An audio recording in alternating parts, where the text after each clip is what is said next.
Good morning. My name is Alexandros Kostopoulos, and I'm Secretary General of the American Hellenic Chamber of Commerce, and I would like to welcome you to the second day of Health World. Those of you who were present yesterday will agree that the first day was very useful and we had very interesting discussions. Among others, we had the opportunity to hear about the framework agreement that is elaborated by Ms. Barbetaki and a team of technocrats. We are going to listen more about it later on. And basically, this framework agreement will change, enhance, protect, and make all of us more effective. Since we are at a critical point for health, but also in terms of the country as a whole. We also heard about developments that are about to come, developments that are unprecedented. We heard about tough truths, hard truths, and about the pathogenicities that are starting to subside. I was very impressed by what I heard about us Greeks being unable to connect the dots and to find solutions. I believe that we have left this behind. We also talked about the new terms like innovation, AI, and the big data, and all the dynamic that they have. Ladies and gentlemen, during the last 20 years in the AmCham, we believe that the wider health sector can and must have a structural role in the developmental and economic model of our country. And it is also true that thanks to your insistence and perseverance, we are very close at reaching this objective. Of course, the journey hasn't finished yet, nor has the effort. But I believe that since we have people like Ms. Barbetaki, Mr. Gikas, in the past Mr. Apostolidis, Mr. Yakopoulos, but also all of you, each and every one separately, this can fill us with optimism. I'm sure that the second day, if you take a look at the program, will be equally useful for all of us.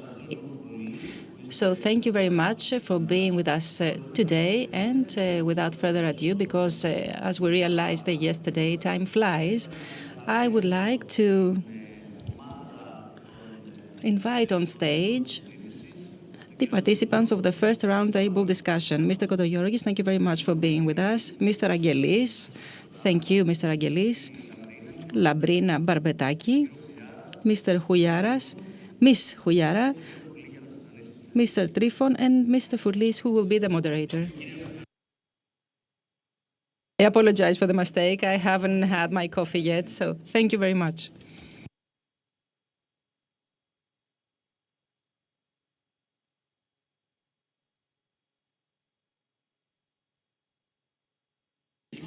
So good morning, everyone. I'm sure that more people will arrive as time goes by. Traffic outside is a nightmare, but we also have a problem with the parking. So I believe that later on we will have more people in the room. Today we are here in order to discuss about a rather difficult problem. And in the context of this panel, we are going to talk about possible solutions to that problem. But in order to reach solutions, we need to reach the level of AI and maybe even exceed the dynamics of AI. You, Mr. Kodoyorgis, who are the keynote speaker, will also refer to this framework agreement that needs to be completed soon in order to solve the issue of pharmaceutical expenditure. On the one hand, we have approximately 2.5 billion euros expenditure on an annual basis. On the other hand, we have real needs that are much more costly compared to this amount. The real amount that the Greek people needs in order to have their needs met is more than 2.5 billion, double actually. So how can we possibly bridge this gap? I don't know if AI is enough. We need money, of course, and we need something smarter and more effective.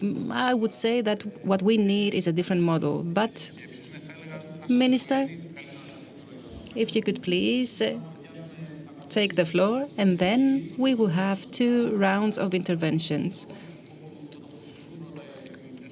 We are going to give the floor to the panelists who will comment on what the minister has said, and then they will answer to some more difficult questions that I will put to them. Good morning, everyone. Now from Mr. Kostopoulos' introduction, whom I would like to thank for the invitation, as well as the AmCham. I believe that the expectations are high.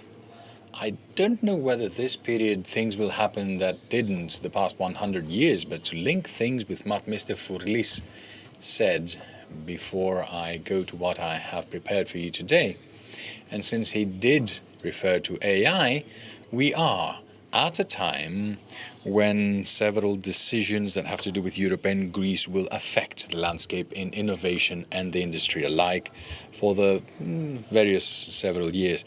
But I would like to ask you to devote some time, because some of you have already done that, the report of Super Mario Draghi, on European economy and competitiveness, and in particular the chapter that has to do with innovation and to what extent AI can be that factor that will give the opportunity to Europe to regain the first step, as it were, in innovation. But it also set those limitations that pertain to the Greek case and Greek economy. What are those? Well, it's the fact that we're lagging behind, digitally speaking. The fact that the new market hasn't worked in the European environment in its entirety, so this has not favored the growth of businesses that has to do with the Greek case. And, of course, the fact that to a great extent there is an over-regulation in various issues, which hinders various new businesses and good businesses enter into the economic cycle.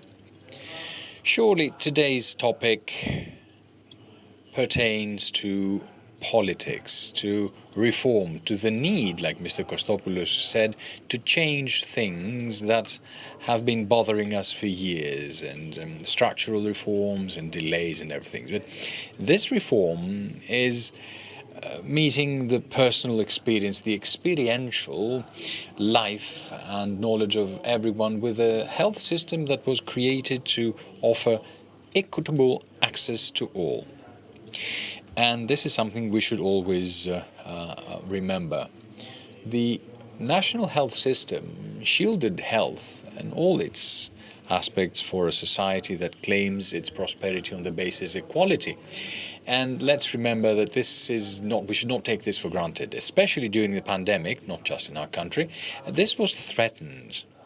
But the ESI, the national health system, was a barrier, as it were. It was a wave breaker that helped us prepare the country and protect the country with the vaccination program and everything to allow us to exit this crisis with an impact that could have been catalytic for society, for the economy, and for the weaker, the more vulnerable ones, because this is where interest lies.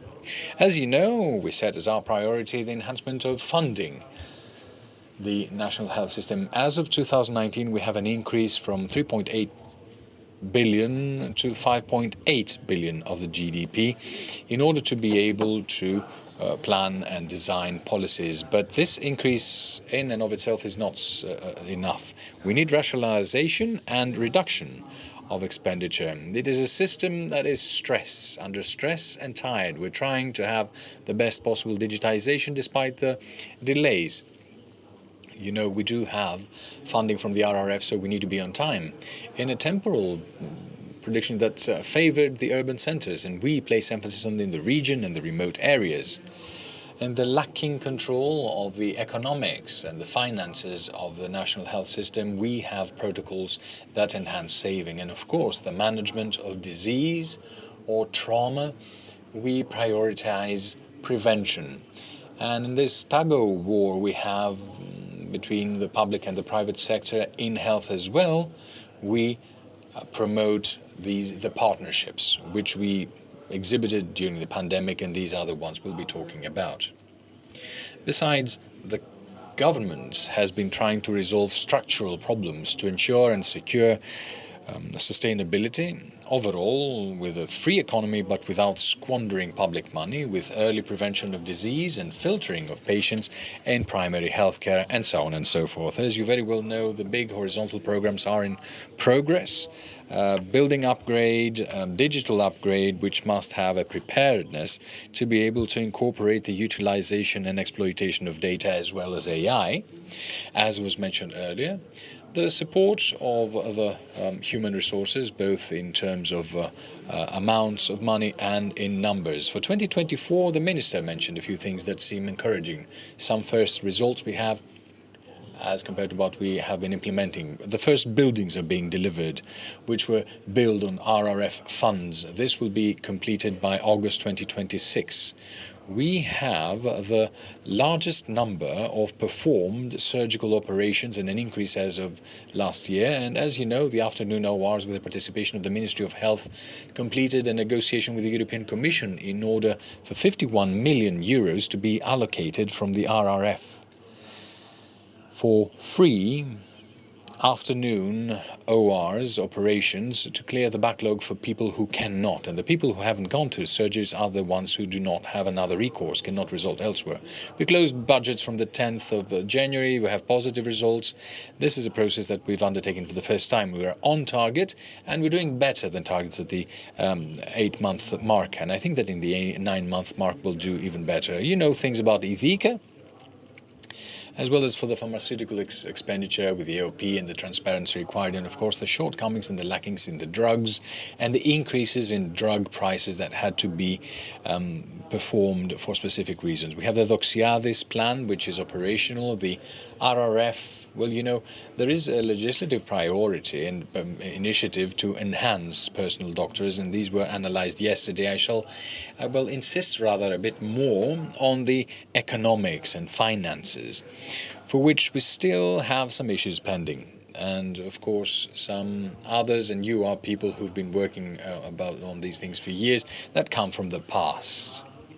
Several, of course, prepare for the future and have to do with the future. As you very well know, an interministerial committee was established with the participation of the Ministry of Health, the Ministry of Finance, and the Prime Minister's office. And there we set up a monitoring with specific landmarks in policies that have to do with structural interventions and curtailing, controlling expenditure.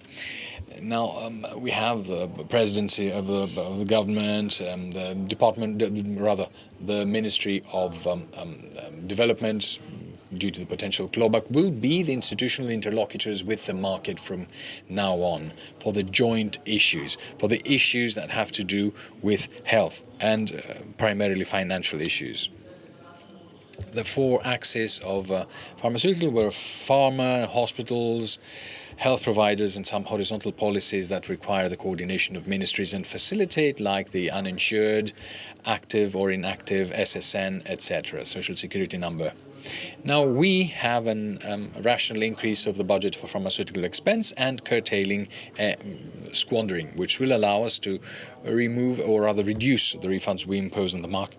The target is to create the fiscal space to rationalize and streamline pharmaceutical expense, the purchase of drugs to the benefit of citizens, innovation and investment. This is implemented by safeguarding, I would call it, an increase of budgets and some changes in the EKP, centralization of procurements, controlled prescription, and so on and so forth. Apart from the improvement and optimization of pharmaceutical policy and transparency, the government places great emphasis in securing access of patients to the necessary treatments, and of course the promotion of innovation. We have the evaluation committee.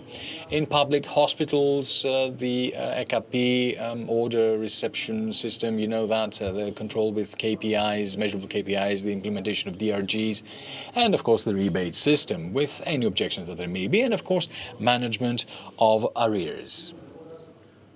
In conclusion, I should like to say that our program is focused on a more general control and curtailing of expenditure and reduction of clawback with the benefit of 300 million or such, and continuation of the funding of the investment clawback.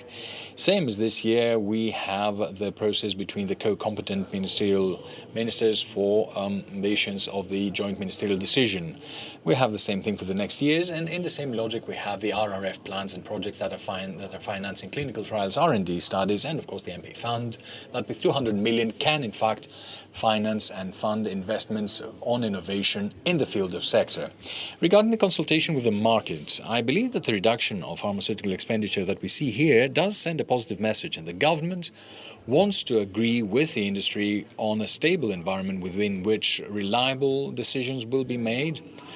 We believe that if the country builds trust, and we have recovered trust to a level that has to do with our fiscal matters, we need to do the same on the more specific sectors, we will gain investments. And indeed, we want to improve and import innovative treatments. And we're concerned at the central level, the management and utilization of data as a whole. As you very well know, and it was mentioned yesterday, I think we recognize and acknowledge a memorandum of understanding, and I think in the immediate future we'll have more to say after meetings that will integrate and complete this process, similar to what has happened to other countries like Portugal, Belgium, and others, that will set in a long-term plan what the commitment is on behalf of the Greek state for the policy it wants to implement, and what are the commitments of the Greek state for the actual funding of the system. The medium term, the new medium term, defines the capabilities, which may, of course, guarantee the things that it will have. And what, on the other hand, will be the commitment on the part of the industry regarding the responsibility they will undertake. It will be a roadmap that will be characterized by transparency and stability.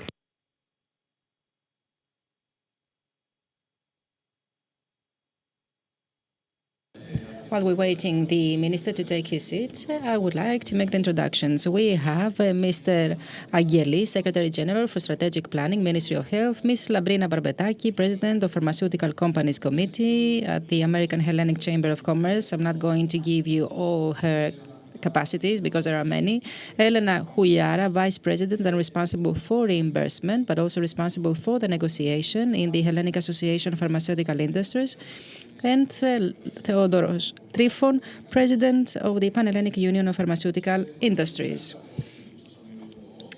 You know one another. I'm sure for that.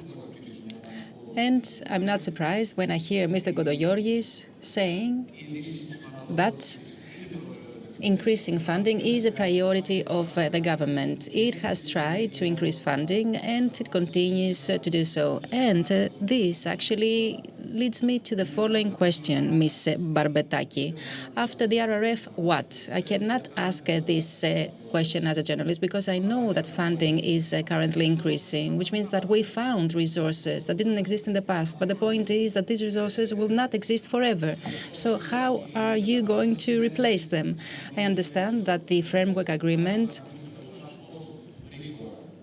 is important, and I would like you to tell me how far you think that it will last and what will it entail? Is it an integrated model, as I imagine it, that includes all the steps starting from the identification of needs, the treatment, the importation of treatments, the cost, the financial resources, the shortage of financial resources, or is it simply a political framework agreement? In other words, it is an agreement on the basis of different principles that constitutes the basis of further discussions. So good morning. I would like to thank the AmCham for the invitation. And I would like to start with the first question, which was whether we are aiming at having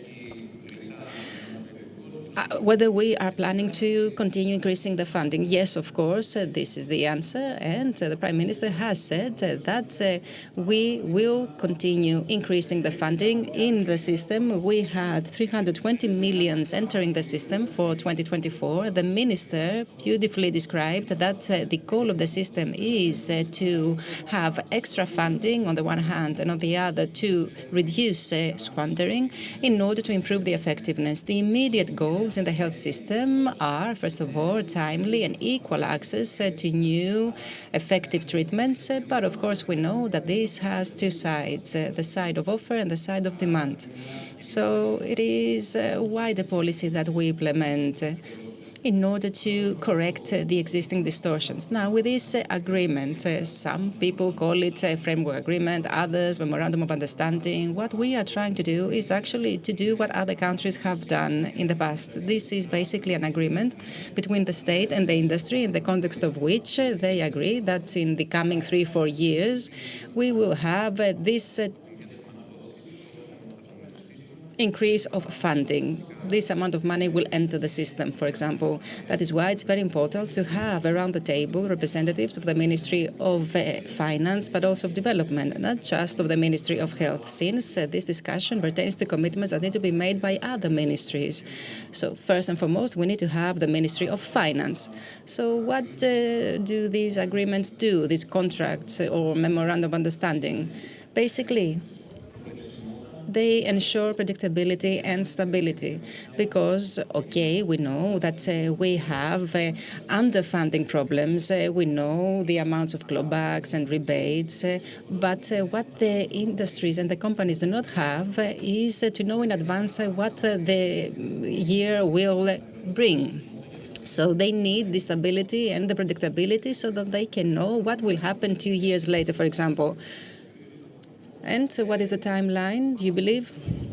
So let's talk about this memorandum of understanding. Since the government will last until 2027, the first memorandum of understanding will have a 3-year duration up to 2027. Maybe the next one will last 4 years, but the first one, on which we're going to agree with the industry, will have a 3-year horizon. So the most important pillar will be the funding pillar, which is very important for the industry, but there will be other pillars of equal importance. I'm not going to enter into detail since it is a work in progress, but maybe it will have to do with the prioritization of the industry, the commitments made by the industry vis-à-vis the state, what is the commitment of the state for funding and investments.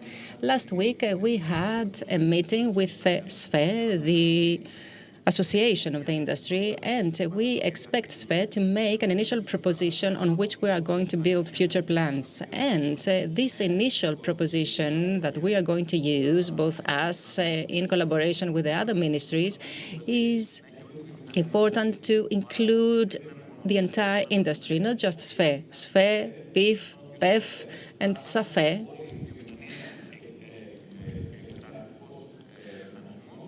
all the industry and the state to be around the same table and have the discussion about the same goals. So, okay, so I believe that the representation today is quite satisfactory since we represent most of these players that you mentioned. Ms. Barbetaki, what are your initial thoughts? And at this point, I would like you to tell us whether there is something missing from this model, from this plan that Mr. Angelis just described, and whether you have anything to add, any ideas, anything that you believe is important to be included in the algorithm, since we're talking about AI as well. Okay, I don't know if you can hear me. Okay. We want to complete this discussion within 2024. And as Mr. Angelis aptly said, we want to sign this 3-year memorandum of understanding and cooperation that will include all the different parties of the industry. I want to remind you that the discussion started before summer. It was then that we highlighted the need to have a memorandum of understanding. And then very quickly, we worked with SFE and PEF in order to reach this memorandum of understanding faster. We have a common objective, and we know that what unites us are more than what divides us.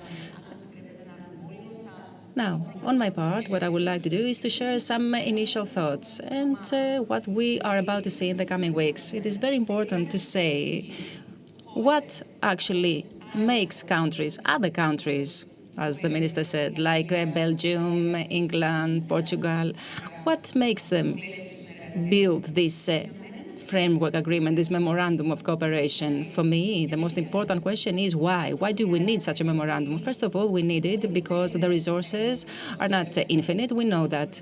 And we also know that we have inherited this from the past, from the difficult years of the past, and that there is a gap between what resources are needed in the pharmaceutical market and what resources actually exist in order to support the access of patients to new treatments. We need to say this every time we can because it's important. At the same time, distortions pertaining to the distribution or the best use of resources have led us to the point that we currently are. Yes, uncontrolled rebates that have reached limits that are unbearable and even worse than unbearable, especially in the channels of innovation. And Mr. Agelis and the Minister are aware of that. We are having discussions that 80 and 85% are not rebates that we can possibly accept since they do not allow for the import of new treatments. What was mentioned previously and was right was that we need to stop this hemorrhage and to enter a new chapter, a chapter where we will have predictability, sustainability, and certain principles that we will abide by, because we believe that this will be very important for us to ensure the harmonious regulation of the system. At the same time, we need to insist on the rational use of the resources. We're not talking about a market that can continue to develop in an inflationary way. No. So there are two sides. The funding on the one hand, and the demand on the other. Now, we have this opportunity. Why am I saying that? Because the government has 3 years ahead of it, and in collaboration with us, it needs to modernize the pharmaceutical market. And we believe that the memorandum of cooperation will help us reach this objective. But what else do we want to do? We want to place Greece in the map once again as a pole of attraction, of innovation, but also of scientific projects and of scientific studies and of investments. And why do we say that? Because other countries are moving ahead. So we need to remind people that Greece has turned the page, and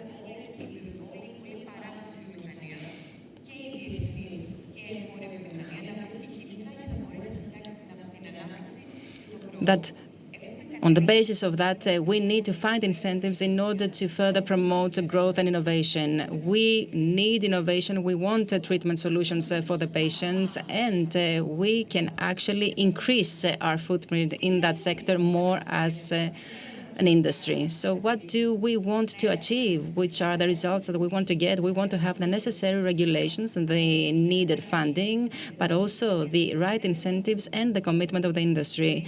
We do not renege on this promise nor on this role, because this is the compass that we use in the context of all memoranda of understanding. And we do that first and foremost for the patients, because we want to guarantee that the patients in Greece, when there is an unmet treatment need, will find the right treatment at the right place and at the right time. And this is the way that are going to help the health system, but also our economy. Very briefly, in order to leave some time to the other panelists, I would like to say how PIF plans with specific technical chapters and details and objectives this memorandum of cooperation. I mentioned goals and KPIs, and this is an answer to your question, Mr. Furlis. We're not talking about some principles that need to govern this system. A memorandum of cooperation, in order to be operational and effective, needs to have goals. And thanks to the very important work that has been done by the government, and Mr. Godoyorgis is the head of the Interministerial Committee, actually, can help us keep track of these goals and make the necessary corrections whenever they are necessary. So,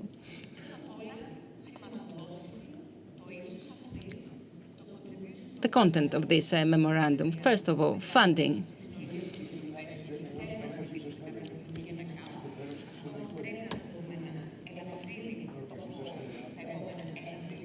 Funding needs to be increased. We have a 3-year period in order to do that. And we also need to talk about the additional funding and about the right allocation of these resources so that we can actually leave some space for new treatments to arrive in Greece. So this is a very important first chapter, funding. At the same time, we have ideas and are going to submit them about the model, because we want to talk about the budget of 2025, 26, and 27. And at the same time, we want to make the most of measures that can save resources. And we want to measure the results of these measures and of these steps. So we need to identify the funds that are needed, the funds that will be saved, and at the end, what we commit to do as an industry. As Mr. Yodoyorgis said, it is not possible to talk about funding only. We need to talk about a health system that has the right structures. We believe, and this is a main proposal, and of course we're going to give more details in the future, that after having assessed the needs, after having the negotiations, having imported the treatments in the system and then the monitoring of the patients, we need to have a system that will ensure the communication of all these different parts. And we do have proposals to make with regard to that, because we believe that we can create the space that will allow the import of new treatments. This can be done with the right use of data, but also with actions like the ones that have already been taken, like the HTA and the therapeutic protocols. I'm not going to get into details. It's very important to remind that it's not funding without results. No, it is a funding that is measured and brings results. Third, incentives, tax incentives or investment incentives. This will allow the entire industry to find the space in order to leave a footprint. And this is why we need to have discussions with the Ministry of Development in order to identify these incentives. And the last chapter, which is our commitment for the timely import of treatments, but also commitment for the smooth operation of the market, like, for example, which is our contribution, which are the therapeutic solutions that we propose, which is the support of the patient and additional services. Because I want to remind you that we not import only drugs. The Ministry of Health has actually shown that we offer screening, patient monitoring, and diagnostics. Last but not least, something that I mentioned a little bit earlier, and I would like actually to hear what the Minister has to say about the monitoring mechanisms and the auditing mechanisms and the goals that we will try to reach. All these 5 chapters constitute a starting point for the discussion with the Ministry of Health, Economy and Development, along, of course, with the Prime Minister, so that we can reach a memorandum of agreement in the coming 3 years. We see this in slides and in geometrical shapes. It's what you have in your minds, and this is a good base for discussion. Mrs. Houliara, good morning, and thank you very much for the invitation. Now, as the sphere, it is indeed, I'm very satisfied with the progress we have in this discussion. A discussion that has been ongoing for more than 10 years, ever since it first started. And at the time, it's more timely than ever, I should say, because the situation has reached a dangerous point. If I could have my slides.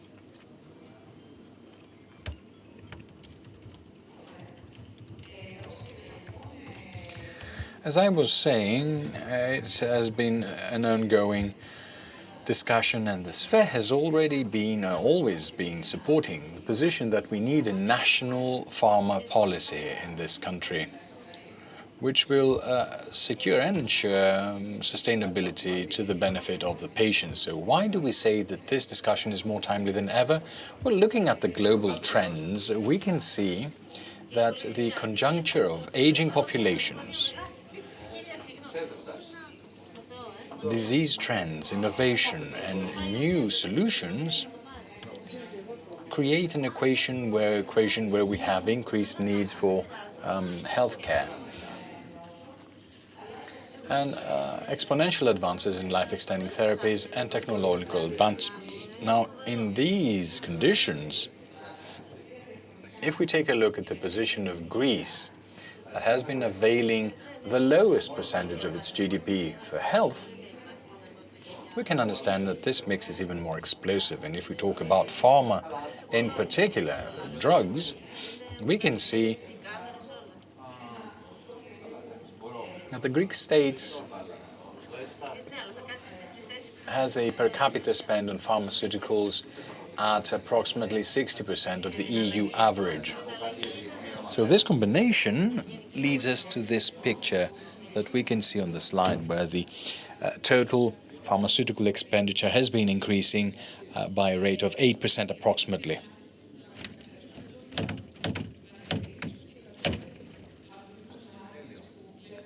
These growth rates are similar or the same with the pharma expenditure that we see in all advanced countries, but the difference with the Greek reality is that an increase is at around 8% and the public pharmaceutical expenditure is increasing at a rate that is lower than 2% within the same period of time.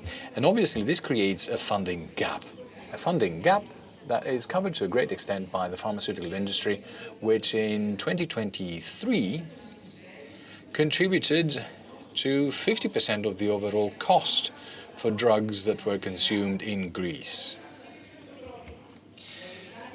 Now, we need to see what happens here and what happens with the drugs, but unfortunately this is not the situation. Here we can see the statistics from a study that has been running by FPA in Europe every year, which highlights and promotes, it's the most recent publication this summer, because that in Greece in 2023, from 167 drugs that were approved, new drugs that were approved by EMA in the 2019-2022 four-year period, less than 50% were available, whereas full availability was for only 25% of them.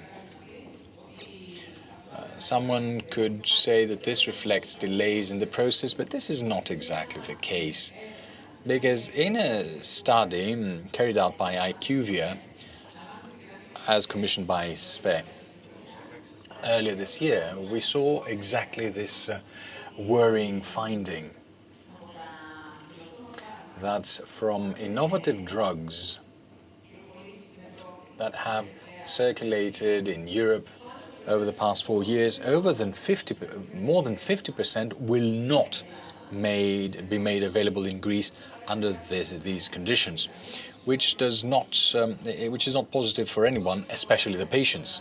So how do we move on from here, and what are the next steps?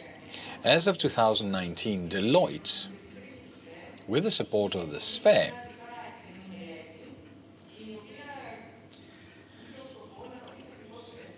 performed a study that aimed at answering this question exactly. Where should a national policy on drugs be based? It should be based on co-responsibility, predictability, and will have specific actions and targets. Initiatives, rather. Here we have the seven key pillars. First of all, we will need to reframe the pharmaceutical budgets. I think it's clear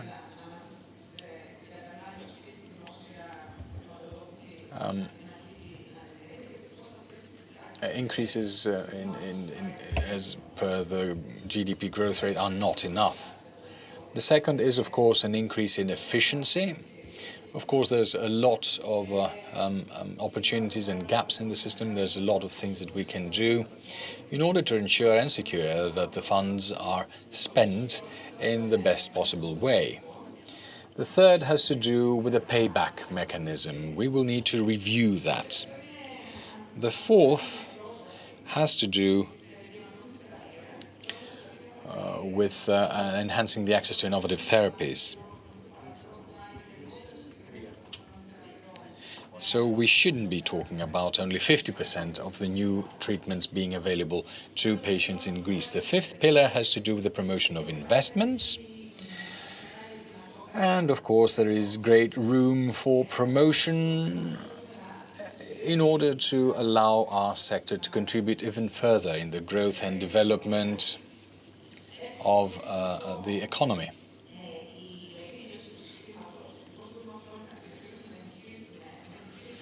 So we would like to see how we can use the new technologies and the new tools provided by digitization to move forward. And the seventh pillar has to do with the promotion of social and ethical responsibility, which is clearly inextricably linked with the activity of all the people involved in pharma.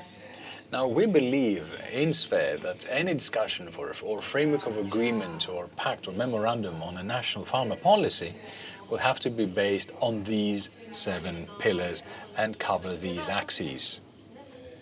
Right, well, so here we have a second point of view, correct, on how we should build this model. And I would like to say that, well, it would be interesting with the Ministry of Development if you actually presented everything. Right, good morning to everyone. Thank you very much for the invitation. And I think I have a presentation ready, don't I? Right, well, what I would like to say is that I represent 45 productive units and some foreign companies. This is a very big ecosystem in the 400 factories of generics that exist in Europe. Second, Greek companies have a lot of innovation, research and development, and this is very positive, and we hope that we will collaborate a lot longer and a lot more with other companies abroad. Some generics companies, but even with the large multinationals at the level of clinical trials. We did an Academy of Clinical Trials with Bayer, but also to bring parts of innovation in Greece on the basis of the very powerful and strong diaspora scientific community we have. This is one first point we have there, so we have a very strong productive base. The second means that in the pandemic,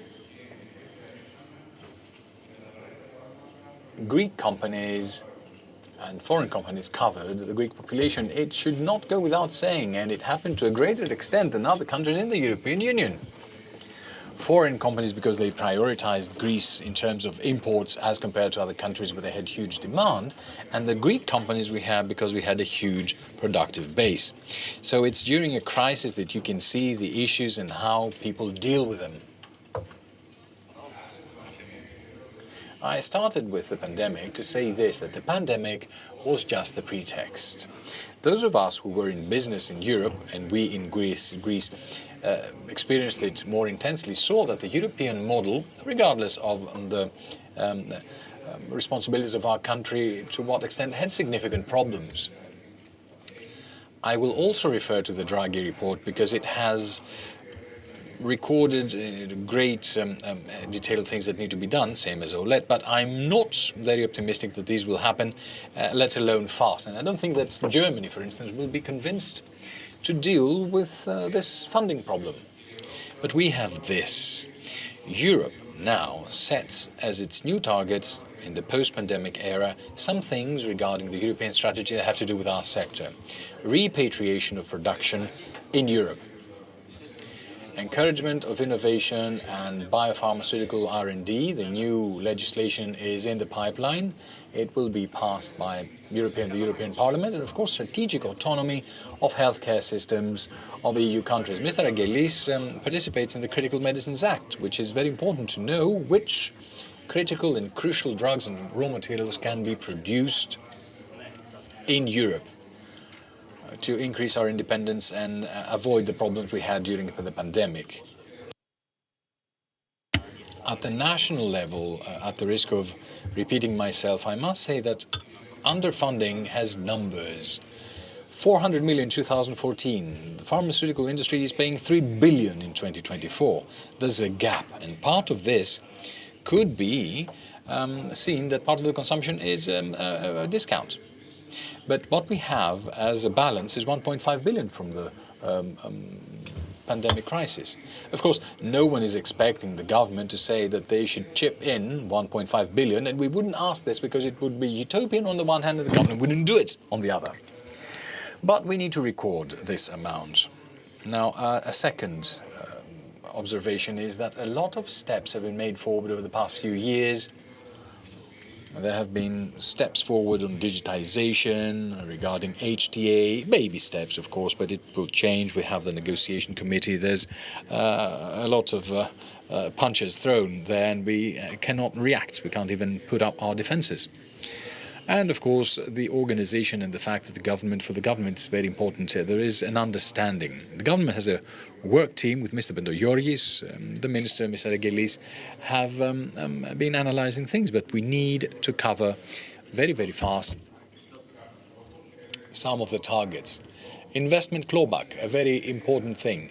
It was an opportunity, particularly for Greek companies, to start covering the investment gap. But let's not forget that it's 100 million in 3 billion, out of 3 billion.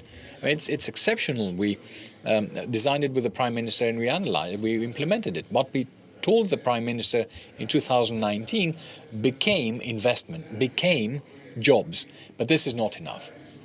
Because what we did was a new unit in Keratea that was 100% operational, and we thank the government that they offset 12.5 million out of 60 due to the funding that we had. The other 47.5 million is own capital, own assets of the company, and unless we had exports, we would be owned by the state with what we owe to the AOP.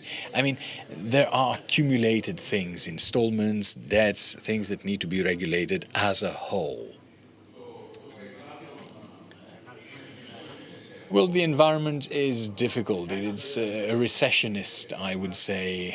We have a lot of sufficiency and coverage. We have proven so, as well as investments. And at the moment, Greek factories are 12% of the productive power of the EU. We're one of the 5 more important production areas, and we cover more than 40 million Greeks and Europeans with our drugs.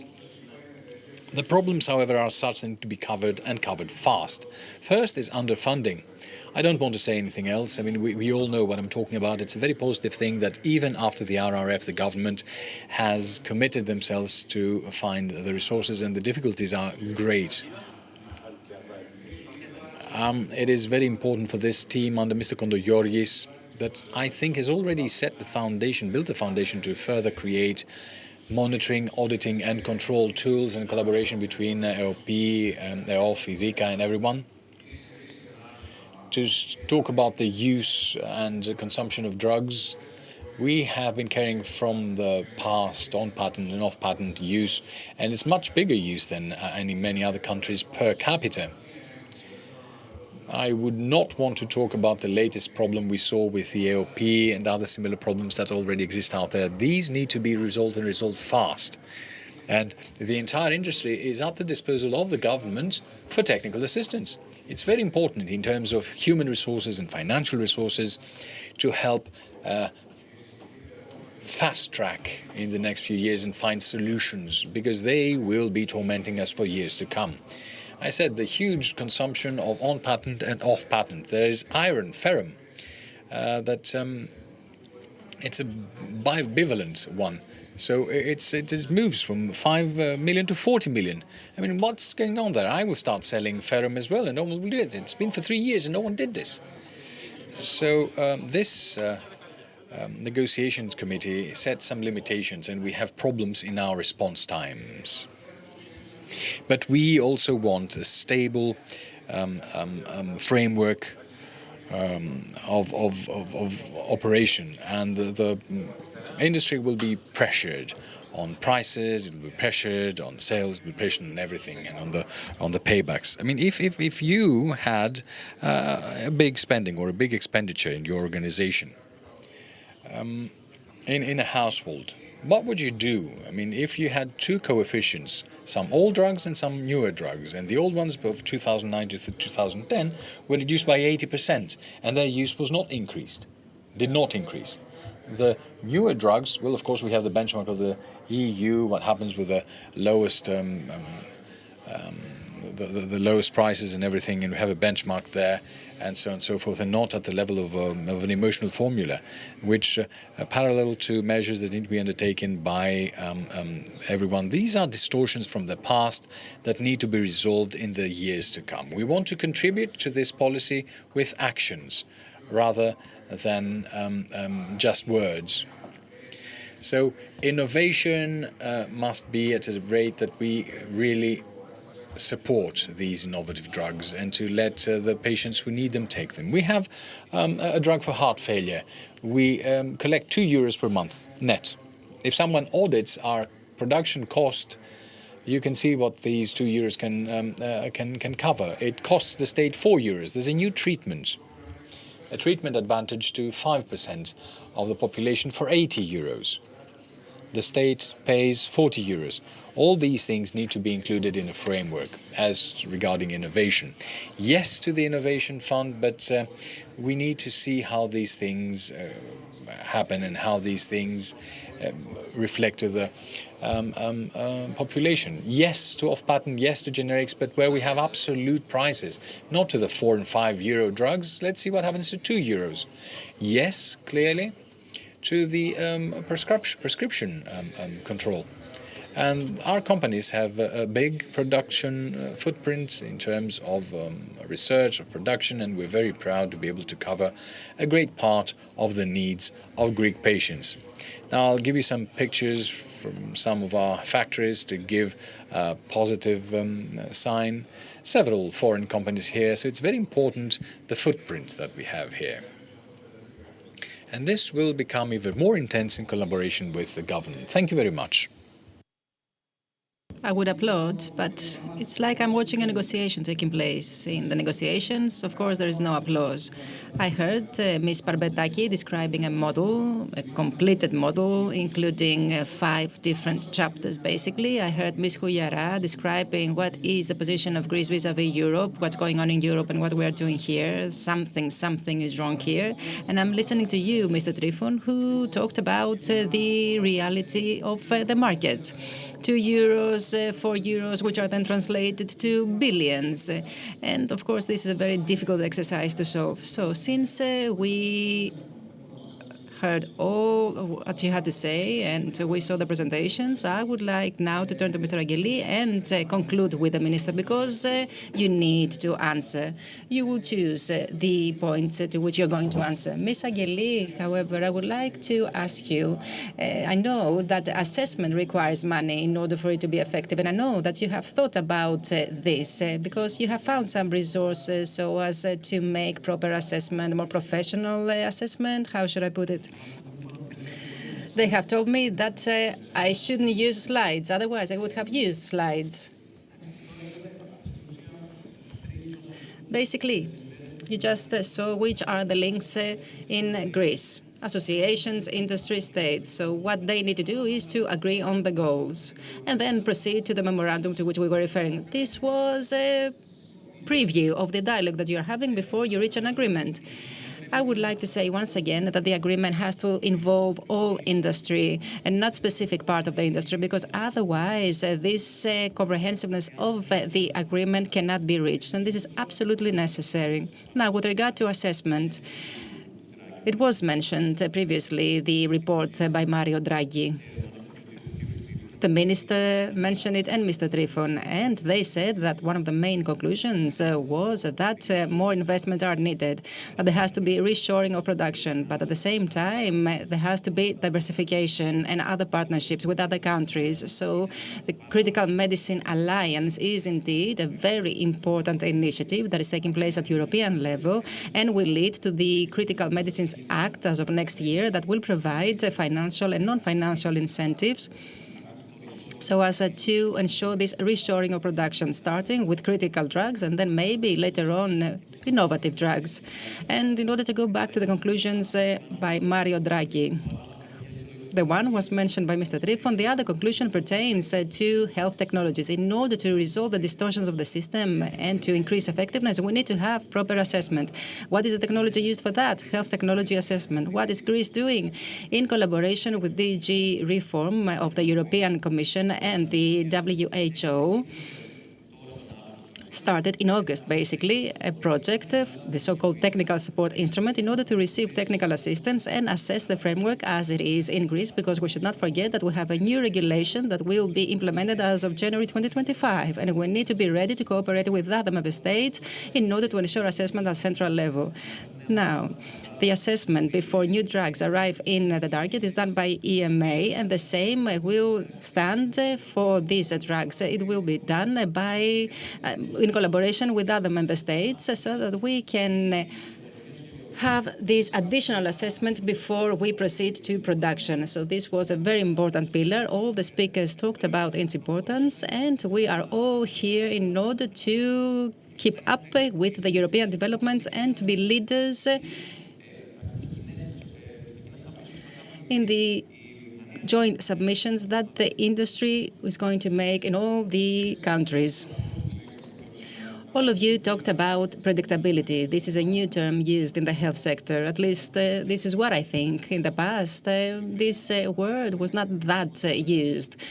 Predictability can actually make a difference, as you said, since we're talking about difficult problems that we are faced with the cost of billions. So this is something that everyone wants. So the only question that emerges is how feasible is it? How quickly can we expect to get predictability as a result of this dialogue? Yes, I would like to add one more word because, okay, we are having a technopolitical discussion now that we are all gathered and all the friends are listening to us.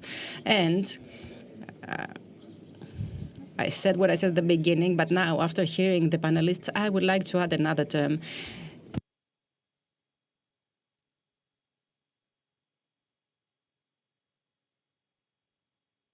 History. We know that we have gone through difficult times and crises, and in the past we had the compulsory commitment of the state to do specific things during the memoranda. Now we are in a time of self-commitment. What does this mean? We need to make our own choices, national ownership, and of course this was depicted in the RRF, where what did we say? You Europeans make suggestions. Okay, we understand our pathogenicities. We want to do that. And we made some self-commitments that will be valid even after the end of the mandate of this government. But in order for this to actually materialize and to avoid discussing the same all over again, all these framework agreements that we are talking about, be it at European or national level, need to be defined by some historic information, which means we wouldn't be here talking about this agreement, and this agreement will not be materialized unless normality had prevailed in the country once again, unless an investment environment like the one we have now was created. And the issues that we are talking about did not emerge in 2023 or 2019 or 2015 when we defaulted as a country, nor in 2010 when we entered this financial adjustment program. Of course, there were some developments that influenced our trajectory up to now, but things in the past were not ideal. And when Greece actually signed this memorandum, and we will see what form this memorandum will take, meant that this government that represents the Greek state has taken the responsibility. And actually, this is what I'm saying based on what I've heard before. The responsibilities of the administration, which is actually responsibility of politics, since we were not able to measure, we were not able to audit, we were not able to prevent mistakes. But you know that not only the state, but all other parties take the responsibility for a joint action in the future. So since we are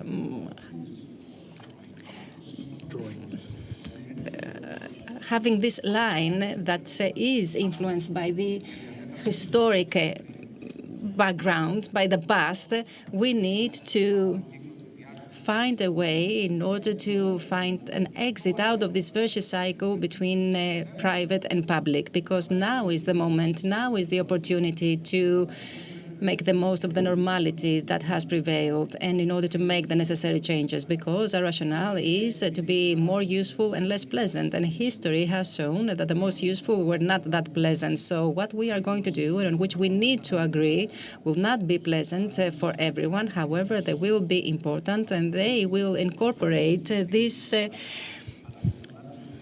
historicity for action and for joint action. So this will be depicted not only in the way that we are going to monitor, we are going to integrate proposals made by the market pertaining to the rationalization of the channels, the auditing mechanisms, and how the central government will monitor this, but also the funding. But the responsibility will be joint responsibility vis-à-vis the policies, the practices, and the way we move forward, because the objective must be one: the strengthening of the public health system, and of course the surplus of growth that can stem from innovation and new drugs and so on and so forth. So I'm very optimistic because systematic work has been done. Aris, that has taken part in the committee, has experienced it. Many of you also know that there is a far better understanding of the matter, and now also in the Ministry of Health there is a leadership that understands the matter, has the will to proceed to changes. We promote these changes, and we will be here to be judged for our actions. Okay. We need to conclude this discussion because we are lagging behind 10 minutes. However, it was absolutely rational what we heard. We also saw very interesting presentations, but before I thank you for your attention, I would like to ask you half a question.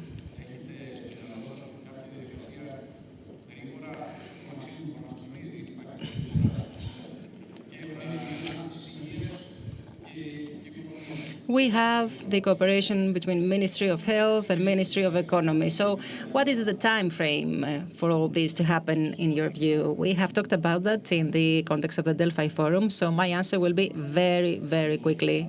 I believe that all the interested parties know that we are very close to our objective. Of course, many things need to be depicted, but the basic axis of what we want to achieve, the degree of involvement of the government and of the political leadership that will define the future. I mentioned the ministries and all the other agencies. I believe that all these have done excellent work and will be evident very, very quickly.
Right, since we're lagging behind, I would kindly ask you to pick up the pace and allow me to invite Mr. Polizos, who will be moderating the next table, comprising Mr. Aris Apostolou, President of the National Centralized Health Procurement Authority, Mr. Halkiavakis, Mr. Mesaropoulos, Mr. Kalamakis, was it Mr. Nikas who was replaced? Right. Perfect. And Mr. Katsarkas. Right, brilliant. Thank you very much. No, thank you, ladies and gentlemen. Good morning. On behalf of the speakers, I should like to thank the president of the AmCham, Mr. Bakatselos, for his invitation, and the other organizers, Mrs. Barbetaki, Mr. Gikas, for the honor and the pleasure they've given us. Now, on the pretext of the invitation of the president, we were invited to talk about policy on the basis of the evaluation, on the basis of healthcare that is value-based. I would be remiss if I didn't call it value-based healthcare. It's a movement in the Western world. Now, personally, I came to know that quite recently in a Harvard Business School collaboration with the Harvard Medical School. And the key thing that they have on top is the strategic policy and strategic management. Policy starts from a top-to-bottom approach, and it reaches management that has instructions and guidelines. And then management, on the basis of its strategic or operational plans, shapes and formulates the targets on the basis of the needs it needs to cover for the patients. It says what it will offer and how, and consequently creates the sectors, the departments, and those teams that will give the good results for the patients. It should be noted that even in the mecca of private medicine, Boston, there are partnerships in geographical locations. I mean, Massachusetts General works with other hospitals. Cleveland Clinic does the same. Now, the Karolinska Institute in Stockholm in Europe does the same. So collaborations per geographical area or location. So the leaderships of health organizations create these integrated units. It's the integrated patient units in English, which shape the good results that are target-based, and these are founded on playbooks that create pathways, protocols, and all these modern tools that lead at the end of the day regarding the assessment to standardized morbidity indicators, and of course patient-reported outcomes, the PROs, which is given back to the doctors and all healthcare professionals who participate in this cycle of health in order to be evaluated. I will not talk about the grit reality at all. I just tried to give you some taste of my experience from abroad and what we will be discussing, each on the specific field of excellence, and I will talk about our esteemed speakers, and I will leave Mr. Halkathakis for last, which is what I was asked to do, because you'll do the summing up. I will move on with Mr. Dimitris Nikas. He is president of the SAIV, the Association of Health Research and Biotechnology Industry, to ask him for his first comment on the value-based healthcare procurement in relation to the vendors that you are representing now. And I would ask, how does the use of this tool contribute in our country, first of all, in the consolidation of policies and assessments that are result-based, perhaps giving us an example from abroad? Thank you very much, Professor, Mr. Polizos. This is quite right, what you said about the framework on which value-based healthcare is moving worldwide. I mean, the Harvard Business School is indeed innovative and a pioneer.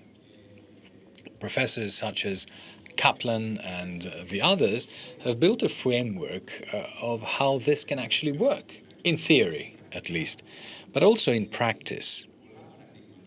We have seen several successful examples in the United States and Europe alike of such policies. I mean, the treatment assessment on the basis of what they have to offer to patients throughout the duration of the patient's pathway until they receive the treatment, and then during the monitoring and the follow-up in various health systems.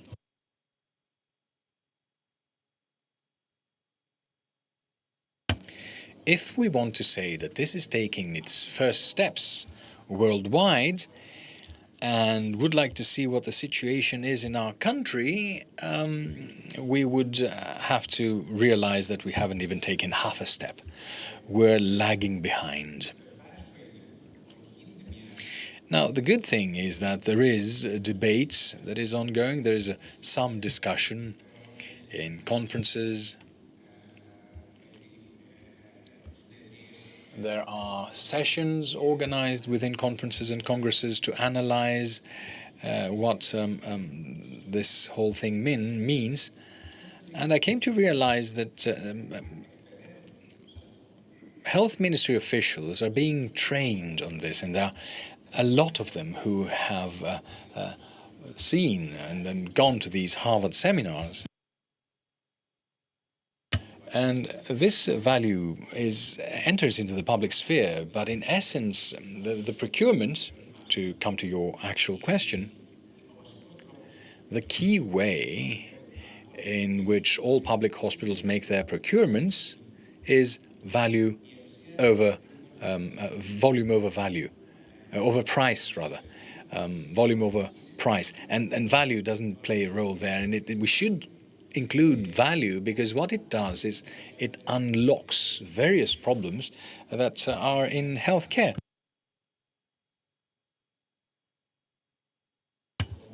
So moving from a model, the only key goal of which is how we can get the best price for the biggest volume, change the paradigm.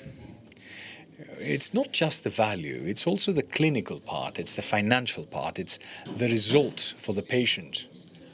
And this means that all participants in this pathway of the patient have a different approach to healthcare. And this is very important. And I believe that innovative technologies and solutions this way can also be acquired more easily by a health system that has finite resources, limited resources, such as the one we have in Greece.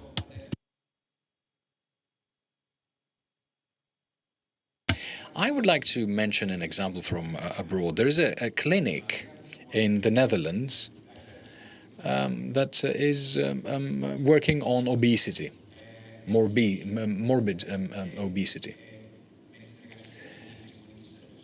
And they manage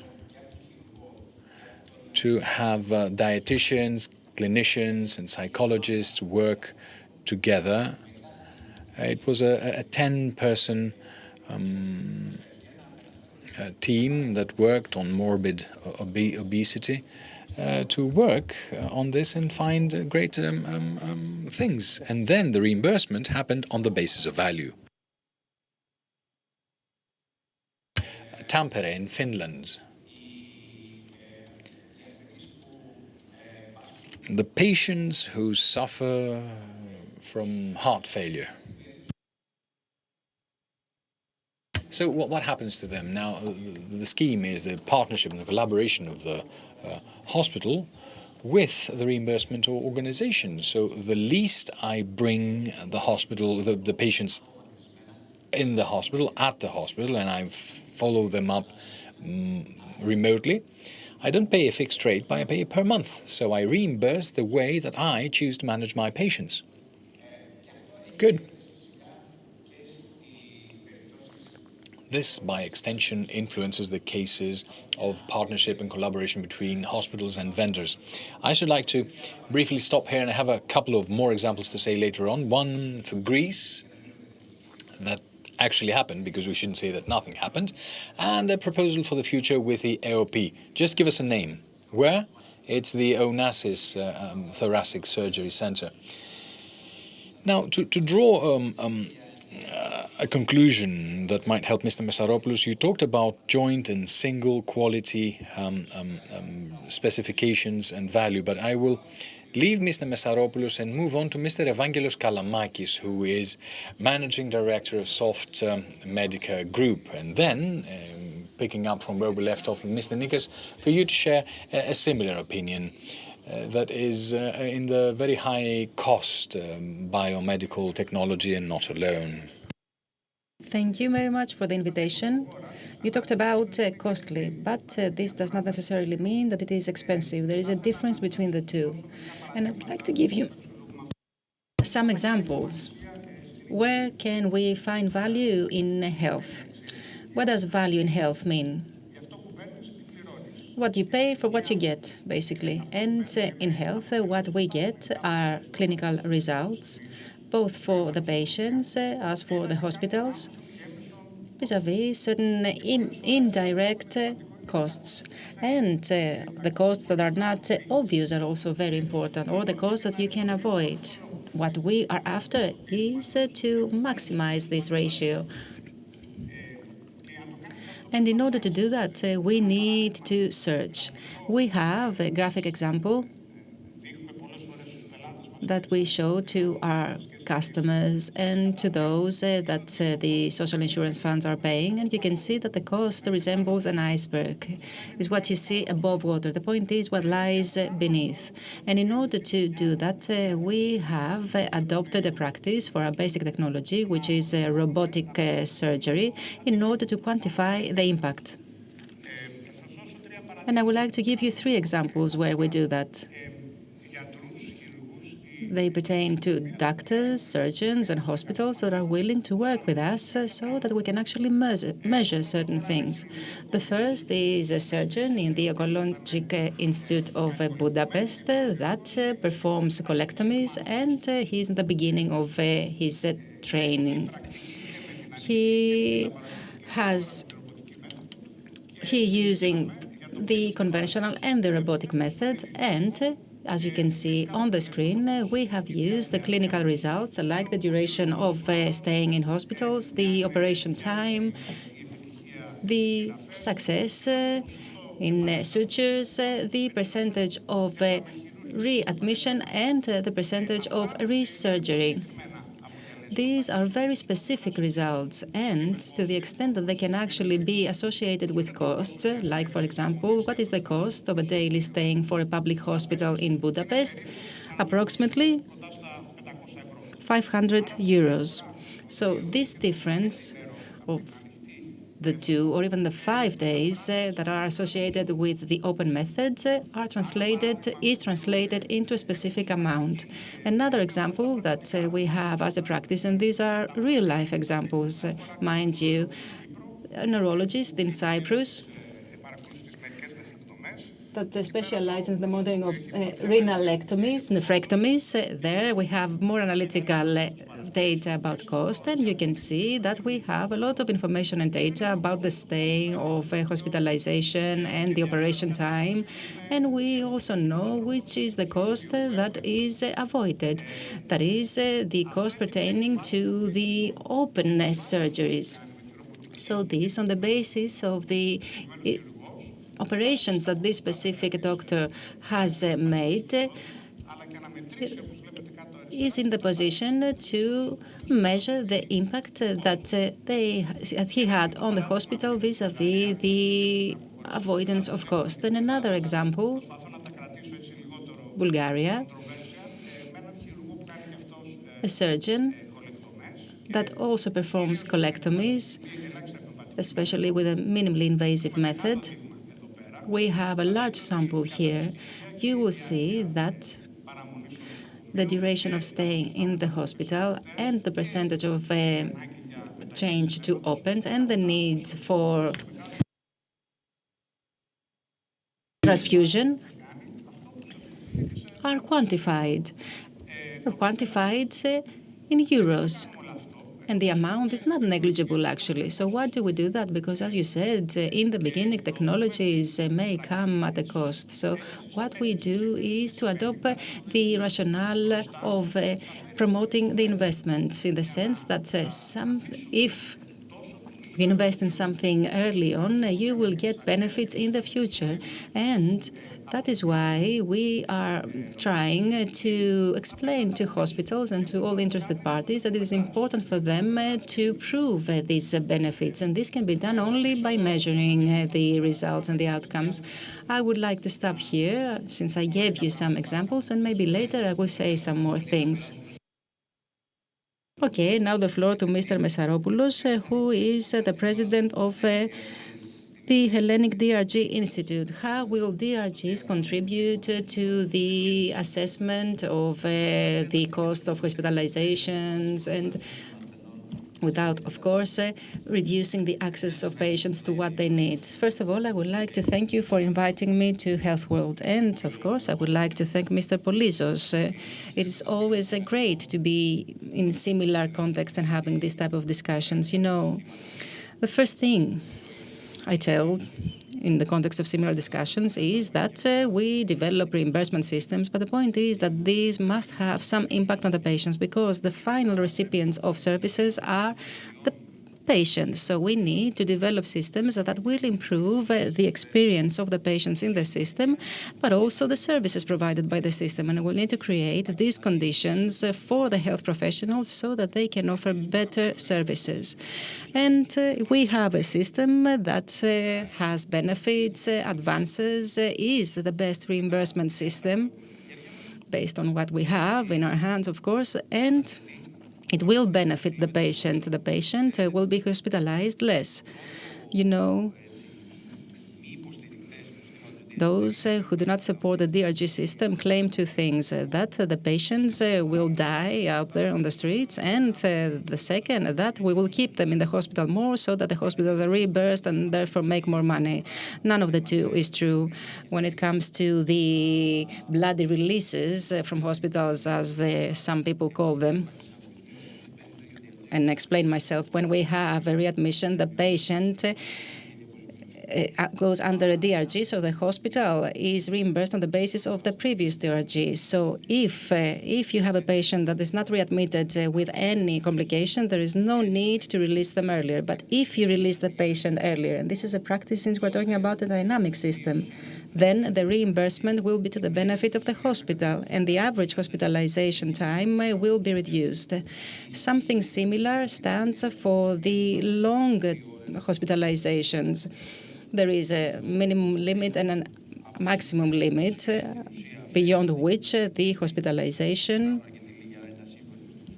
is not beneficial to the hospital, which means that the reimbursement that it will get, it will be less. So what we are trying to do with Ketechni, because we have entered the stage of assessing the data, and as you said, aptly, in the United States, there are monthly reports in the hospitals that you visited at least, and on these, they are based in order to see cost and reimburse these specific hospitals. This is something that has already started in Ketechni. We sent monthly reports to hospital. The reports are analyzed by the managers of the hospitals, returned to the heads of clinics, and if they haven't done that, we ask them to do it so that the heads of the clinics are partners in all of this effort. We need to include the heads of clinics in the effort, otherwise we will fail. And then per clinic, we need to have data so as to know that the reimbursement that the clinics made is to the benefit of the clinics. And that is why we are processing a model of certain benefits in order to get the answer we need. Moreover, these reports are then discussed with the political leadership in order to see how we can improve the indicators.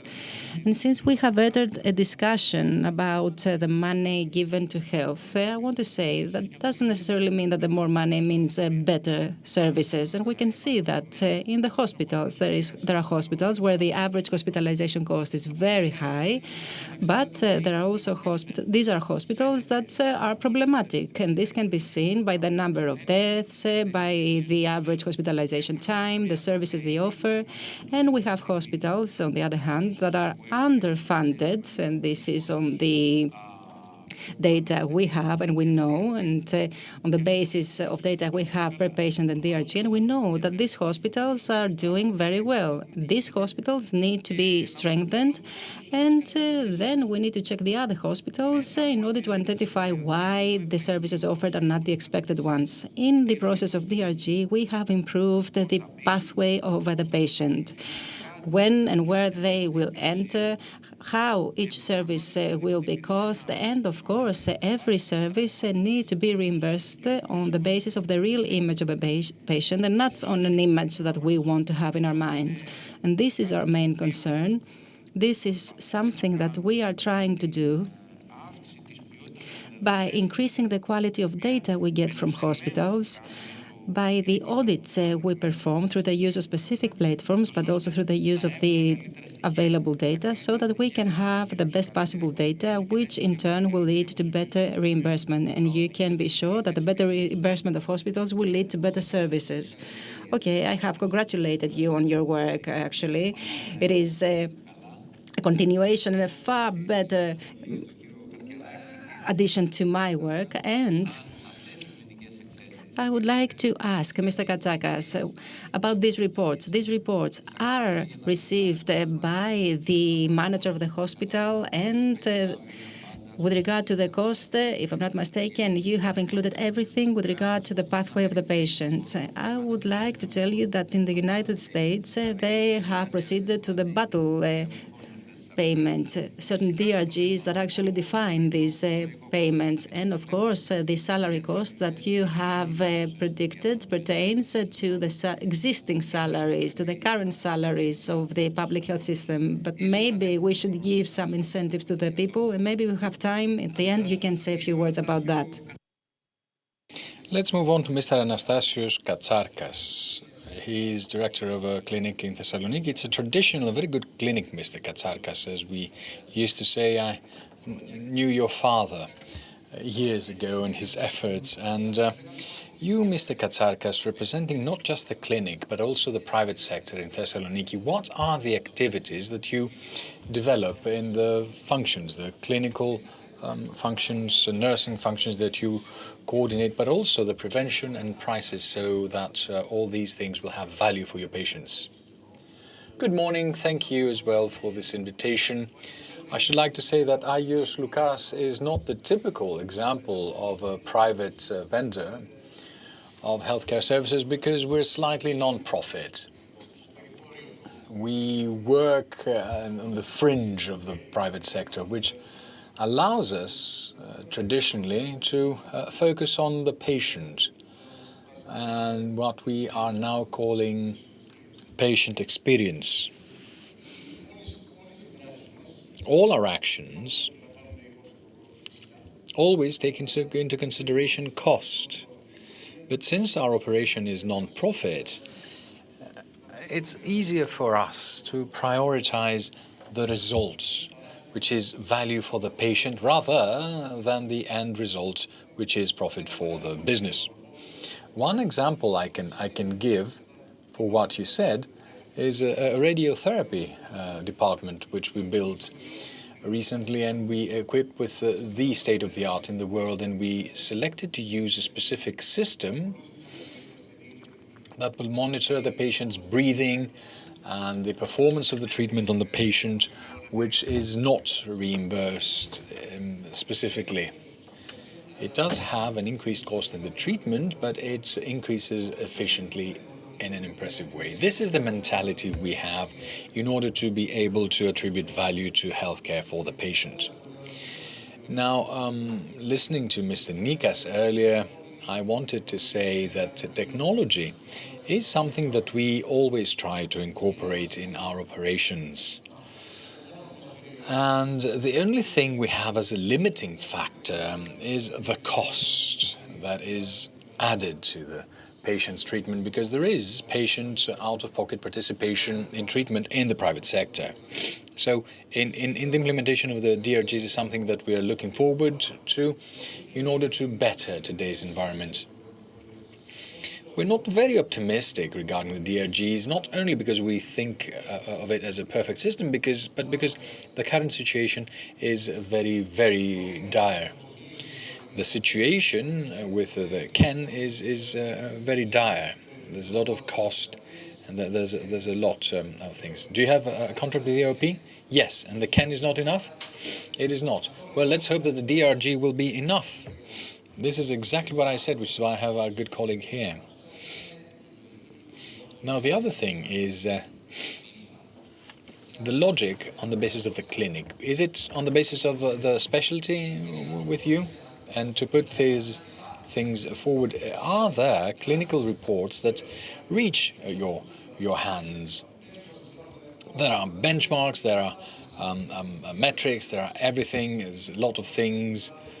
And we call it like this because this is what we call them in private hospitals. I mean, I use Lucas and other big hospitals is exactly like all other hospitals in all over the world. Have you been certified? Yes, we have received certification on the basis of various standards and for our microbiology laboratory and, of course, the entire operation of the clinic. I'm saying this because it is very important for all these tools to receive a certification, make it practice, and to have them here for the future. Mr. Giorgos Chalkiadakis, he is, of course, as we all know, with the hospital of Heraklion. It's one of the biggest 7 university regional hospitals and definitely the largest, the biggest in Crete. I would like you to tell us what your actions are regarding the medical, nursing, medical hospital value, but also how you measure the results of this value per clinic or per sector. And the second thing I wanted to raise for your patients is what is your collaboration with Crete? Because I know that there are a lot of referrals. So medical, hospital value, results and collaborations. Right, well, me and my partner, Mr. Tiniadakis, took over managing the hospital in January of 2020. Now, we were fortunate enough, I had served with that hospital since 1990. So I knew people, I knew things, which helped me particularly to be able, in this difficult era, because when we took over the next month, the pandemic broke out and we had a very difficult period.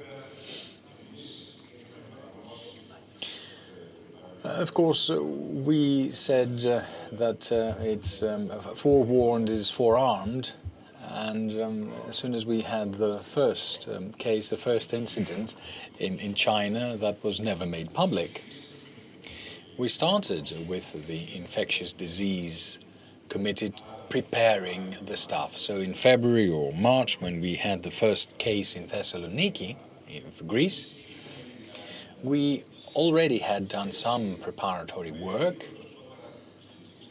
And so when the first cases started in Crete, our staff was already well prepared, which was very good for us.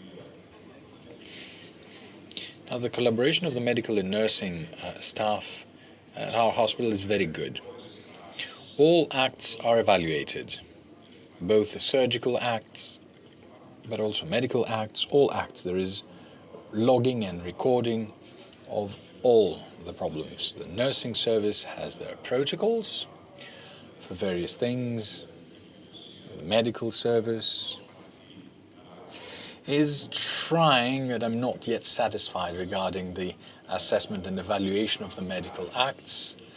There is an ISO for most of the clinics and the labs, and I think that the university hospital is one of the best hospitals in Greece. Not just because I'm the governor there, but on the basis of data, on the basis of facts, on the basis of results. We're the first hospital where the DRGs started from, and we have a very good collaboration with Mr. Messaropoulos. There are, in fact, some problems until the full implementation of the DRGs, because we'll need to see how to implement it technically. I mean, doctors are not very eager or very willing to do that because they feel it's additional red tape imposed on them, and some say that it's not our business. Well, the discharge papers are your job, so you need to do this, otherwise there's going to be a problem.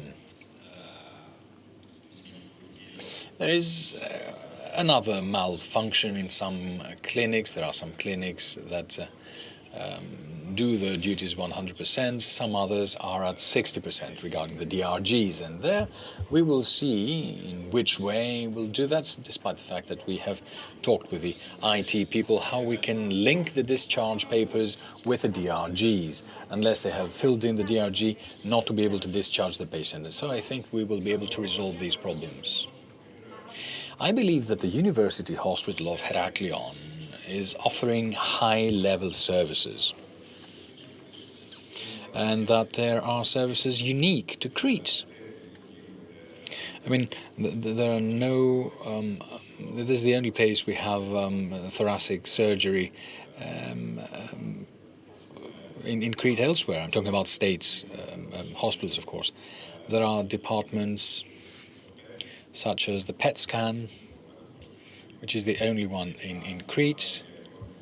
We have the vascular cerebral stroke service that offers a lot of service and actually saves lives. It started a year and a half ago with very good results, if I may say so.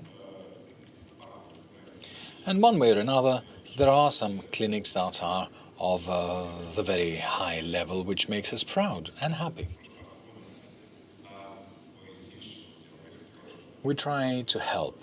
We try to improve our medical technical equipment. We have a new MRI, a new CT scanner, a new angiogram scanner, and we perform innovative and pioneering surgeries with the stents, new stents, and various difficult cases are treated in the intralumen axis, which raises the level of services offered. As a program, we have said that we will be installing robots to assist in robotic surgery, because there are already doctors experienced in robotic surgery from abroad, which I believe will further improve the provision of services. Right, excellent, but I will insist both on what I said during my prologue and what Mr. Mesaropoulos said. Clinical reports. But it says 17 minutes there, so I have 3 minutes, don't I? Right, okay, thank you. Now, clinical reports. You receive clinical reports, you receive results. I mean, the Onassis thoracic surgery that Mr. Nika says they had a mortality. That checks this 1.5% where it came from. Well, according to some clinics, when I was director of the surgical clinic, once a month we had a meeting. It was on mortality. There are some clinics that do have this meeting once a month. There are the internist ones and the GP. There is no information towards the central administration. It's something that, following discussions that I had with the director of the medical service, we said that per sector we will need to have at least once a month such a meeting in order to have official data. The number of deaths, we do have the number of deaths. It's the cause of death that we do not have in an organized way, and this is what we're doing. I'm very happy for this conference to be another opportunity for you to make it happen. Now, I would like to ask you, instead of your alternate, do you feel limited from the financial capabilities given to you to implement these tools? Or isn't financial capability, doesn't enter into these tools? Well, of course it does. It's all about the money, is what our ancestors said. So unless you have the money here, and we have a new PET scanner here as of last year, it's very, very expensive for us. The contrasting agent, the radio contrasting agent in Greece, and the rest of Greece, costs 116 or 160 euros. In Crete, it costs 570 because it is flown in a special plane. The cost of the flight is 4,700 euros. Well, of course, you realize that it's another reason.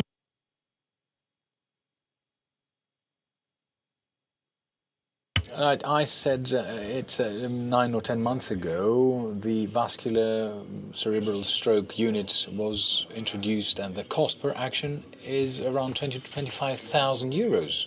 The stents, something that becomes a routine. There are more numerous and more complex or complicated, resulting in the cost of the grafts to double. The TAVIs, the aortic valves, The cost of the TAVI alone is around 22 or 23,000 euros. So cost does enter into it and it affects it? Yes. For us, for the hospital, yes. I don't know whether some of the other gentlemen would like to say something for a minute and a half. Yes, Mr. Nikas, 30 seconds each. Right, I would like to say that, well, we have procurement as an issue. I mean, okay, we can't look very far. Let's use the useful practice of measurement, as we saw earlier, and to allow the public sector to buy results. We don't need gadgets. We need programs, and to demand the vendors to undertake their responsibilities in a measurable way. And if we can't measure them in the hospital, to support this measurement, because it makes us better. And since we have the predictability on behalf of the public sector, we reduce the cost and increase funding. Mr. Nikas, another 30 seconds. 30 seconds to say three things. DRGs are very important, that finally, ultimately, after all these years, we will have a new system. And in order to have procurements on the basis of value, we will definitely need for the measurements, and something you mentioned earlier, asking Mr. Halkiadakis, in the clinical results, that financially to see what happens at the hospitals, and have such a culture and such a strategy in procurements on the basis of value, not just price. Training of the staff also for procurements, for EKP, on value-based healthcare, and of course some centers that can do such things all over the place. Otherwise we cannot actually do that elsewhere. If we have scattered and dispersed cases, we can't do anything. So I take this pass from you and say that the country may have 125 public hospitals and another equal number, even more, of private clinics. But the big ones, on the Pareto's theorem, 80% is in the large university regional hospitals and in the 10 big private hospitals. This is where we should be starting all this story. And I think that we're giving a very good pass for the next table, and primarily for the 215 table that will have the Deputy Minister here as well, that will be talking about the hospitals. I should like to thank you all, and thank you for being with us.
After this very short break, we are ready to start the next session entitled Transforming Healthcare for the Future, Building a High-Performing Health System for a Healthier Population.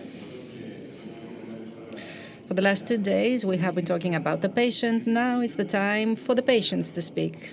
It's the time to focus on patients. So I would like to invite to the podium the moderator of this session, Professor Ms. Pavi, and the distinguished speakers, the Secretary General for Public Health, Ms. Kaliva, the President of the Greek Patients Association, Ms. Vasiliki Vakouftsy, Ms. Balaoura, Chief Executive Officer, First Health Region of Attica, and Mr. Yannis Kotiopoulos, General Manager of PIV, and Mr. Emanuil Tripodianos, Chairman and CEO of BDH.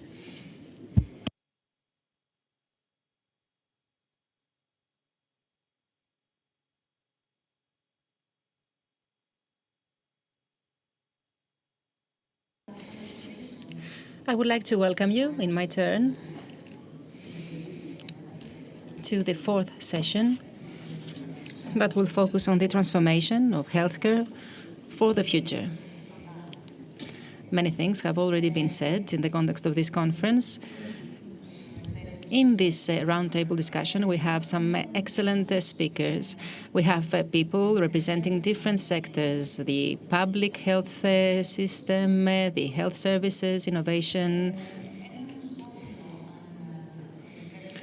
A comment I would like to make, a very brief one, is the following. We all know that we talk about a health system that needs to be resilient.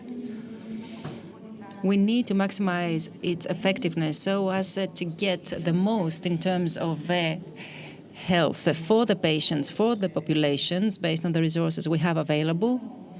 But we know that the more we try to make the system effective, by taking specific measures, the more the equality may be harmed. So this is a very important issue for the health of the population, especially for the vulnerable groups.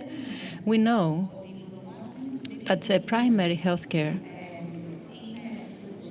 is the subsystem of the health system that improves equality and at the same time decreases the load for the hospitals, therefore increasing the overall effectiveness of the system. We also know that the public health and the public health services are the ones that define all the other indicators of the system, because we know that the health system actually is associated with a certain part of the population. So when we're talking about the public health, we need to focus on the improvement of the public health system, which is collaborating with the primary healthcare.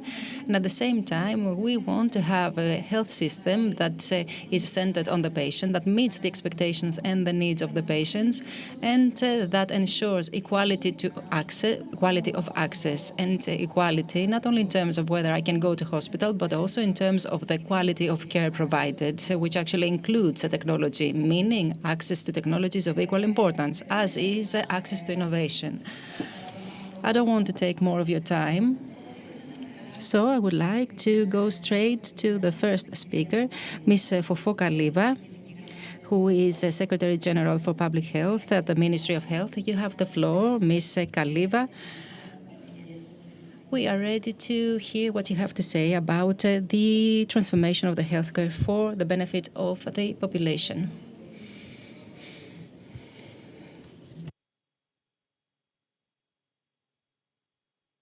It is an indisputable fact that the health system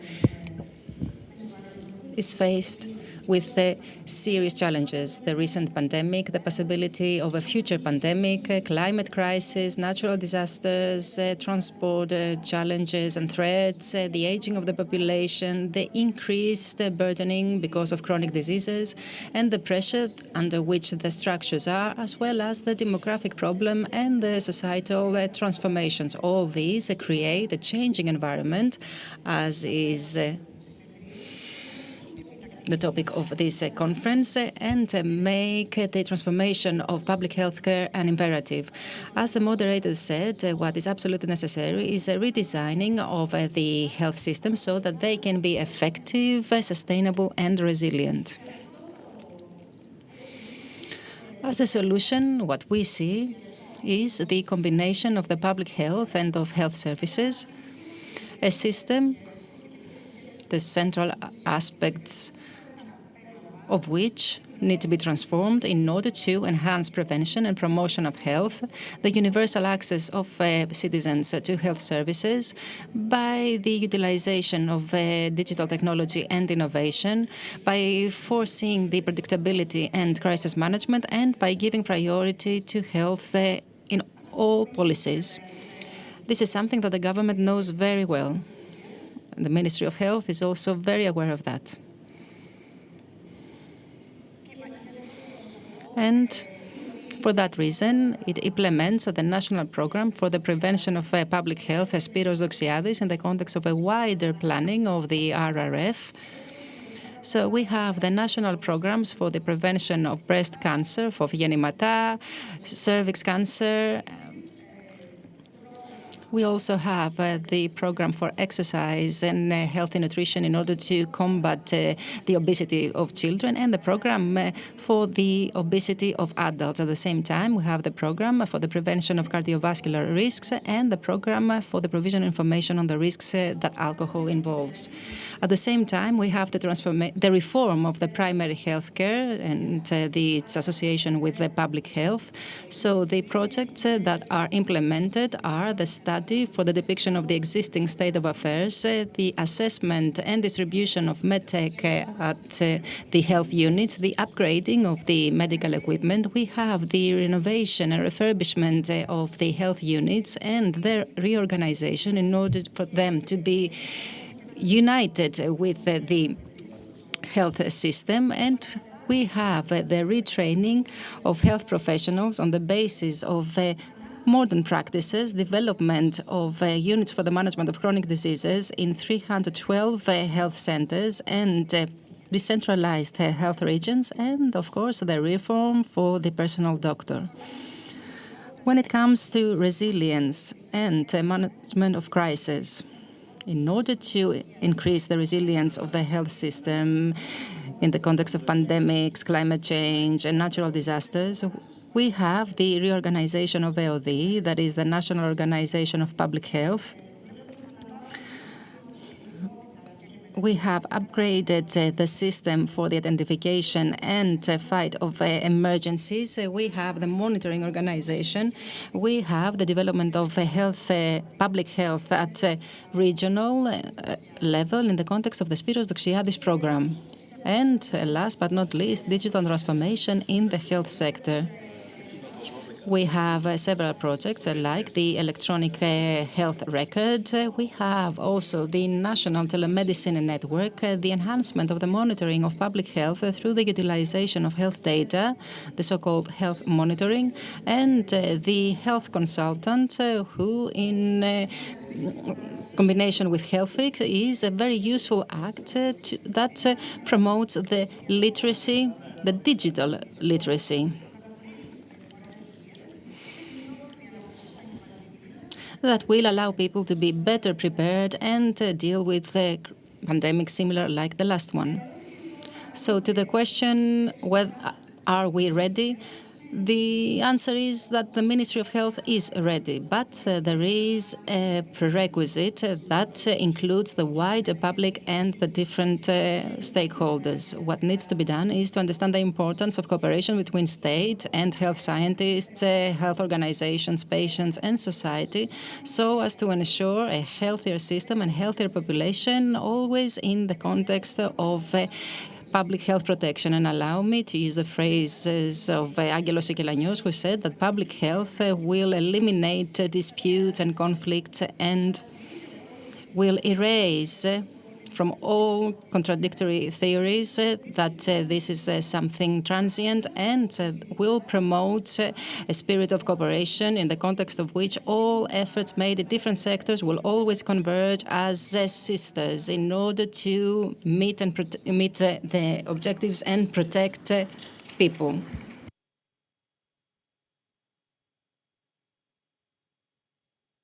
Thank you very much, Mrs. Kaliva. You raised several interesting topics. I hope we'll have time afterwards to discuss. I would like to give the floor to Mrs. Vasiliki Rafaela Vakouftsy, who is chair of the Patients Association, the president of the Greek Patients Association, and I think that now we should hear your voice, hear your opinion. Good afternoon, and thank you very much for the invitation to be with you today.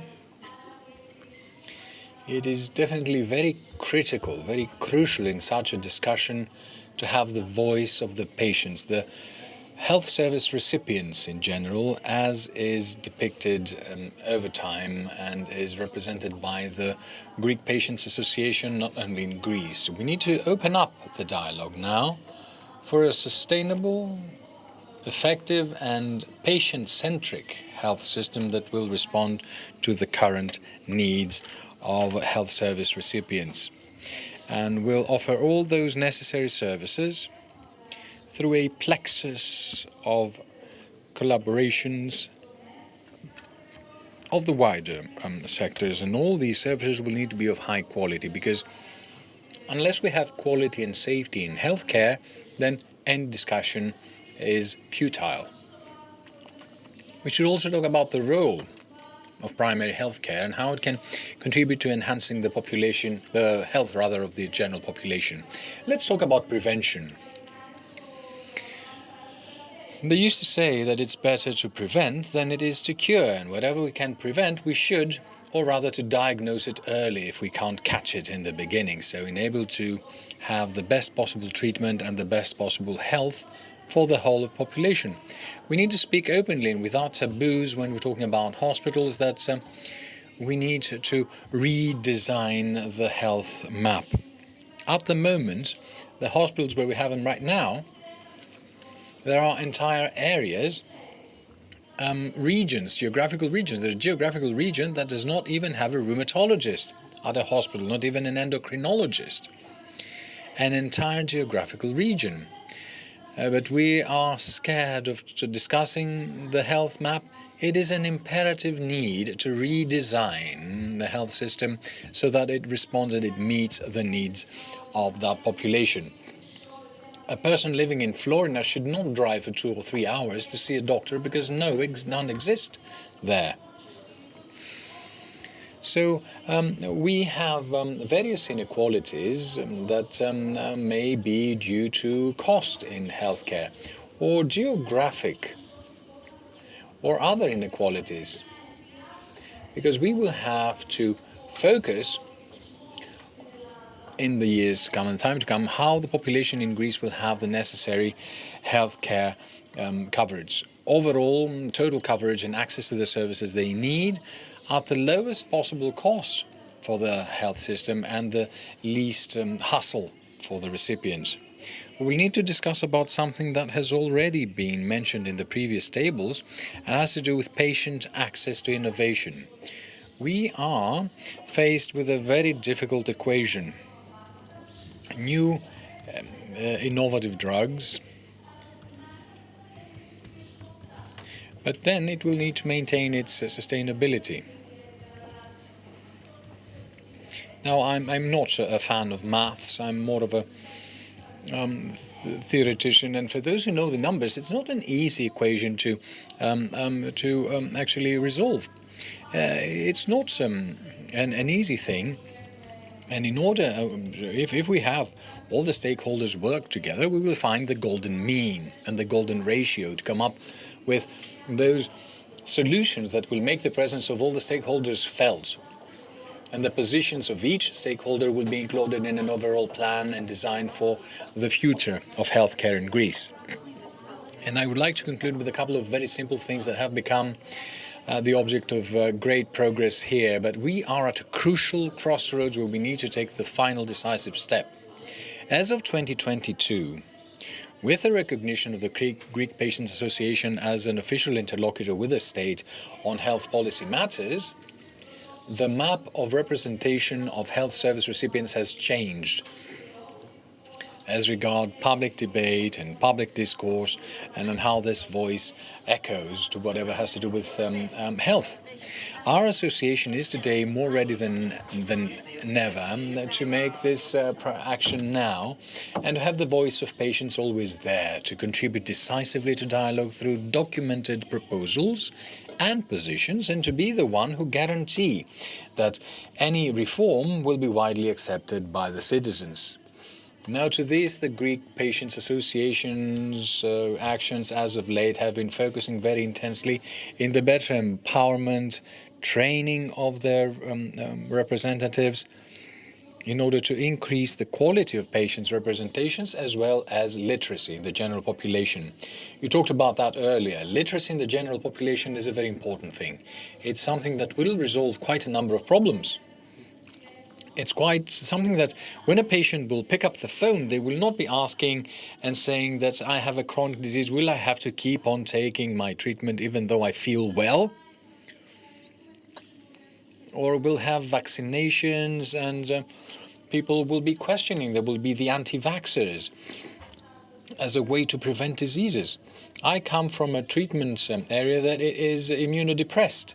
Now, if we go now and we ask about adult vaccination, 80% of patients, if not all, will be deficiently vaccinated, and some of them will have very pronounced misinformation regarding vaccination, although they're members of a high-risk group, and they should have been more sensible and sensitive.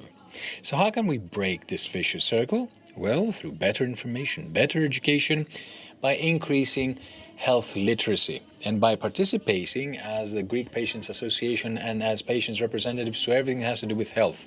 And I want to say this: everything you discuss about health should start and end having the patient at the epicenter. Thank you very much.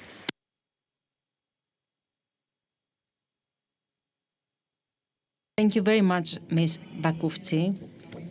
About the innovation-related issues, we will get to hear more by the two gentlemen. Now I would like to give the floor to Ms. Olga Balaoura, who is Director, Chief Executive Officer of the First Health Region of Attica. You already heard what the patients have to say about the organization of the health system. You have served in a hospital. Now you work in the Health Region of Attica. So how can we possibly have a healthier system for a healthier population? Thank you very much. I have the pleasure to cooperate with the Patients Association, and I hope that this cooperation will get closer in the future. I would like to tell you that in the First Health Region, we have 24 hospitals, 71 structures of primary health care, approximately 25,000 staff.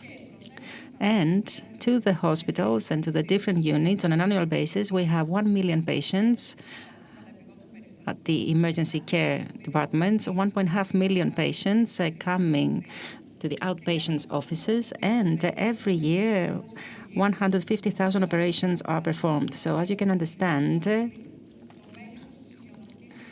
the size of the First Health Region of Attica is quite significant.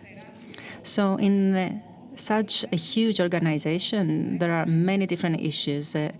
We have seen, and we actually see it on a daily basis, that the patients who come to our hospitals, out of these, only 20% is admitted to the hospital. The rest are ambulatory patients. They get some instructions from the doctor and they go home. What does this mean? It means that we need to approach to the primary health care in a different way and to invest in it. And we need to reform our system in that direction. So the strengthening of the primary health care for the First Health Region is a primary objective, and we're actually collaborating with the Ministry of Health in this direction. And I'm not talking only about the building infrastructure and the investments made in this, but also about the provision of health services and the way we can improve them so as to attract our patients to the primary health units, not just to reduce the burden of the hospitals, but also in order to give them the possibility to produce real clinical and scientific work. We have the clinical studies that are lagging behind in Greece in our hospitals. So in that model, The way forward is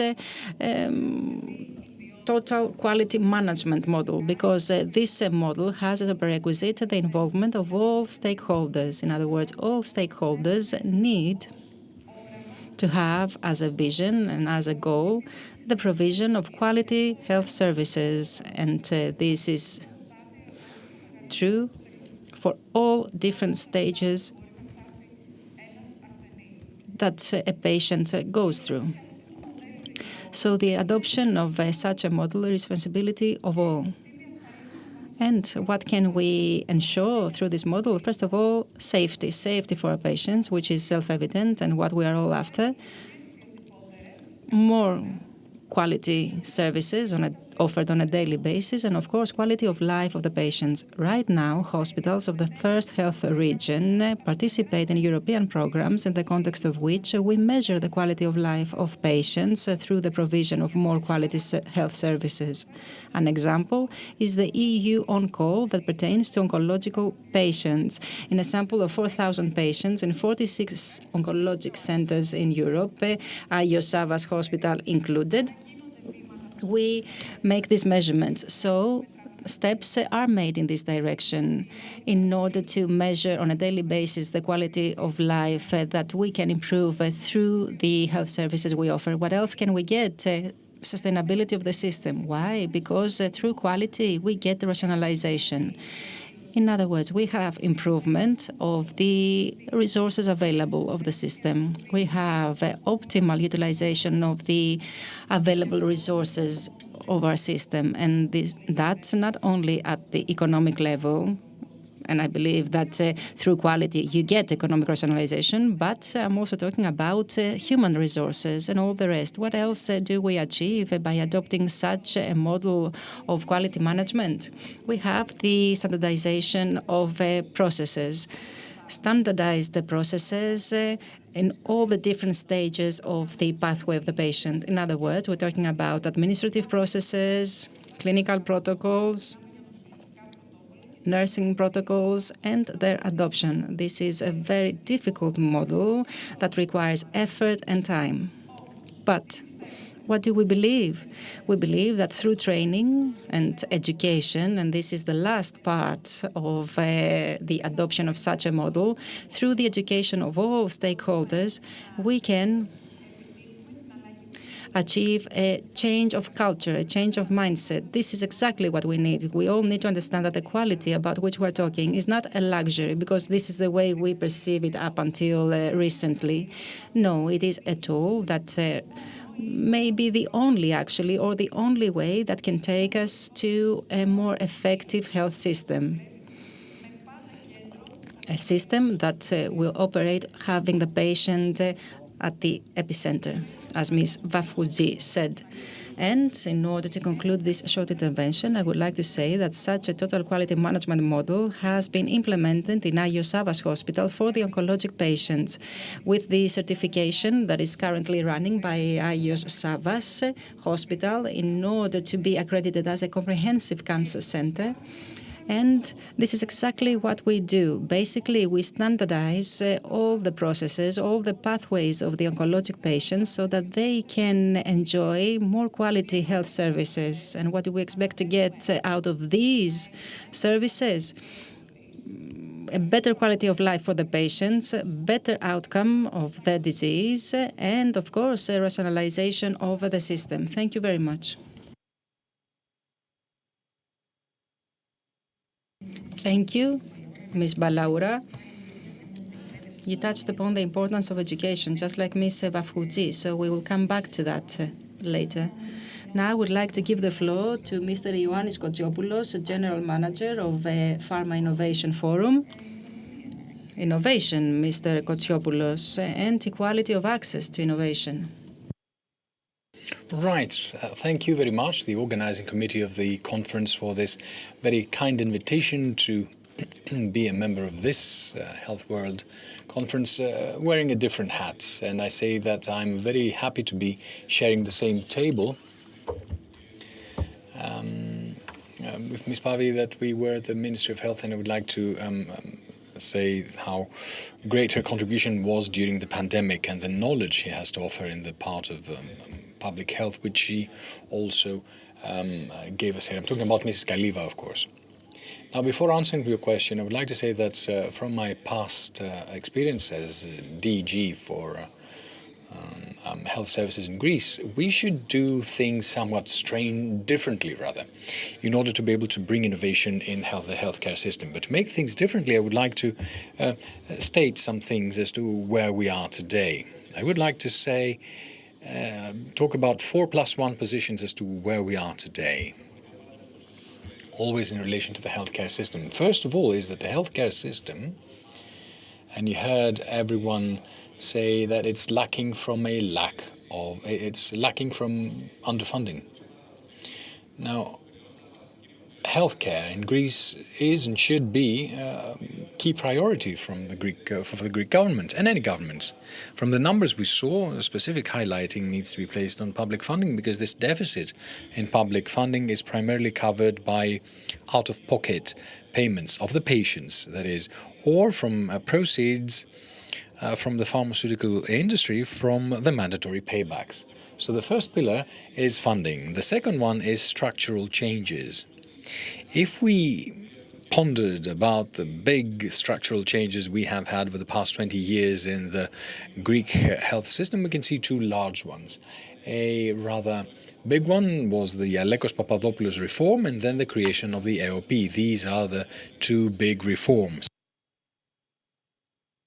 There were some smaller ones, but there were the key ones. So the health care system and the health system of the country suffers from a lack of structural changes that will make it walk hand in hand in the same pace with the European ones, which we are lagging far behind from, with results such as the ones we have today, many hospitals, but in many areas the hospitals being incapable of meeting the needs of the patients.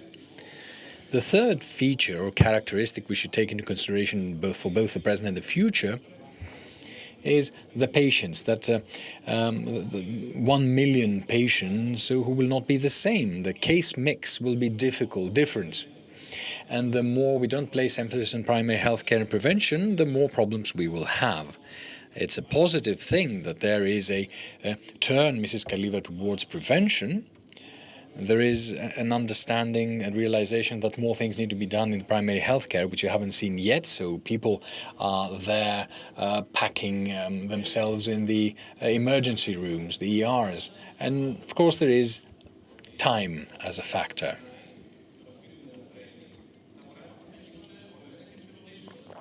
The more we let time go by, the more difficult things will be. And from after our past and more recent structural changes, years have passed, because we said that we would talk about new resources and new reforms. The more we don't reform our healthcare system, the equation will be more difficult, and the maths will not add up. Now, as the time goes by, technology is moving forward with rampant steps. We see huge developments in pharma, resulting in new innovative treatments coming faster and becoming available faster in the international environment. The question is how to give Greek patients and citizens access to those treatments. So we need to realize that this is a parallel access.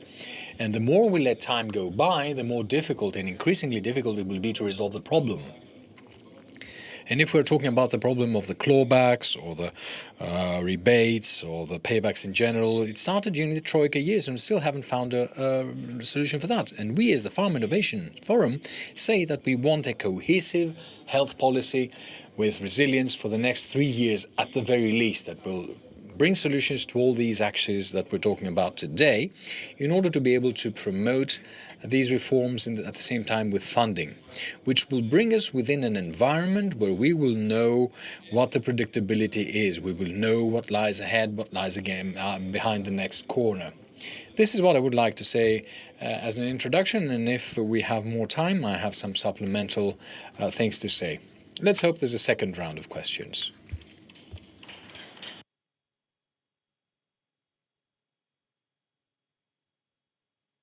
Mr. Kotsiopoulos as well. That was Mr. Kotsiopoulos, thank you very much. And now Mr. Tripodianos has the floor. He's chairman and CEO with Becton Dickinson Hellas. It's biotech and medtech. Please share your wisdom with us. What solutions could we expect? Thank you very much, and I would like to pick up where Mr. Kotsiopoulos left off. Clawback was a temporary measure, and it's permanent. Instead of leaving pharma, it came to medtech as a rebate to cover some gaps in the system. So with measures such as this and with ways such as these, we can't move forward. We're moving backwards.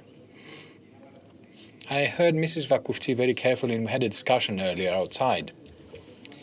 And she placed the problems where they are, which is where we start. We need to see the actual needs, to see patients and healthcare professionals what they need, and doctors in general, and to say about the here and now. We're designing reforms, governments change, governors change, everyone changes, and then we're back to square one.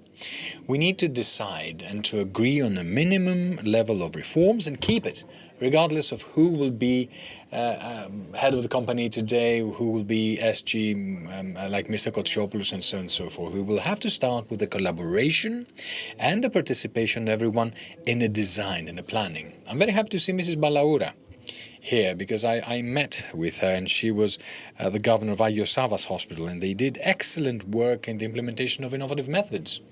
And other hospitals, like the one in Heraklion. But unfortunately, they are the exceptions. We need to move out of the exceptions and create a rule. And these examples become a beacon of light for everyone to follow. So can we do this change? Yes, of course we can. So there are problems. It's the aging population. It's the inequalities in Greece in how health services are offered. It's a different way in which it is offered in the islands, where we have a huge scattering, and it's different in the centers. There's a difference in the quality of health.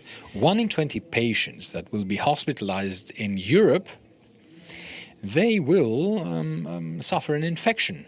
Hospital infection. 20% of those infections are due to an OR. It's surgery related. So this cost is 9,000 to 17,000 euros. So you realize, unless we deal with these problems, it is futile to do anything. It's like a black hole where you're shoveling money into. So we need to find a way to save money and to remove rebate. Rebate is a small amount on the cost of materials. We know the cost of materials, what it is. It's a very small fraction of the turnover of a hospital. It's under 20%. The big cost lies in the other things that need to be dealt with. Yes, there are problems, and the thing is, what we as an industry can do all together to deal with these problems, to offer better solutions. The industry can help the HCP offer better solutions, offer better services for the patient and better services for themselves. They're working in a very difficult environment. They're working endless hours under awful conditions. So they need to be in a better state to be able to deal with the problems better. We offer education as a sector, and the paradox is, the conundrum, and we'd like to look at this with you, Mrs. Kaliva, is that the industry is forbidden from offering services of education in our centers of excellence to healthcare professionals or hospitals. And you see, innovation comes from the industry. It's the industry that creates innovations. Who is more appropriate to train a doctor? I can't take a Greek hospital doctor and take them to Spain, Germany, or wherever. It's forbidden. And this is the paradox in the system. There is artificial intelligence that is coming, and it gives a lot of solutions, like tailor-made medicine. We have telemedicine. Having patients not have to undergo the stress of moving and have their problems solved. We have digitization. Without digitization, digitization has actual data from the hospitals that allow us to plan forward. In the previous panel, they talked about value-based. Value-based is just looking at the current situation, the status quo, what the problems are, measurable, agreed upon, and move forward. Unless we have these data, we can't be talking about these things. And like Mr. Apostol said yesterday, we're moving forward with a patient's record, and unless we have that, we can't do value-based. Now, we can't wait until the data be ready. We need to have an intermediate solution. Like Mrs. Vakoufti said, time is of the essence. It's the key, crucial point. We need to agree on some solutions now and on some targets to meet those, to resolve those problems. I had prepared a video, an example with a new technology that helps from telemedicine, but I think we've all seen such examples, so it's pointless. It's a moot point for me to show this, and it's we've got a lot of examples, all of us. What I wanted to say is that we must all act now, because we all have a maybe inside of us. So there is a technology that maybe could have helped him, and it wasn't available there, it was available at another hospital. It was an elderly patient. Maybe that solution couldn't help, and the solution was my company, that we didn't manage to reach that hospital. So that maybe is always in the minds, and the what-ifs, the maybes. We shouldn't have the what-ifs in the future.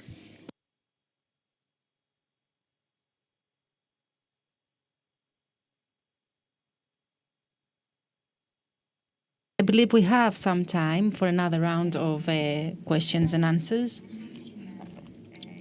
And I would like to start with Ms. Kaliva.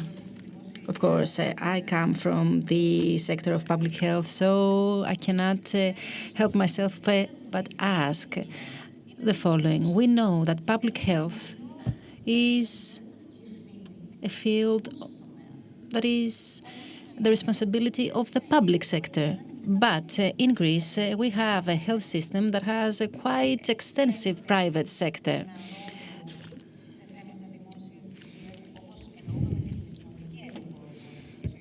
So in the scientific term of public health, do you see any role of private sector in the public health? Public health pertains to the population and to the various different smaller or bigger groups. It is associated with the populations. That is why it is called public health. The Ministry of Health regulates both the public and the private sector.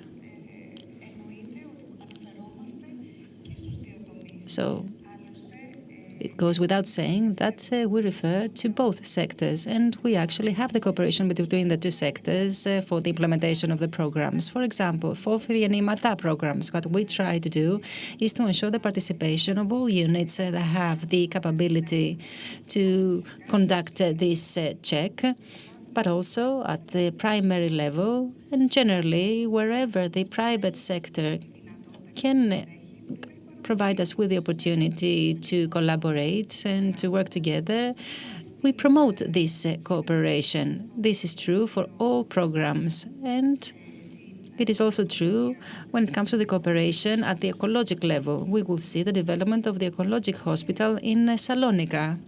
Of course, this is true for all sectors. And the pharmaceutical companies, I believe it is self-evident. We do not make any distinction between public and private. We are talking about populations when we talk about public health. Okay, thank you very much for this answer.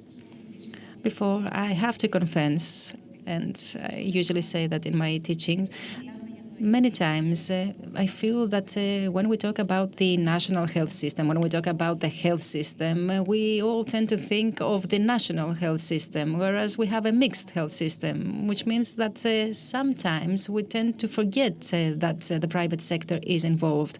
So we need to have this in mind, that it is a private health system if we want to enhance it and strengthen it. Thank you very much, and maybe we will have some time later. And now I would like to ask Ms. Vakoufti, first of all, are you satisfied with the institutional participation of the patients and with regard to the education that you mentioned? You gave us examples about the vaccination and illiteracy, based on the research, what we know is that what is of great importance is whether people feel trust to the organization that conveys the messages and that provides education. I would like your answer with regard to this too. We're talking about education, but I also believe that we need this education to be provided by a trustworthy organization if we want to convince the population. And moreover, how satisfied are you by the institutional participation of patients? First of all, it is a huge leap, the fact that the voice of the patients has been institutionally recognized. If we were in this same room 4 years ago, this would seem like a science fiction. The previous and the current leadership of the Ministry of Health, the cooperation that we have is very good. And indeed, we have had a very good communication with the ministry. The ministry is always open to hear what the patients have to say. Are there more steps to make? Of course, but just keep in mind that only 2 years have gone by since the institutional recognition of patients. Now, the representative of the Hellenic Patients Association can take part in board of directors of organizations, which is something very beneficial and will allow us to get some best practices from abroad. The level of the association is as it is today. It has the possibility to make good proposals. It has this good cooperation with the leadership of the Ministry of Health, so we are optimistic about the future. With regard to education, it is very important where this education comes from. And I believe that most of you have already observed that after the pandemic, even organizations that had a good reputation actually lost part of this good reputation and therefore part of the penetration they had in the population. For example, if some information was coming from the state, which is a highly trustworthy agent for the provision of information, it didn't get the response it expected because certain parts of the population were easily manipulated or were using this information and wrongly translated into a theory of a conspiracy. And all this created a bad reputation and a bad reception of information. So I believe that in the future, we need to focus on restoring the reputation of the organizations providing information and education. And we need to work all together in order to achieve that. Because if information has the seal of more than one organization, this will be better for all, because more people will trust it. Okay, but here in Greece, we have an issue of trust. I believe that this is a conclusion that we can draw from all research, and I mean trust to the state. This was evident during the pandemic, actually. And allow me to say that the health professions played a role that was not always positive. In other words, I would expect the health professions to play a more positive role during the pandemic. Thank you very much. Ms. Balaura. Right, you spoke about placing emphasis on primary health care. We know that in Greece we have a bit of a problem regarding the continuation of healthcare, the interconnection between primary healthcare and hospitals, and another issue.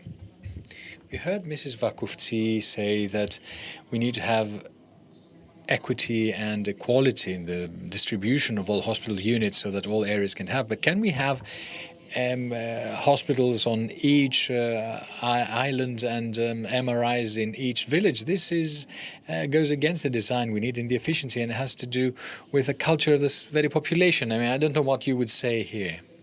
Okay, well, geographically, it's outside the district or the region, as it were, but I'm just joking. Now, before starting and responding to your question, I would like to make a clarification. I don't know why it's not clear in Greece here. When we're talking about national health system, we're talking about the public and the private sectors together. It's a single system.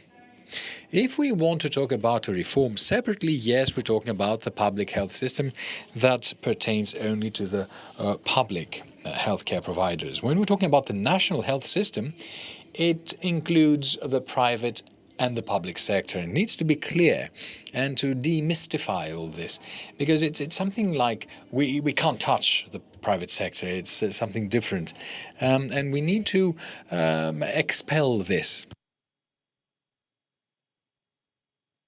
This is something that I can answer here. And primary healthcare, as of late, is in a very adverse position. It's very bad in terms of resources and in terms of building infrastructure. And I don't think that the gravitas that should have been attributed has, thereby including it in the design of the national health system, including the private sectors as well, so as it should in order to meet its role. Not just the gatekeeping, I mean, to keep the patients outside the hospitals, but to play a role in prevention as well. Primary healthcare plays a great role in prevention. We can't do prevention at hospitals. Unfortunately, what we are doing is exactly that, but we shouldn't. So the upgrade about which we're talking and has to do with primary healthcare should have these two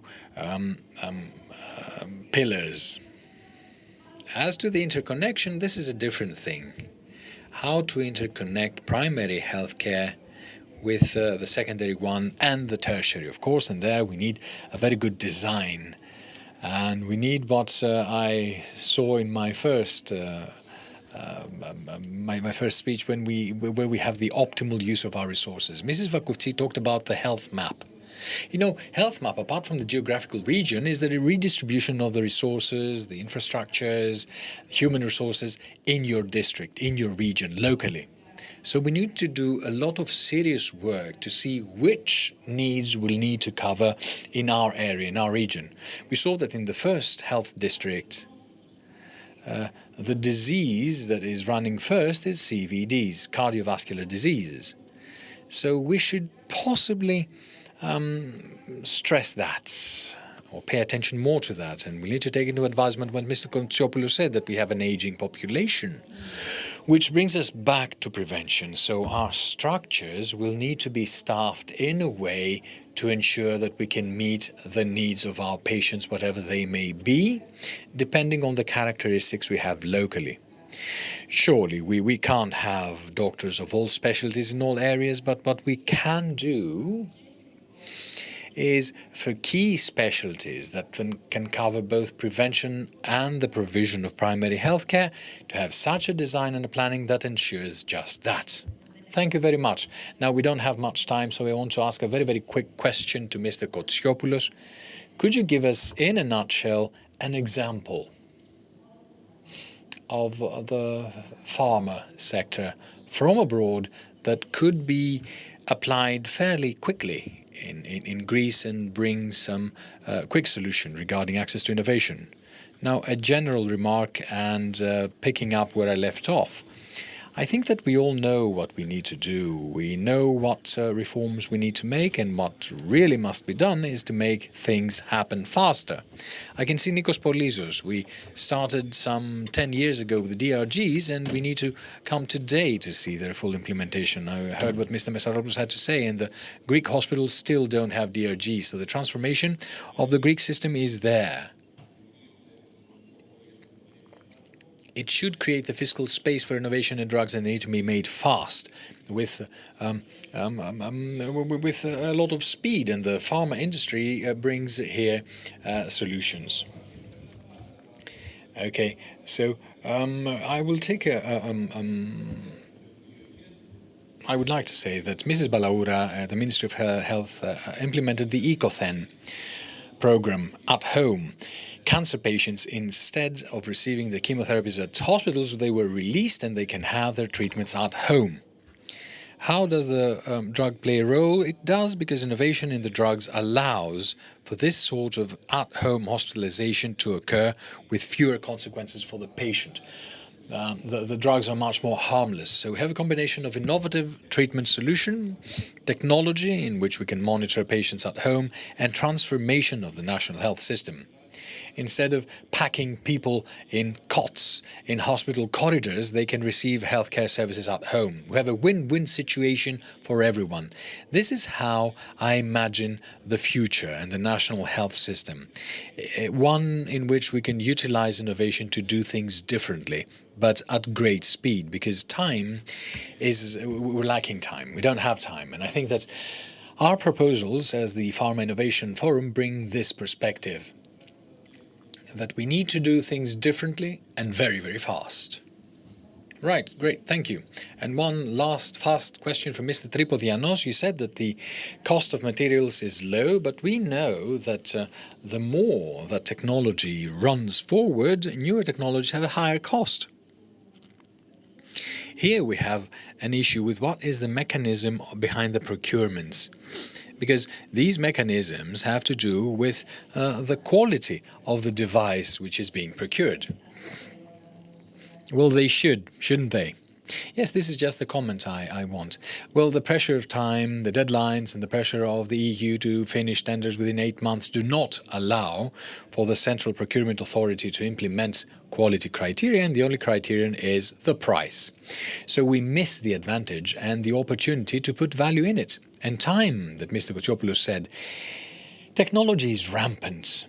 And the cycle of a tender from the specification to the completion can be up to 2 years. It's definitely over a year. Until its completion, you realize that the technology is outdated and we're purchasing something that is already antiquated. And in the other countries that are running things faster, they have a more modern material and product. I said that it's low compared to the other costs. So if we base ourselves into limiting the cost of the device and the drug, and we miss the value, technology and everything, then we're paying other costs. Which is why I mentioned the cost, 9,000 to 17,000 euros for an infection, that they will need to receive drugs. These drugs are added to that clawback and everything, so it's up to the companies to pay the slab. Again, it's a tremendous cost. Now, okay, regarding procurements, it's a process that you too see that needs to be included in the transformations. Yes, this is where we must start everything. Now, we don't have any more time, so I should like to thank you very much for your participation, for the great things you said. I hope you found all this discussion very interesting, and I should like to thank you very much for participating.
Having the very interesting findings fresh in our memory. Findings about how we can transform the system to the benefit of the patient, we are now ready to proceed to another topic. Innovation as a lever of growth and as a lever of progress.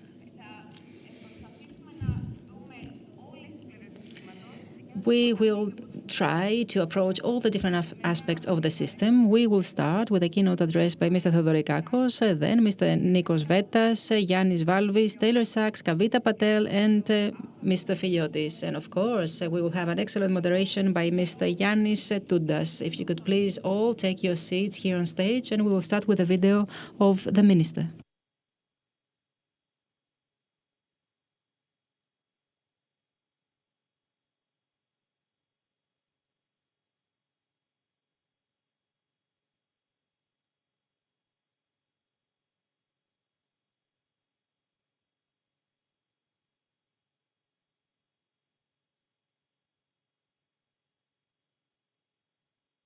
Ladies and gentlemen, I would like to thank you for the invitation. Unfortunately, I couldn't be with you there today in order to take part in the extremely interesting discussion with all the distinguished panelists and in order to see you in person. Unfortunately, I had some prior engagements, because of which I had to be to Salonika. Allow me, however, to share with you some thoughts. Innovation, without a doubt, lies in the heart of economic growth. It contributes decisively to the competitiveness of the economy, and it is a prerequisite for the progress of any society. It is the particular force of a man that allows them to expand its boundaries, and there is no doubt that innovation has a special value in health sector, since it saves lives and makes the lives of people that suffer from health problems much better. In the Ministry of Development, we support the efforts made by the companies that operate in the health sector, since they constitute a dynamic sector of the Greek economy, a field where our country is highly competitive. Of course, the reform of the clawback system stands out. The offsetting of expenses with expenses for clinical trials or investment expenses of those who are obligated to make paybacks, or through investment plans for the development of products or production lines, as well as policies for the rationalization of pharmaceutical expenditure. In the context of the first open call for the action, we had 54 projects included of 33 pharmaceutical companies of a total budget of over 500 million euros, with a public expenditure reaching 250 million euros. At the same time, this year, 2024, and 2025, next year, the process will go on, since we have secured the funding of 150 million and 40 applications for support have been submitted, amounting to 0.5 billion euros, the public expenditure being over 200 million euros. As a Ministry of Development, we support research and innovation in all sectors of the economy in the context of a new production model that we shape and we implement in order to promote sustainable and equal growth and in order to promote green and fair transition. We fund with 300 million euros the action I Innovate, I Research. The researchers can submit applications for funding. Small, medium enterprises can do the same, or joint ventures of businesses, as well as research organizations. The first intervention, research and development, has been completed, and 427 proposals have been submitted, with a public expenditure exceeding the 178 million euros and a budget of over 237 million euros. Because of increased demand, we actually got 2 extensions. The last one was given a few days ago for the submission of funding proposals. For the second intervention, that is for joint ventures of businesses and research organizations, we will soon present new funding tools and new initiatives, because development is a prerequisite for the growth of our country. Thank you very much. Very well. We would like to thank the Minister for all the interesting issues he raised. Unfortunately, we don't have him with us so that he can take part in the discussion that will follow. I just wanted to welcome all of you. My name is Yannis Toudas, and I will moderate this roundtable discussion on innovation. I would like to thank the organizers for the invitation to take part in this interesting conference. I would like to thank the distinguished speakers that we'll get to hear later on, and of course all of you that take part in the works of this conference. I will be brief, and I would kindly ask the speakers to observe the time of 3 minutes. We will have the opportunity to have a second round of questions. We are lagging behind the program by 30 minutes. That's why I'm asking that. So, on my part, what I would like to say is that there is no one in this room that actually questions the value of innovation when it comes to the improvement of health and, of course, to the strengthening of the economic growth of a country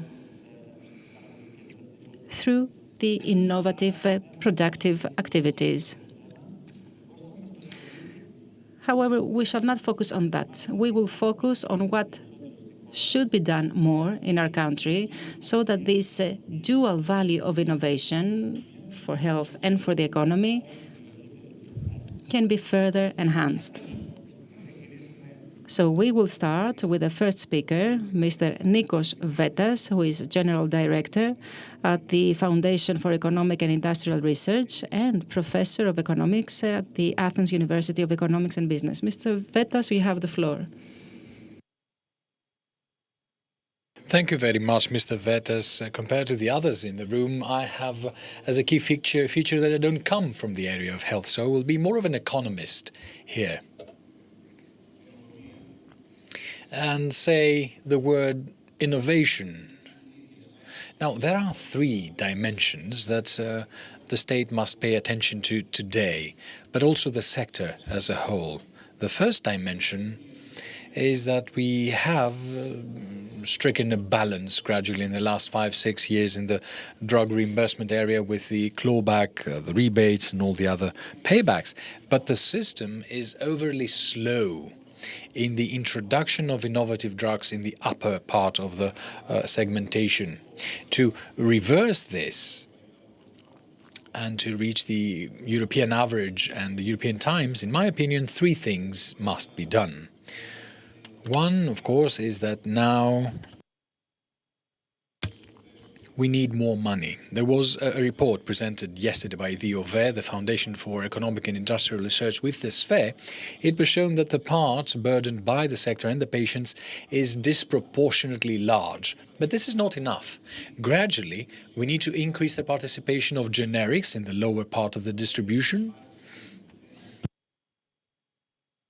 We will need to have a filter and a selection in the upper part of the distribution, in the sense that innovative drugs can save health expenditure for the rest of the system, even hospitalization cost.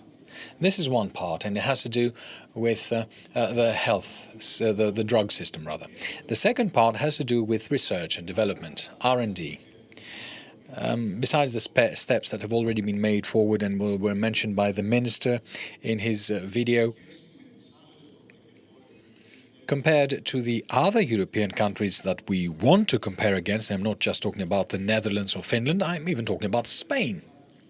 Research and development carried out in the pharma sector is very low, very limited.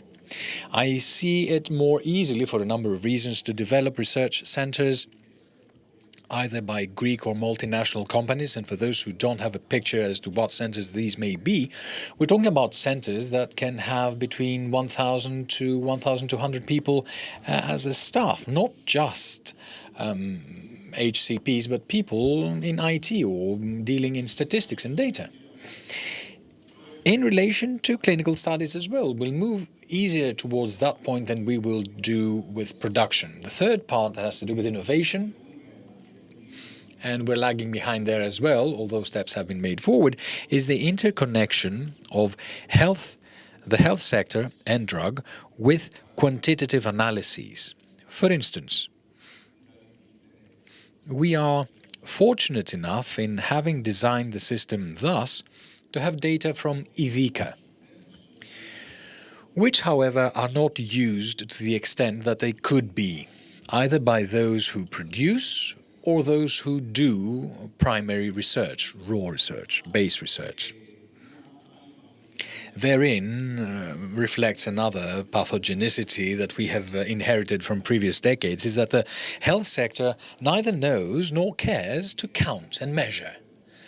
We think that health should not be quantified, it's a supreme good and everything, and we couldn't be more wrong than this, ladies and gentlemen, because scientifically speaking, the interconnection of data analysis with health services is something in which our country is straddling. It's what sort of programs we have in curricula.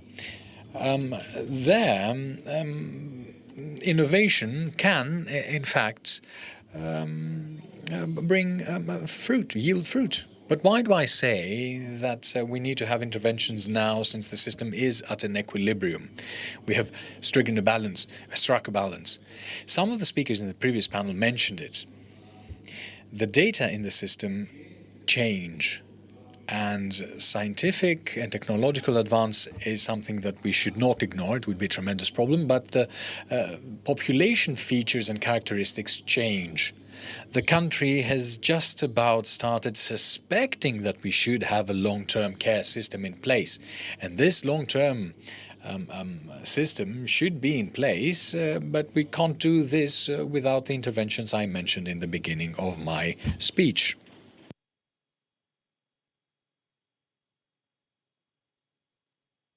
Thank you very much, Mr. Vetas. I would like to keep these 3 points you raised: the need for funding, the research centers with the clinical trials and studies, and the interconnection with quantitative studies and analysis by IDICA.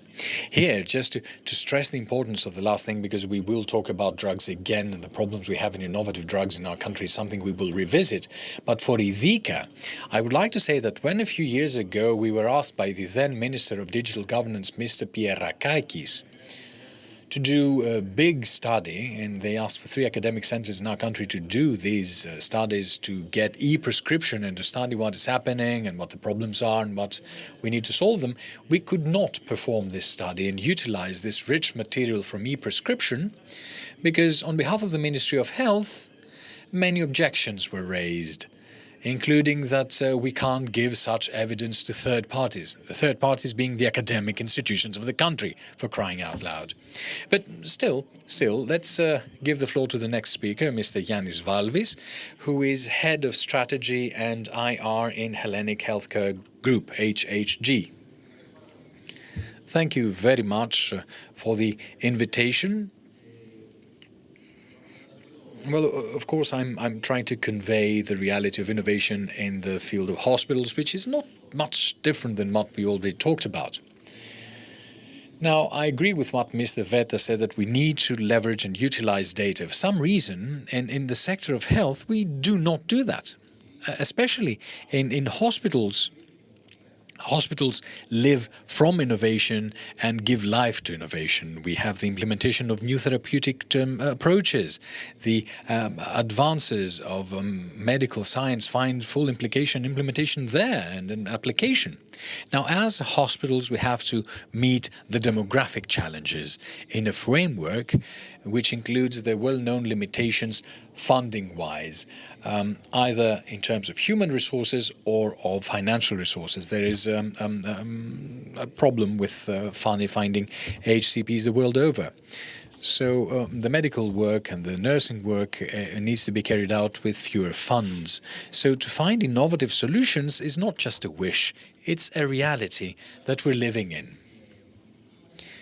Now, trying to share our experience about what we've done, I would like to say that investing or constantly investing in new equipment that utilizes the new technological advances is the first and foremost thing to do. That being said, we're trying to come closer to what we call the health system ecosystem and these new companies, the startups. And it's something we should lean on with much more interest and care, because we have a lot to gain from the startups as the healthcare system. We took a third step, and I'm very happy that with the organizers we have a lot of people here who can say more things, because we participate in a family that has focused on digital health in the field of startups. It's a multinational, I would say, family based in Israel. And I would like to share our own responsibility, and I would say that we were fortunate enough to see up close and personal how the innovation ecosystem works in Israel, which is a unique experience. It's a lifetime experience. And it's my personal opinion that apart from the purely financial and economic part, you can see that innovation requires a different cultural approach or educational approach. At any rate, this way, we're trying to take more active steps towards innovation rather than just expect science to move forward or a new treatment protocol to be introduced. Of course, there are difficulties.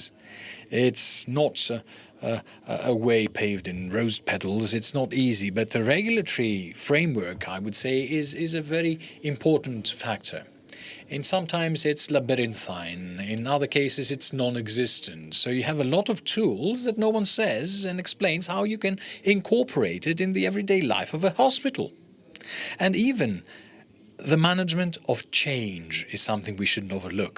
How to pass this innovation to your partners, to the HCPs. It's not an easy task to do, although they are people who par excellence work in education and incorporate education in new techniques. Familiarization with new tools, well, it's sometimes a more difficult thing to pass on to them. It's a field in which we're working very intensely. I'd like to thank Mr. Valvi. Before I give the floor to the next speaker, I would like to note what Mr. Valvi said about innovation in the field of digital health, which is very important. Our country and the public sector in general tries to get involved in that as much as possible. In the second round, I'm going to ask you more questions about that.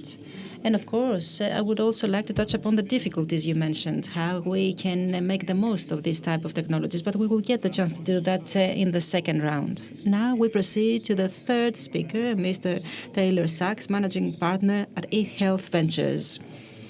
Κύριε Σάξ, έχετε το λόγο. Καλησπέρα σας. Λυπάμαι που μιλάω στα αγγλικά. Δουλεύω πολύ τα ελληνικά μου, αλλά σας ευχαριστώ πάρα πολύ για την πρόσκληση να βρίσκομαι σήμερα εδώ. Μας ρωτήσατε για τον αντίκτυπο της καινοτομίας στο σύστημα υγείας. Είναι δύσκολο να μετρηθεί. Βεβαίως, τσέκαρα κάποια δεδομένα για το εθνικό επίπεδο του Ισραήλ. Και βεβαίως δεν εκπροσωπώ το Ισραήλ υπό καμία ιδιότητα, αλλά τσέκαρα τα δεδομένα και είδα ότι οι ετήσιες εξαγωγές είναι περίπου 160 δισεκατομμύρια δολαρίων ετησίως σε σύγκριση με τα 100 της Ελλάδας. 50% αυτών είναι υψηλή τεχνολογία, η οποία δημιουργείται χάρη σε αυτήν την κουλτούρα καινοτομίας που κυριαρχεί στο Ισραήλ. Και είμαστε πάρα πολύ τυχεροί που έχουμε μια τέτοια κουλτούρα. Εγώ ίδιος είμαι υπεύθυνος για ένα ταμείο, ένα φαντ που προάγει την ανάπτυξη της καινοτομίας στο σύστημα υγείας. Τα νοσοκομεία στο Ισραήλ και το σύστημα υγείας στο Ισραήλ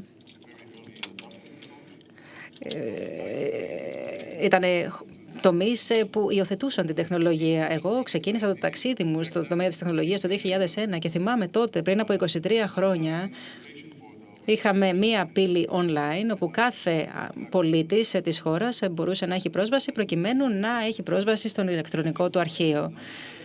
Απλά πράγματα, εντάξει, δεν είναι κάτι σύνθετο από άποψη τεχνολογίας, δεν είναι τεχνητή νοημοσύνη, δεν είναι επιστημονική φαντασία, είναι απλή πληροφορική, η οποία όμως υιοθετήθηκε εγκαίρως και με αποτελεσματικό τρόπο.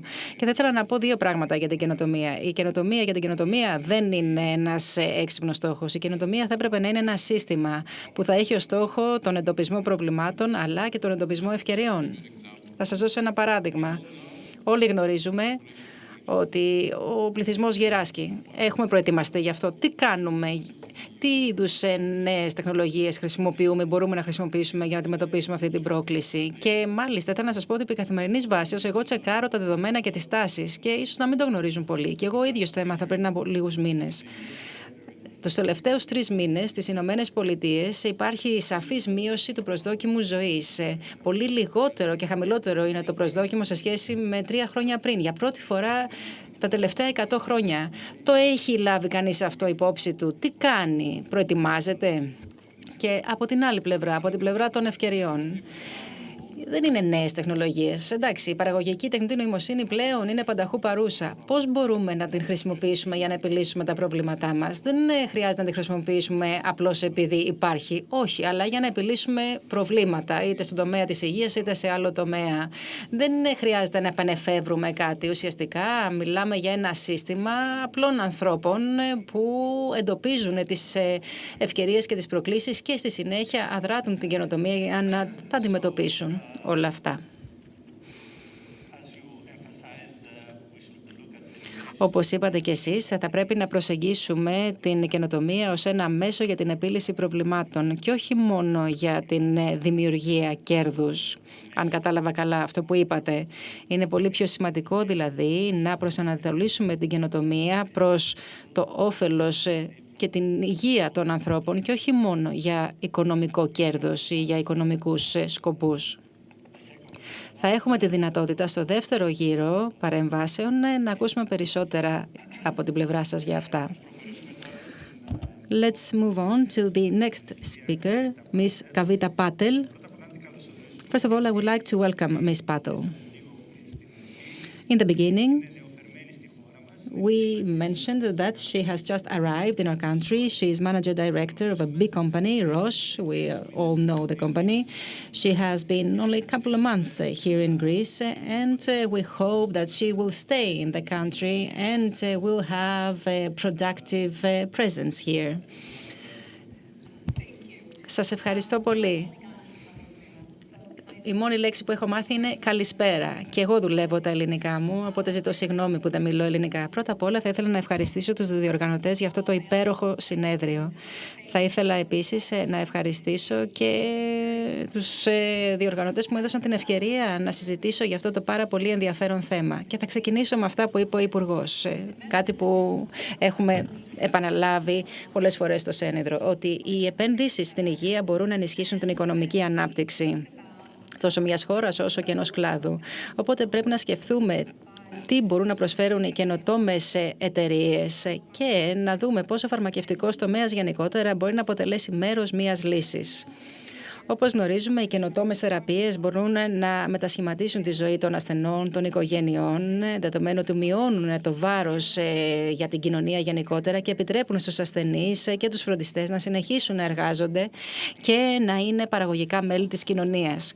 Επίσης, γνωρίζουμε ότι οι καινοτόμες θεραπείες μπορούν να δημιουργήσουν αξία στο σύστημα υγείας. Και αυτό που εννοώ με αυτό είναι ένα παράδειγμα κάποιων υποδόριων εφαρμογών, όπου παίρνουμε βιολογικούς παράγοντες και στη συνέχεια τους εγχαίουμε με συγκεκριμένες συσκευές. Και αυτό μας επιτρέπει να μειώσουμε το βάρος για τα νοσοκομεία, να μειώσουμε τους χρόνους αναμονής και να αυξήσουμε το capacity, ούτως ώστε και άλλοι ασθενείς να μπορέσουν να απολαύσουν υπηρεσίες. Αυτό εννοούμε με τον όρο καινοτομία. Ως φαρμακευτική βιομηχανία δεν επικεντρωνόμαστε μόνο στην ανάπτυξη καινοτόμων θεραπείων.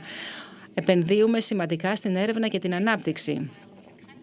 Φέρνουμε κλινικές δοκιμές σε χώρες και επιτρέπουμε σε εξειδικευμένους επιστήμονες να συμμετάσχουν σε αυτές και δημιουργούμε έτσι νέες θέσεις εργασίες, τόσο για γιατρούς, όσο και για νοσηλευτές, όσο και για επαγγελματίες άλλων τομέων. Άρα αυτό που πρέπει να σκεφτούμε είναι πώς θα μπορέσουμε να φέρουμε καινοτομία, αν θέλετε περισσότερη καινοτομία εδώ στην Ελλάδα. Πώς θα μπορέσουμε να αντιληφθούμε την υγεία ως επένδυση και όχι ως κόστος. Είναι επιτακτική ανάγκη μαζί, δηλαδή η βιομηχανία, η κυβέρνηση, οι ενώσεις ασθενών, να αρχίζουν να αντιλαμβάνονται την υγεία ως επένδυση. Εδώ το περιβάλλον στην Ελλάδα, όπως το γνωρίζω εγώ τουλάχιστον τους τελευταίους 2 μήνες, δεν είναι βιώσιμο. Έχουμε δει ότι υπάρχει μία μείωση στον αριθμό των καινοτόμων θεραπείων που φτάνουν στη χώρα.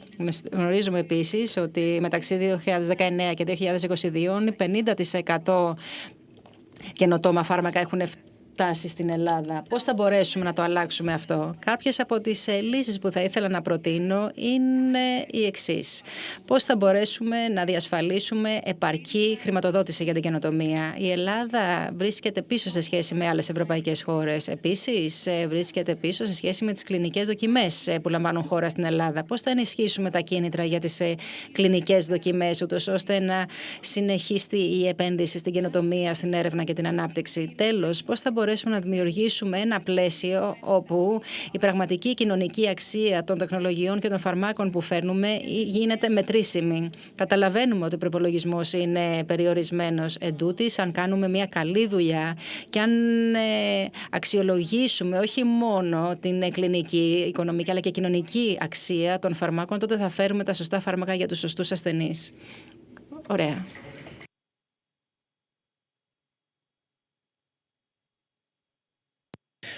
Right, thank you very much, Kavita Patel. And I think that you raised a series let's take it from the top. Thank you very much, Kavita Patel. So she actually raised a lot of questions, but a lot of these questions do not have answers that go without saying, and unfortunately the time we don't have does not allow us to look for these answers. But I would like, in the second round of questions, if you could just give us some insights and some answers to the most key questions according to how we can deal with them, if you may. Let's move on to the last speaker now, to Mr. Spiros Filiotis. He is Vice President and General Manager of PharmaServe Lilly and PharmaServe Hellas, and I'm very glad to have him around our table. When I was President of the EOF, the Greek FDA, Spiros' father, Dionysios Filiotis, was President of the SFE. Both of them, from a different perspective, had to deal with this insurmountable mountain that we had to see with memoranda of the drugs curtailing pharmaceutical expenditure, and we each fought our battle from our own side. That I believe that the best judge is the results of this effort, which helped us tremendously to exit the memoranda. So, Spiros, thank you very much for being with us, and you have the floor. Thank you very much, Professor. And like Mr. Tunda said in the beginning, no one questions the value of innovation in drugs. I mean, even if we look back a century ago, all the drugs we have today used to be innovative, didn't they? Mr. Vettas, you talked about a balance in the system, equilibrium. And indeed, from the outside, this reimbursement system seems well balanced.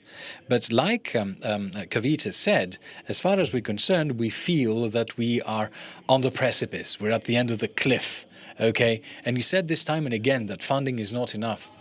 And we fear very much that we are at a turning point, that unless difficult and important decisions are taken, we will have to face far greater problems than the one we have today in terms of access, decision-making and stuff. I would like to touch upon clinical research a bit more than what the colleague did.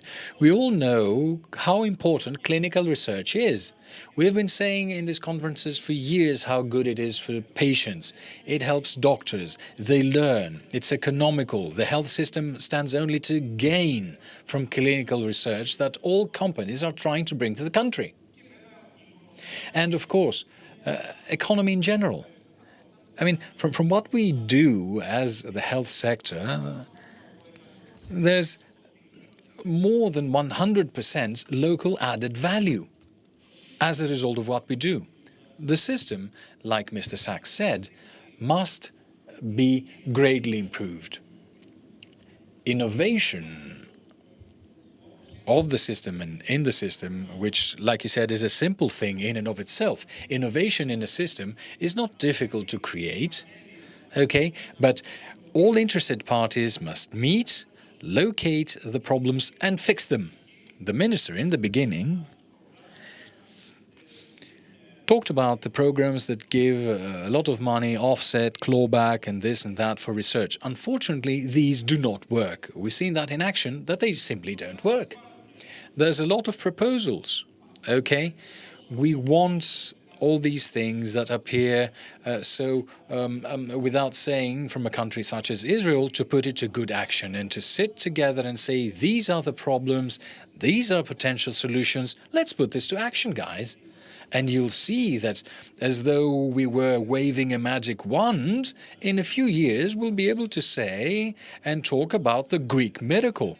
That all we had to do was tweak 5 little things and the engine got started, and now we're a center for clinical research and we will be the envy and the apple of the eye of the entire world. It's something I wish, it's something we've been trying to do for decades in this country, and thank you very much, Mr. Sachs, for saying these things so simply and so beautifully. It's the innovation of the system. This is what we want. Thank you, Talor, for this. Right, thank you, Mr. Filiotis. And, well, you know what? Back when I was studying in the States, it was back in the 80s, we had health economics as a class, and the key subjects were around the sense of cost-benefit and cost efficiency. Now, the years that I was as a president of the EOF back then and subsequently, in our country, we didn't have this approach as a criterion at all. All we had was cost, period.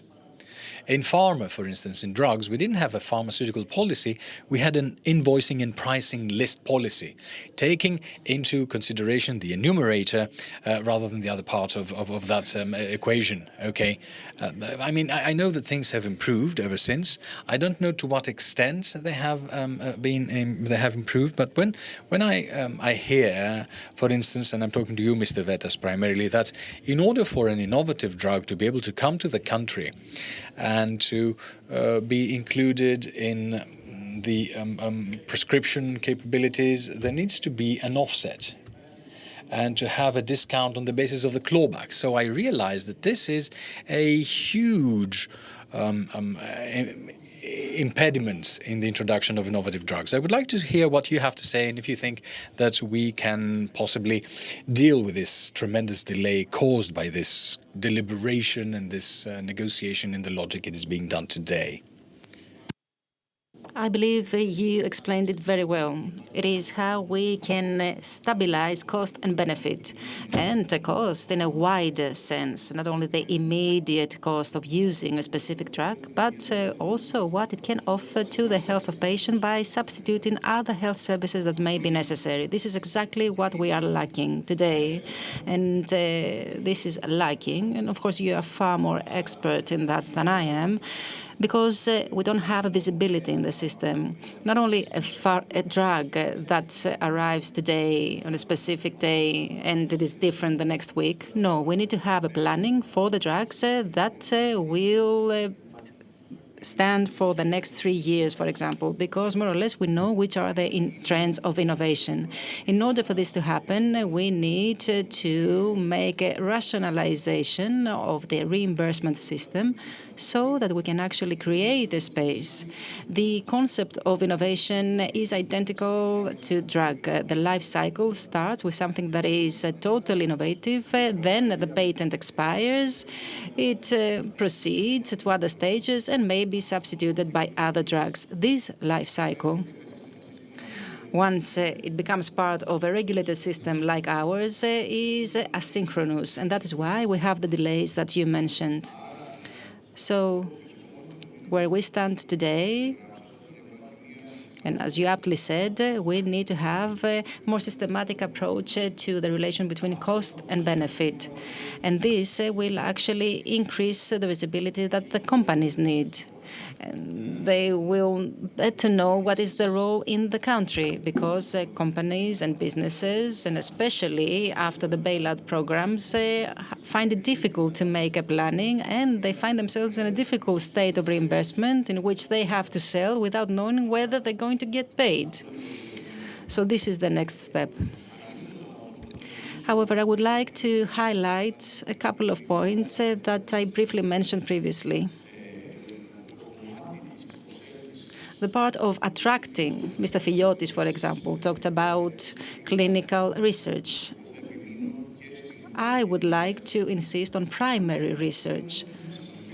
It is an independent space. For a multinational company, this may mean a planning where there will be a research center in California, another in Alabama, another in Spain, another in Slovenia, and so forth, and one in Greece. So the planning of research is done on the basis of portfolio, which means that you run 100 different lines, and it is also on the basis of research. If we knew what we're looking for, we would have it, which means that we are looking for something and we usually fail. And when for the global health system having this type of research center where 2,000 people, highly specialized work is nothing, it is just a matter of a small regulation, for a country it can make a major difference. And of course, it goes without saying that the clinical trials are of utmost importance. Based on the latest studies by EOV, we have come up with high multipliers, economic multipliers, that benefit the patients. And the utilization of data, you mentioned that previously. You said whether the data of prescription can be available. But it's not just that. Now, we have the patient's records, we have the interconnection of hospitals, we have the DRGs. We need to proceed faster because this increases the transparency, increases the possibility of providing customized treatment in the future. Of course, they require that a large part of the system that in the past were centered on doctors will no longer be centered on doctors, but will use other data sciences and protocols. But since we are lagging behind in terms of that, I believe that if we ever manage to do it and taking into account the positive elements of our system, then we will be able to make significant steps ahead. Yes, indeed. It is not just Ethica with the e-prescription. We also have SINET, an effort started by Mr. Polizos. Then we had the BI by the ministry, where there is a huge volume of data on a daily basis about what's going on in the health system. And I'm wondering whether there has ever been a systematic approach to use this enormous volume of data in order to draw conclusions and to decide on the directions that we need to follow. I hope that this will eventually happen in the future. Now, with regard to Mr. Valvis, I would like to ask this experience you shared with us from the private sector, which is a very pioneering part in our country. To what extent do you believe this type of innovative digital or other services can become part of the reimbursement rationale? It is something to be seen. It is a difficult exercise to solve because, by default, innovation has the character of composition and utilization of data, but it requires time in order to prove its effectiveness. So we also need to take into account the matter of safety. In the health sector, we have no room for mistakes. So experiments and trials are very important for future progress. But before we reach a result that will be clinically accepted, we need to be sure that it's 100% safe. Of course, we also see a slower progress in the institutional framework. I will give you an example. The remote sessions, which are a tool that, technologically speaking, are very simple. The necessary framework that can actually support them or reimburse them does not exist.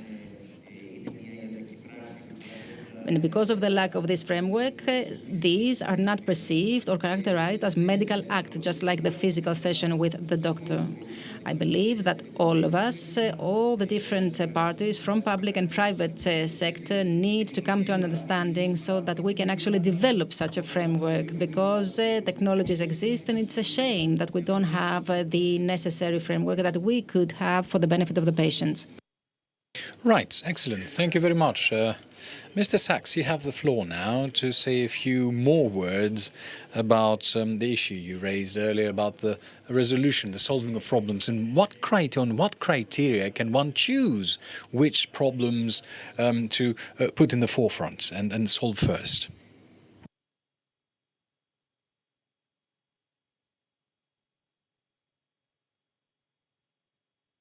Είπαμε διευθυντής ενός venture capital και στηρίζουμε νεοφυείς επιχειρήσεις. Βεβαίως θέλουμε να βγάζουμε κέρδος πάντα, αλλά ως οικονομολόγος μπορώ να σας πω ότι η οικονομία είναι ένας τομέας όπου βασίζεται στην αναζήτηση προστιθέμενης αξίας. Εγώ δεν γνωρίζω κανένα σύστημα υγείας που να έχει διαθέσιμα χρήματα για να πληρώσει νέες τεχνολογίες. Δεν υπάρχει τέτοιο σύστημα. Οπότε, αν έχεις μία νέα τεχνολογία, θα πρέπει να είσαι σε θέση να αποδείξεις την προστιθέμενη αξία που θα προσδώσει στο σύστημα που θα την υιοθετήσει. Και αυτό ακριβώς αναζητούμε. Όταν επενδύουμε σε νέες τεχνολογίες Και όταν επενδύουμε στις εταιρείες που αναπτύσσουν αυτές τις τεχνολογίες, θέτουμε ερωτήματα. Ποιος θα πληρώσει, ποιος θα είναι πρόθυμος να πληρώσει, ποιο θα είναι το όφελος για το σύστημα, ποιο θα είναι το όφελος για τον ασθενή. Δεν αρκεί να έχεις ένα σύστημα που θα βγάζει κέρδος για έναν γιατρό, παραδείγματος χάρη, ή ένα σύστημα όπου οι ασθενείς θα πληρώνουν περισσότερα από αυτά που πρέπει. Πάντα εμείς αναζητούμε τη σωστή καινοτομία που θα δημιουργήσει αξία υγείας αλλά και οικονομική αξία. Διαφορετικά δεν θα είσαι ποτέ επιτυχημένος σε βάθος χρόνου. Εντάξει, αλλά θα ήθελα να κάνω την ερώτησή μου πιο συγκεκριμένη. Λαμβάνετε υπόψη τις βασικές ανάγκες του ελληνικού πληθυσμού όσον αφορά τα ανασολογικά πρωτότυπα? Με άλλα λόγια, έχετε κάποια κριτήρια τα οποία άπτονται σοβαρών προβλημάτων υγείας του ελληνικού πληθυσμού, ώστε να επενδύσετε περισσότερα για την επίλυση αυτών των προβλημάτων, παρά προβλήματα που δεν έχουν τόσο σημαντικό αντίκτυπο στον ελληνικό πληθυσμό? Για άλλη μια φορά θα ήθελα να σας πω ότι είμαι ένας επιχειρηματίας του ιδιωτικού τομέα. Δεν θέλω να διορθώσω το σύστημα, όχι, θέλω να προάγω την καινοτομία που θα οδηγήσει σε βελτίωση του συστήματος, αλλά και που θα δημιουργήσει αξία για μένα, κέρδος. Αυτός είναι ο ρόλος μου, αυτό είναι το σκεπτικό μου. Εντάξει, κατανοητό. Σε πολλές περιπτώσεις θα έπρεπε να ισχύει το ίδιο, να είναι ο ίδιος στόχος, διότι αν έχεις το σωστό εργαλείο που μπορεί να επιλύσει ένα πρόβλημα. Παραδείγματος χάρη, εμείς γνωρίζουμε ποιοι είναι οι πιο ακριβοί ασθενείς. Είναι οι ασθενείς με τα χρόνια παθήματα, με τις χρόνιες παθήσεις. Αν έχεις μια τεχνολογία που μπορεί να βελτιώσει τη ζωή τους και ταυτόχρονα να εξοικονομήσει πόρους για το σύστημα, τότε τέλεια. Όταν βρίσκεις λοιπόν αυτή την τεχνολογία, αυτό είναι προς όφελος και των δύο πλευρών. Και άρα είναι καθαρή επιτυχία. Κυρία Πατέλ, θέσατε πολλά ερωτήματα. Και εγώ αναζητώ απαντήσεις σε κάποια από αυτά τα ερωτήματά σας. Απαντήσεις βεβαίως που θα μπορούσατε να μας δώσετε κι εσείς. Ναι, σας ευχαριστώ για την ευκαιρία. Θα ήθελα να μιλήσω για τις 3 περιοχές που επικεντρώθηκα. Πρώτα, πώς θα μπορέσουμε να διασφαλίσουμε χρηματοδότηση, βιώσιμη χρηματοδότηση εδώ στην Ελλάδα. Και θα σας δώσω το παράδειγμα μιας μελέτης που δημοσιεύθηκε στην Ευρώπη, στο Ηνωμένο Βασίλειο πιο συγκεκριμένα. Εκεί προσέγγισαν την επένδυση στην υγεία όχι ως κόστος, αλλά ως απόδοση επί της επένδυσης. Έβαλαν χρήματα σε καινοτόμες λύσεις, όπως σε φάρμακα παραδείγματος χάρη, και διαπίστωσαν μία αύξηση και βελτίωση στην ποιότητα ζωής των ασθενών, που στη συνέχεια οδήγησε σε μια εξοικονόμηση 27 δισεκατομμυρίων για το σύστημα. Οπότε, αν συνεχίσουμε να αντιλαμβανόμαστε την καινοτομία και την επένδυση, την υγεία, ως κόστος, τότε δεν θα μπορέσουμε να πετύχουμε σημαντικά αποτελέσματα. Το δεύτερο, το πλαίσιο αποζημίωσης. Βρισκόμαστε σε μια πάρα πολύ καλή χρονική συγκυρία με το H2A να αναπτύσσει κάποια πλαίσια αποζημίωσης που θα μπορέσουν να εφαρμοστούν και στην Ελλάδα. Οπότε εμείς πρέπει να σκεφτούμε ποιο θα είναι αυτό το πλαίσιο που θα λαμβάνει υπόψη όχι μόνο την οικονομική αξία, αλλά και την κοινωνική αξία των τεχνολογιών και των φαρμάκων που μπορούν να μετασχηματίσουν τη ζωή των ασθενών. Και το τρίτο σημείο αφορά τις κλινικές δοκιμές. Πιστεύω ότι υπάρχει μια υπέροχη ευκαιρία ώστε να βελτιώσουμε τα κίνητρα για την διεξαγωγή κλινικών δοκιμών. Καταλαβαίνω ότι οι κλινικές δοκιμές έχουν πάρα πολλά στάδια και πάρα πολλά βήματα που πρέπει να απλοποιήσουμε. Οπότε πώς θα μπορέσουμε να βρούμε τα κίνητρα που θα ενθαρρύνουν τις εταιρείες να επενδύουν αλλά και να διεξάγουν κλινικές δοκιμές. Να αυξήσουμε δηλαδή την επένδυση για τις κλινικές δοκιμές, οι οποίες με τη σειρά τους θα οδηγήσουν σε μια ανάπτυξη της οικονομίας. And moving on to the last speaker, Mr. Filiotis, for the clinical trials, and I would like to ask Mr. Filiotis for his opinion on this. I mean, it's really a crucial thing. I mean, in 2010, when I was appointed president of the EOF, I never understood why clinical trials had to fall under the responsibility of an ethics committee. It always struck me as odd. It should have been a very well-enhanced EOF service, well-staffed, well-manned, that would be able to make things happen. Because back then in 2010, we had a huge backlog of clinical trials and there was absolutely no mechanism of seeing them through. We did make an effort back then, 2010 to 2013, but I wanted your opinion that as of 2013 and until today, these 10 years, whether we've seen any improvements in this picture, in this effort regarding clinical trials, and where do you feel the burden for further improvement should be placed? Well, of course, we have improved a lot as of 2013, and each year we're taking steps forward. I would like to thank very much Mrs. Patel for counting the 112 steps, because I never managed to count them all. 112, 112. Now, what we need to keep in the back of our heads with clinical research is that it's a global competition. You see, all countries have realized that this is a very good thing and they want it for themselves as well. So yes, we do keep improving each year, but so do all the other countries. They keep improving, and some of them take leaps forward rather than steps that we're making. So what do we need to invest in the country? Well, we need quality.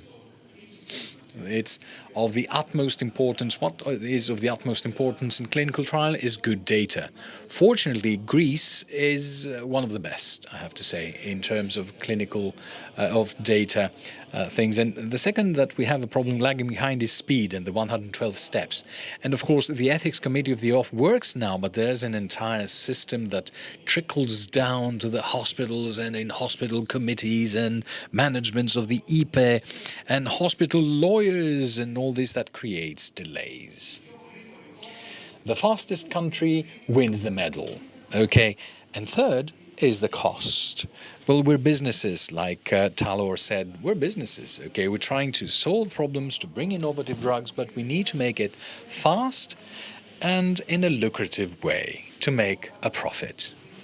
Now, the country that gives the best incentives to the big companies to do research in their country will receive the lion's share. And Greece isn't doing that well in that field. We have a lot of proposals. We're discussing with the ministry, and we're hoping to take strides now, long strides, to approach those that are running altogether forward. Right, well, thank you very much, one and all, for all the important and interesting things you shared with us, and we can now have the next step of the conference, which is the much coveted lunch break. Thank you.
Right, I think we're ready. I hope you've all enjoyed the program and the lunch offered by our hosts. We should like to thank very much the AmCham for the invitation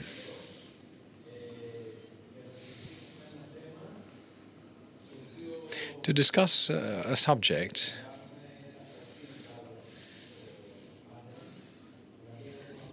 and we have a rather balanced panel. We have a bit of everything and we have the best.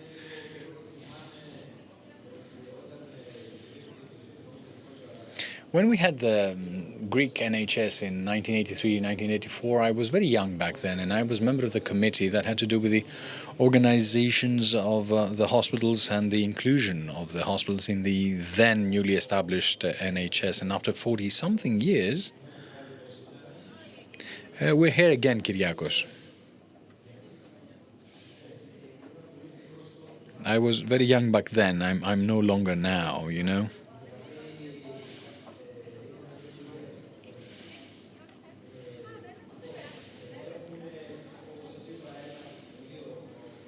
So as I said before,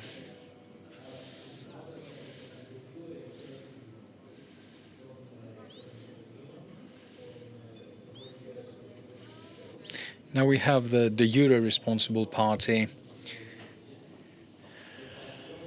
the minister, and we would like you to open the discussion. The floor is yours. I don't know whether you want to go to the podium or stay here and to see where we are.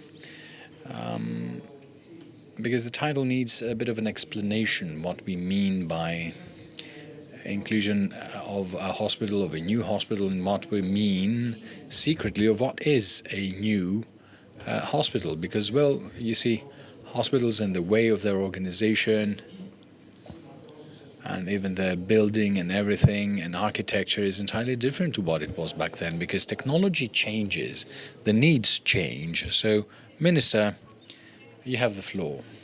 Yes, I would also like to thank the AmCham for the invitation. I would like to say that I am in an exceptional panel. It's one of the very few times that even if I were setting it up, I wouldn't make it better. They're all excellent colleagues, each in their own field of expertise. It's what we call professionals. They're all professionals. I'm very happy to be part of it. I would also like to set the title because it's a bit too general, and I would like to say what you said.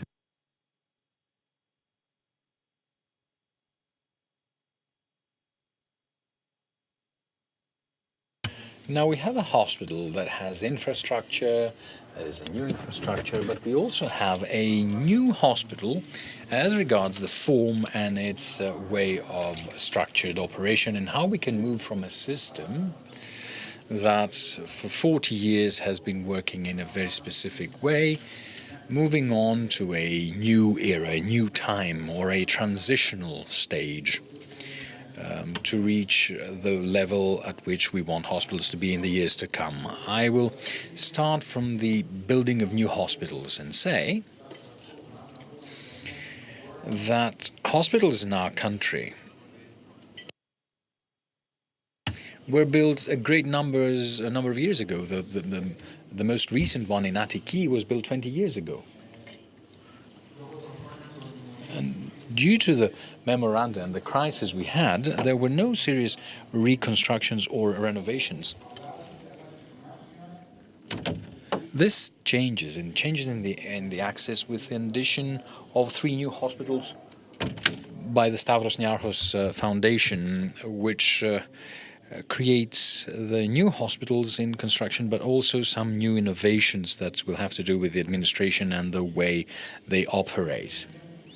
We have a new hospital in the Theagenion, which is already in the pipeline, and it will be the first PPP hospital in the country. No such hospital was ever built in the country before. And we're talking about another couple of hospitals that we either need to replace an old hospital or to create a new one. Primarily in Attiki is the other hospital, due to the accumulation of many hospitals we have in the main central axis. It's not the easiest exercise to make, the equation to solve, A new hospital needs several million to be created with the land ownership and the equipment and the modern in today's times. It is something like 300 or 400 million euros to create a new hospital. The most important thing is to move on to new forms, and I would like to come back to the discussion, to new forms of governance and administration. What changes in our hospitals, and it changes for the first time, is the reimbursement model. We're moving gradually into the DRGs. There's a lot of discussion to link the productiveness, or rather to link the funding of the hospitals with productiveness and the work they produce. This is rolling out just fine, really well. We already have the pilot phase over the past several months, and in all health districts and regions of the country the work has started, and the 2025 budget will be split and it will be distributed to the hospitals on the basis of the DRG. Let's focus on the Stavros Niarchos Foundation hospitals, which will be the beacon. They are legal persons under private law. In the system they work as we have the Papageorgiou in Thessaloniki and the Ionasion that work in this way, although they are in a range that they're all legal entities of the private sector, both of them. One of them is in the NHS, the Greek NHS, and the other is in a more modern form. Now, both all hospitals in Sparti, Komotini, and the pediatric one in Thessaloniki will offer services to all citizens for free. But we have the innovation of the administrative director within the hospital, chartered accountants at the end of the year. The departments will not be broken down into clinics. We'll have the bed manager who will be able to distribute the beds within the hospital to deal with pathogenicities that we do today, but with great difference. And this is how the hospital will be administered and governed. We will have a special pathology and internist sector, and all clinics will share the beds. This is a big innovation.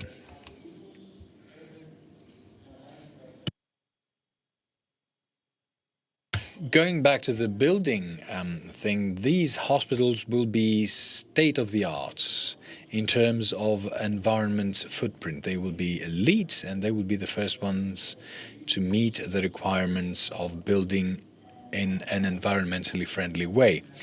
I think this is a good introduction for us to move forward, isn't it? Everything you said is very encouraging.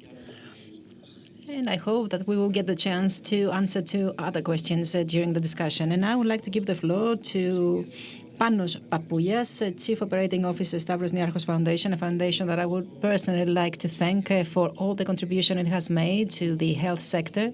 I would like to give you the floor so that you can share with us your view. And I would like to ask you, why did you build hospital in Sparta and not in Trikala? Example, okay, it's just a question.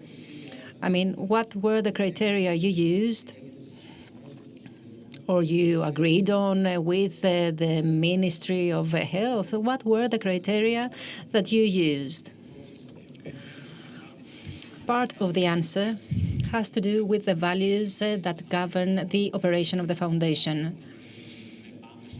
Values that are not directly linked with the health sector, but still are associated with the way we proceed with a process, be it a process for the donation to a health sector or to another sector. But first, I would like to thank the AmCham for the invitation, and I would truly like to say that it is an honor to be part of this panel and to represent Stavros Niarchos Foundation. Along with Mr. Themistokleous, we work on a daily basis under the initiative for the improvement of the health sector. With Mr. Suyotis, we have worked in the context of other projects that we ran in the past. The point is that Their contribution has been great to the health sector. It's an honor to be among them today. Mr. Boletis and Mr. Suyotis, it is a great honor to be with you today. I have prepared a very short presentation for today. And I would like to start by saying a few words about the foundation. And then I will make a very brief reference to the Stavros Niarchos Foundation, because parts of this project have to do with the building of hospitals. Then I will talk about the framework of donations to the health sector. And then I will say a few words about the way we selected the hospitals. And maybe in this way I will answer to your question.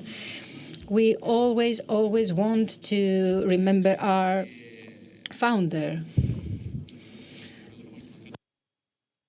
who established the foundation in 1996. One of the values that we believe in is that any donations we have are neutral in terms of politics or in any other sense.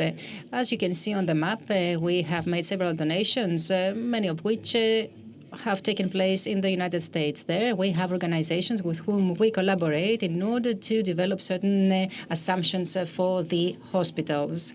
As I said, the Stavros Niarchos Foundation is the biggest donation. The Stavros Niarchos has made the biggest donation for the building of the hospital. And we decided this donation on the basis of two principles. The first had to do with the building itself. We believe that the construction needs to be the right one and to be based on the right assumptions that will impact the operation later on. Here you can see the space where the Stavros Niarchos Foundation was built. Here you can see some other pictures, and these take me to the next point I would like to raise, a point that pertains to the cooperation with all the stakeholders, with all the community and with all the entities, be it the future users of the foundation or the doctors or the public sector or the state. All these may sound simple, but they require a lot of work and many sacrifices by those who work in the projects. In order for the Stavros Niarchos Foundation to be as it is today, our donations to health were not made in void. For 28 years, we based on other donations we had made. I mentioned some of these. We actually had the honor to have partners like Mr. Boletis, Mr. Gikas, and others that allow us to learn from the previous donations and to be certain that we would approach such a large-scale project like the construction of 3 hospitals and to successfully complete the construction. Of course, the project with the ambulances was a big project, very difficult. Here you can see a pet city project. Now, the initiative for the donations to the health sector includes various different parts: airplanes, education and training programs, all of which require time and are not always publicized as much as we would like. There are a series of donations that together create something more holistic and a more comprehensive approach with regard to the provision of access to health. Here you can see a detailed presentation of all the donations. I'm showing all these very quickly, just so you can have an idea. The 3 hospitals, as we said, are the climax of this program, and they are located in the regions of Greece. And by regions, I don't mean something negative. I just mean that they are not located in big urban areas, and this actually will increase the access to the health sector for the people residing there. A half answer to your question, Mr. Dervenis, the first one being why not in Athens and in Sparta, before I answer why in Sparta, not in Trikala. The first answer is that after consultation with the public, we realized that these 3 projects should be made in the regions since there was an overconcentration of hospitals in Attica. Here is a time frame, and here you can see that at every different stage of decision-making process, there were some critical points where discussions were taking place or projects were completed. You can actually find this information on our site. Every month, a committee is convening, a committee that has been institutionalized by the public sector in order to approve decisions and to resolve problems. Of course, we don't wait to solve problems by meeting every month. No. We all together, all the stakeholders have a daily contact when this is necessary in order to resolve issues that may emerge during the implementation of the projects. However, this committee is institutionalized, and it is there that formal and official discussions are taking place and decisions are made. Such an example is the development of the Children's University Hospital in Salonika. Some point in the development of the project, we realized that this was being built as a general hospital, whereas we wanted it to be a children's university hospital. That is why then we contacted the Aristotelian University of Salonika. We changed the design of the hospital. We changed the assumptions of the organogram in collaboration with the public.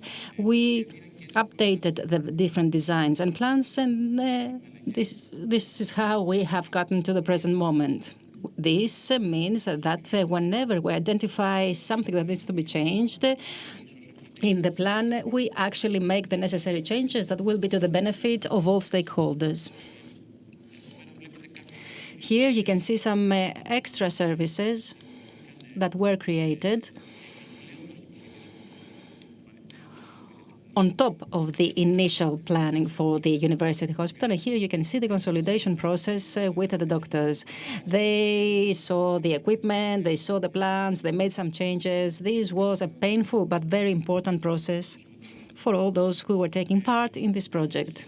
Every 6 months, we have open meetings with the local community, apart from the ordinary meetings we have, during which we hear them what they have to say about the hospitals. The point is that after these discussions, we were making changes depending on the needs. And now to your question, why Sparta? Because Sparta, along with Komotini, are two of the oldest general hospitals that exist. In the open meetings that we had, we were hearing stories of horror, one would say, about the problems, the static problems that the hospitals were having. These are important areas. Everyone has a right to access, and the location of the hospital and the cooperation that it may have with other health units is of utmost importance. On the site of the foundation, you can find relevant information, and you can find a detailed report about the state of development of the project. And this is for transparency reasons. Thank you very much. We would now like to move on to my good friend, Professor Boletis. Among other things, he is president of the board of the Onassis Cardiac Surgery Center. We used to say that we wished all hospitals to be like the Onassis Cardiac Surgery Center, both in terms of buildings, but also operationally, functionally. Please explain why we had such an admiration for it. Even back then, when we didn't know how it works, we had a feeling that it was something different, and we wanted all hospitals belonging to this classic model of the Greek NHS to look something like the Onassis Cardiac Surgery Center. How do you feel? How do you think this model can be implemented? Let's hope that everyone will say that all hospitals will be like the Stavros Niarchos Foundation hospitals. Now, I should like to wish everyone a good afternoon. I should like to thank the AmCham and for everyone to be here in a very fertile environment for dialogue. And like the Minister said, it is an exceptional panel of interlocutors, and I want to thank Christos and Panos here for their kind words. Now, in my introduction, I should like to say that I worked with the Niarchos Foundation to not just do the refurbishment, the renovation of the transplantation unit and the nephrology unit of our hospital. From this thing alone, you will realize that I was trying to make this happen for 15 years, Minister. The only thing we managed to do in these 15 years was to have an approved plan, approved by the Ministry of Health, that did finance the initial hospital in part, and then the Ministry of Health. We couldn't move any further. It took us 15 years. Now, the foundation evaluated this in 3 months. Mr. Papoulias and his team, we finished it in 6 months. This is why we need to do something different, and this something different is done by the Onassis. It has been doing the Onassis Foundation since 1993 that we have the Onassis Cardiac Surgery, and will be the Onassian Hospital for the next few months, because we have a transformation that transcends cardiology and thoracic surgery.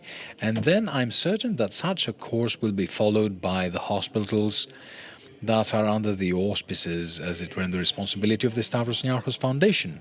So why these hospitals? Now, first of all, many people see and recognize the building. There is no doubt that with the completion of the new building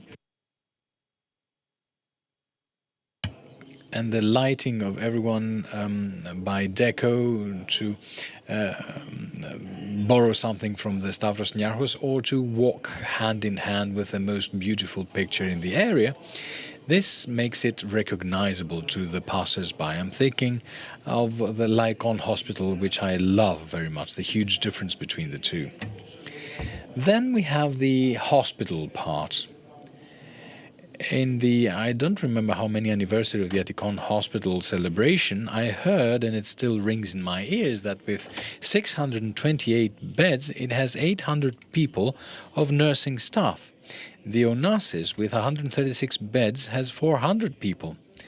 And to add 57 additional beds, we hire another 200 nursing staff. Mr. Polizos and Mr. Souliotis know a lot of these things because they have participated in positions and jobs of responsibility at the Onassis Cardiac Surgery Center from the onset. This makes a difference to the people who come there. Setting aside the whole other system of reception, sanitation, there is no exclusive nurse for the patients, and all the relatives have a specific schedule of visitations, with the exception of children, like the rest of the world, and then they leave. So I hope that the ministry, with the assistance of the Niarchos Foundation, will ensure and secure such a way of operation, because the buildings and the equipment will be magnificent, but what it takes is a modus operandi that will allow all these things to bear fruit. And to cut a long story short, the way is this legal entity under private law towards the liberal part of private law rather than the state side of the private law. These things are over there. We can discuss them. The minister knows them better. They have been discussed already. So we're very lucky, we're very fortunate, because we're on the side that gives us liberties and freedoms to move. And these freedoms and liberties are not only pertaining to financial management and administration. I think it's very, very important. From my experience in the public sector and the university, it is the facility and the ease and the leeway in managing the human resources. You need to be able to manage them at all levels: remuneration, compensation, evaluation, assessment, and so on and so forth. For more details, I'm here at your disposal, and thank you very much. Thank you, Mr. Boletis. And let's move on to Mr. Gikas, and I would like to thank him personally for being here today with everyone, his partners and the staff that's helped us. He is president of the Medical Devices and Diagnostics Companies Committee of the AmCham, and as I said in my introduction, we're talking about new hospitals here. And when we're talking about new hospitals, in the mind of most of us, buildings is what sticks out, but also technology. I mean, it's a different hospital of the previous 30 years and quite a different hospital of the 30 years to come. Because technology is what determines and defines everything. We would like to hear your view and your perspective, how you view this classic question of how we will include all this thing and how we will transform our hospitals so that if we integrate them, they will be integrated as hospitals of the future rather than the past. I would like to say that this is an issue that I'm very interested in. I have spent a lot of years examining this issue of building a hospital. And as I was mentioned, there was a hospital that we built and in which I was personally involved for many years. So I understand this issue very, very well. However, I would like to leave aside the building aspect and to talk about the way that medical technology will be of assistance to us in this effort. What we are trying to do in the industry is to approach the equipment in terms of the clinical pathway. We want to see how the medical equipment can accompany the patient from the moment of diagnosis up to the follow-up. So we're not talking only about a series of devices, but how technology can actually assist and monitor the pathway of the patient. So very important part is for these buildings to be properly equipped with this type of technologies. Now we are talking about the time of theranostics, which is a combination of medicine and technology, basically. These are the expectations that we have for our new hospitals. The second part that has a lot of interest for me personally is this issue of hybrid nature that will prevail in hospitals. Technology is not taking place or used just in hospitals, but also in the house, but also in the primary healthcare. And the patient remains a patient of a unit. So we need to see how the new hospitals will adopt the practice of being able to monitor the patient even when they are not in the hospital, when they are in the house, for example, and use small devices like a smartphone. This is a completely different approach. And the third thing that was mentioned has to do with sustainability. Indeed, it is quite impressive. And by the way, I actually witnessed the construction of the foundation, Stavros Niarchos, and I saw that the environmental protection criteria and the environmental specifications were very, very strict and demanding. And of course, this is also the case for medical equipment. But another thing is very interesting for me, something that has to do with sustainability in terms of productivity. In other words, how this technology will be productive inside the units so that we won't have any waste of resources, nor waiting times, or anything else that is negative. So sustainability has to do with the environment, with green development, but also with the utility and the productivity of the equipment, and obviously with the preparation of the staff that needs to be well trained and to be able to operate in workflows that will not be exhaustive for the staff. I believe we have a unique opportunity ahead of us because we will have wonderful structures, but at the same time, we will have an opportunity to provide the system that will ensure care for the patients. The technology will be of assistance to us. Since I'm mainly a clinical doctor, I'm delighted to hear these things from you. And allow me to make a small comment. It is obvious that new technology requires two things: a different way of management, and second, different type of people that will use the technology. In other words, what I mean is that I don't know whether we, the doctors, are ready to operate in such a system. In order to be ready, we need to involve universities so that we can have the necessary education and training. However, I keep this point for later.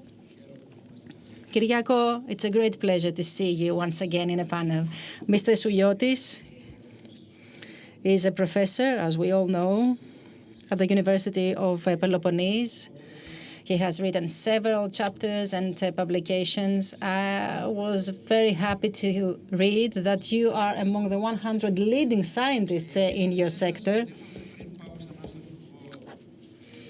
Before I give the floor to the minister and ask a question, I would like to ask you something. You are very used with indexes, indicators, KPIs. And the question is rather rhetoric. Don't you think that we need to use some KPIs so that the integration that we talk about, because integration may mean, if you like, elimination of certain hospitals, doesn't mean that we need to integrate our hospitals. We may need to merge hospitals, or we may need to make other sort of changes before we start talking about the hospitals and their integration. I would like your view on that. Right, thank you so very much for your kind words. I'm very happy to be at this table and the subject shows that we're ready to take a step forward. Truth be told, there are almost reflex reactions whenever we're talking about a change in the landscape. I can't explain it from a sociological point of view. The AOP reactions, DRGs, I can see Nikos Polizos there, and how difficult it was to introduce DRGs in a country where it's just a technical measure that's unavoidable. And it's a tool. We need to have efficiency in reimbursement. Things that should go without saying, we found it very difficult to implement. I don't know why, but we succeeded. The two prefectures we chose, I have a study that we're about to publish on hospital flows. The flows of patients when they're seeking healthcare. These two prefectures have the biggest degree of dependency from Sparti and Komotini. They have to travel to look for care. So why in these two? And why not else? Well, the pediatric hospital has a documentation in of itself. So we have the inclusion of 3 structures in our hospital map in areas where we feel we have needs. Regarding Komotini, we have another wider strategic interest. We all understand what I'm talking about. But when you have new structures or an existing hospital map, one needs to create the pathway. The patient's journey cannot be unchaperoned. I mean, they can't just go and say, I heard there's a good doctor there, so I crossed half the country to meet Professor X that I found out that is very good, because there may be others who are better or equally better. In the 20 years of Attikon that my Mr. Boletis alluded to, I heard that Attikon has 110 coverage of their beds, and 55% of those patients come from other prefectures, so they are a victim of their own reputation. So we need to revisit the country's roadmap that changes the rules of the game. Now, moving from an area to another is an entirely different thing. So the patient's pathway in the system is different. Now, in a recent study with the analysis that we co-signed with my friend Mr. Polizos, we say that hospitals need to be interconnected. They can't be standalone. Each hospital is not a single unit in the hospital map. They need to be points of reference. First level of reference, it's the primary healthcare and the health centers, and the second is the hospital, etc., etc. And the pathway needs to lead you where your needs will be met. Now, I have this support of the Onassis cardiac surgery, and I know this, and I recognize it, and I support it, but in a sector that is constantly changing, where you need to have reflexes because crises will emerge, you can't try to find what will happen in the time of need.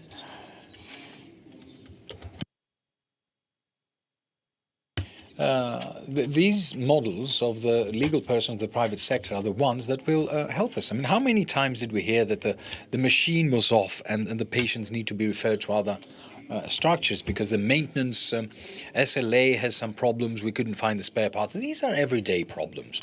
These are resolved by a flexible decision-making system. And I'm very glad to see that these hospitals are built the right way. Legal persons under private law, not to lose and waste jobs. We need positivism. Whenever we see private, we break out in hives. I really don't understand. I mean, the most expensive thing, which is drugs, is offered by 11,000 small businesses. We receive our prescription from the doctor. We receive it. The pharmacy is a private business, but the AOP is paying. So this is included in the public health system, and we need to view it as such. So the biggest flexibility we have in such a structure, the better results we will have. So yes, we need to measure. We need to perform an impact assessment as well. What is the coverage needs of those people there and here and do that? And I'd like to thank the Niarchos Foundation here for them. And what is the day after? Because we need to start measuring. And if the data say that we failed there, we need to be able to redesign. It's not a bad thing to say that I will merge 2 structures to build another one.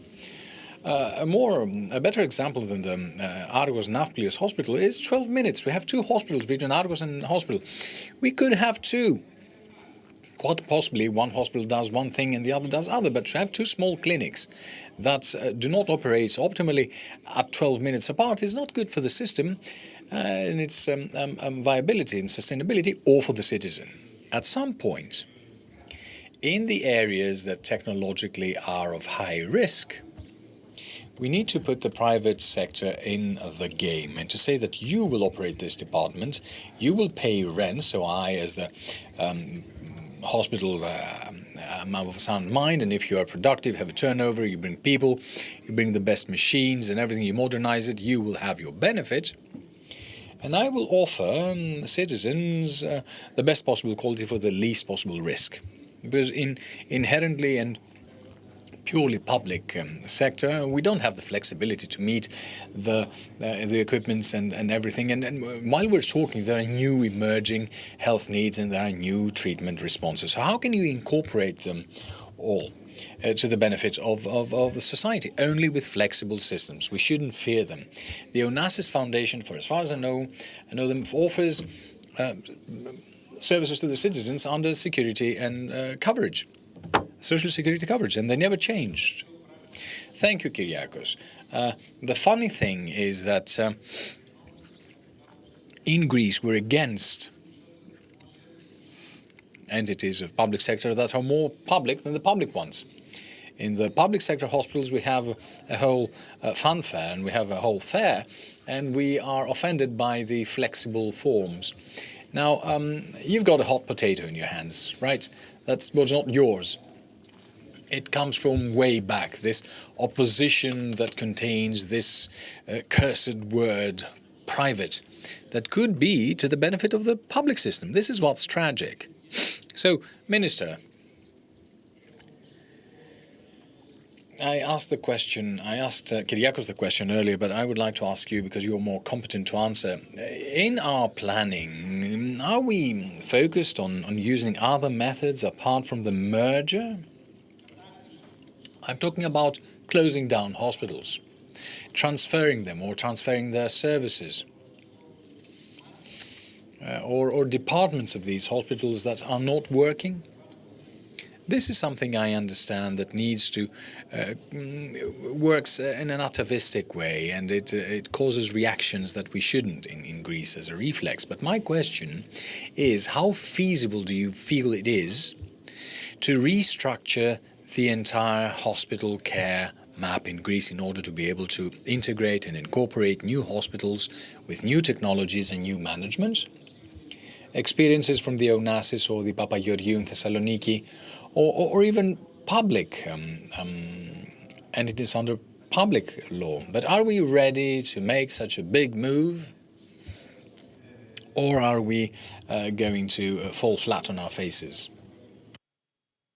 But before I reply, I would like to make a parenthesis. The example of Onasion, because everyone gives this example and how good a hospital it is. The example of Onasion Hospital, and I believe Mr. Boletis would agree, and with exactly the same system, had a debt of 130 millions. And by changing the persons, the people, everything changed. To make things clear, what I mean is that it's not enough to find a system.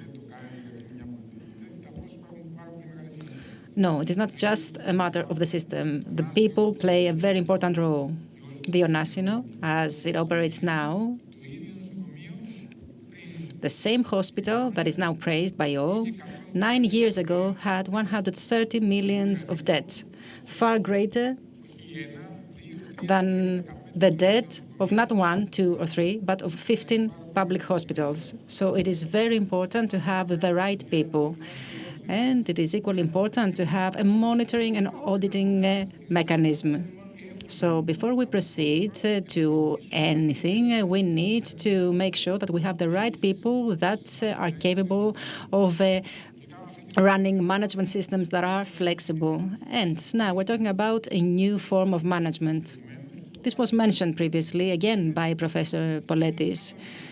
This new form of management means that there will be flexibility in the labor relations. Is the Greek society ready to talk about this type of flexibility in work relations? We need to add that to the equation, because management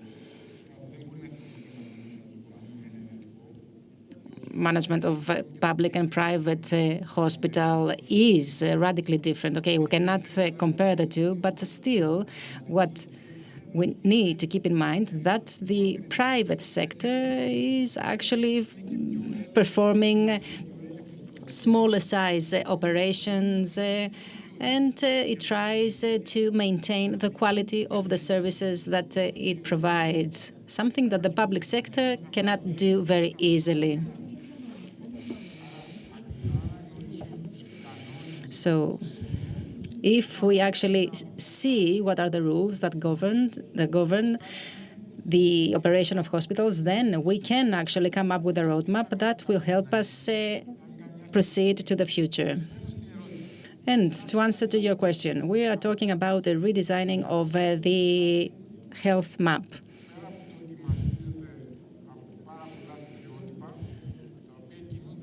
This redesigning is based on various different stereotypes.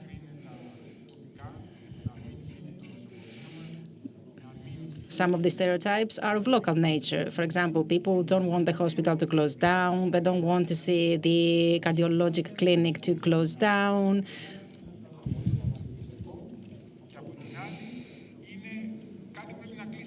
And then, on the other hand, there is the other stereotype, according to which something has to close down. You have 126 hospitals, whereas Portugal has 60. Yes, but Portugal doesn't have so many islands.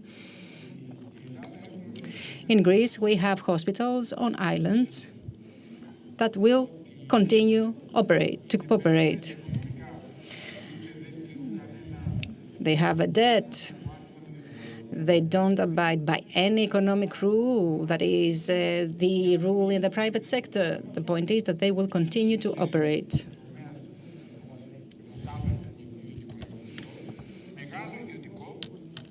And I will give you an example.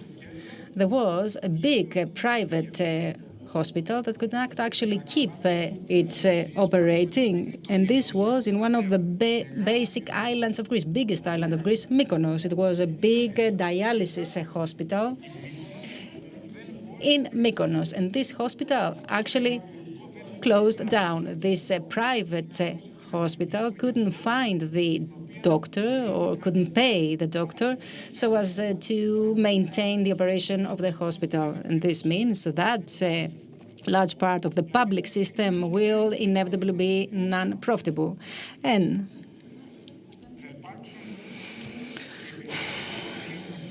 to add to that, I would like to say that there are going to be areas like Argos or Nafplio. There are not many in the countries, but they will soon emerge. For the first time, after 40 or 50 years, these areas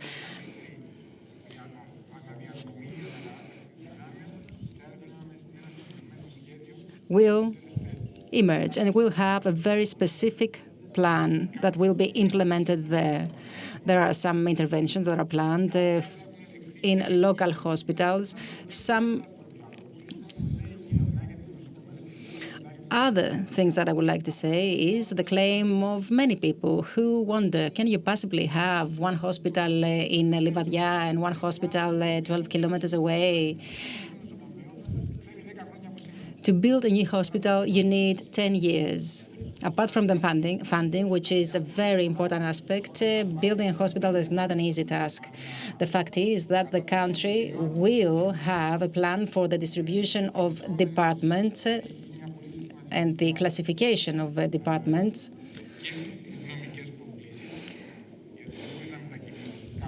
A plan that has taken into account legal challenges that pertain to the secondment or to the transfer of one staff of a hospital to another.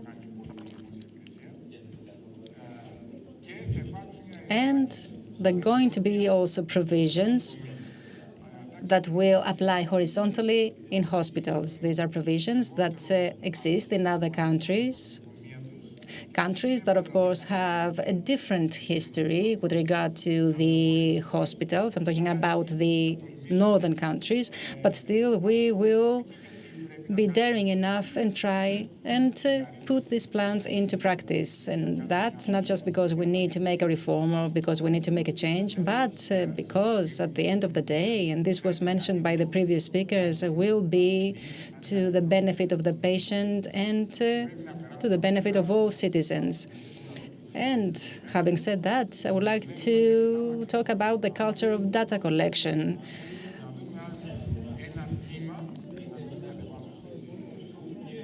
What we need to do is to check the performance of a department. For example, we need to set a number for medical acts, and on the basis of the acts performed, we will decide on whether the department will close or not. This will be for the betterment of the quality of services we provide. We need to make sure that the citizens will enjoy medical and nursing services wherever they go and whenever they go, that will be safe. I wish this will happen. I wish. I only wish. Seeing is believing, as they say. Thank you very much. Mr. Papoulias, what's next? What's next? What could we expect from Stavros Niarchos Foundation? In the health sector, of course. Right now, we're focused on implementing the International Initiative on Health. It's not just 3 projects, the hospitals, it's a lot more, but the conjuncture of the creation and construction of these hospitals has been difficult as of late. There were inflation pressures, there was a war in Ukraine, there was a COVID crisis that created problems in the completion of that. And as you saw, the planning phase is complete and we're now on track regarding the building of the hospitals. So for the next time to the hospitals, yes, for the next time to come, we will try to utilize and organize all the stakeholders, the Greeks and the others, focusing on the harmonious coexistence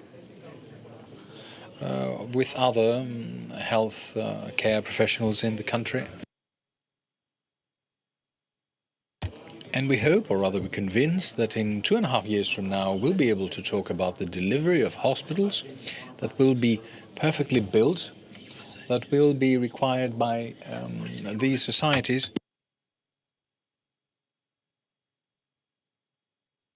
and the management of other hospitals, not to manage a plethora of cases that are unnecessary. And particularly for the University Pediatrics Hospital in Thessaloniki, we aspire for it to be a landmark of a different type of treatment, healthcare treatment, not just medicine, but as a culture of treatment and services for the patients and their families. Thank you very much. A very brief question for all 3, so as not to waste time, the last 3 speakers. Based on your experience, each from what you govern and what you serve, if Mr. Themistokleous were to ask you, in relation to hospitals, to give him his advice, what would be your advice to him? What should be the first move he should make to have a more effective plexus and nexus of hospital services in the country? Yannis.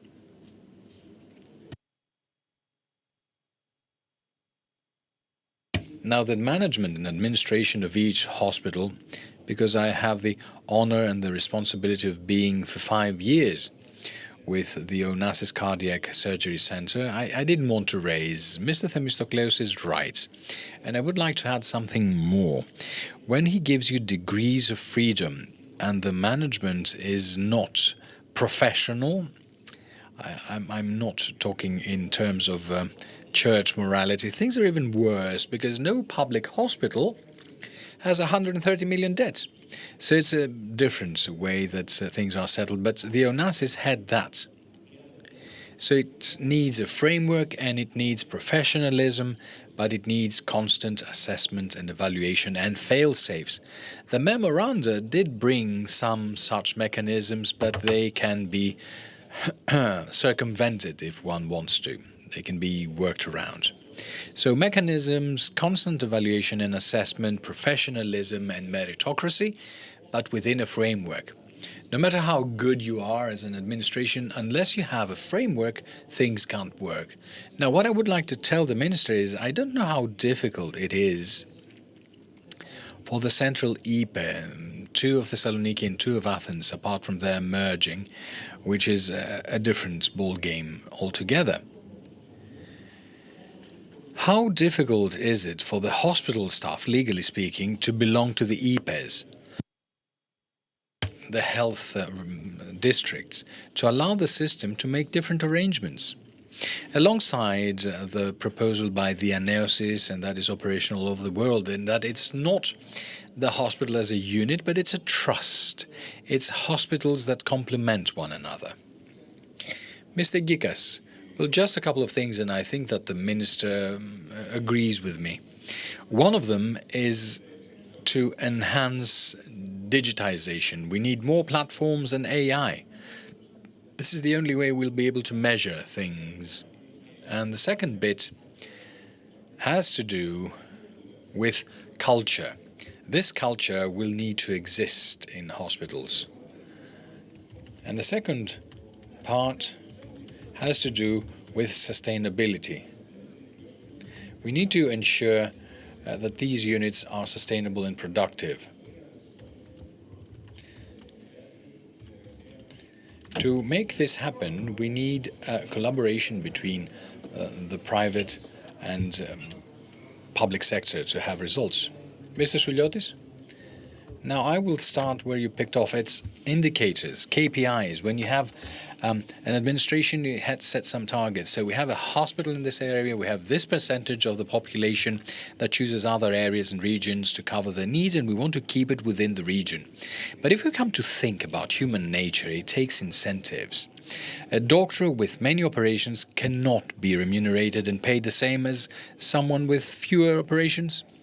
This is what dooms the system to inertia.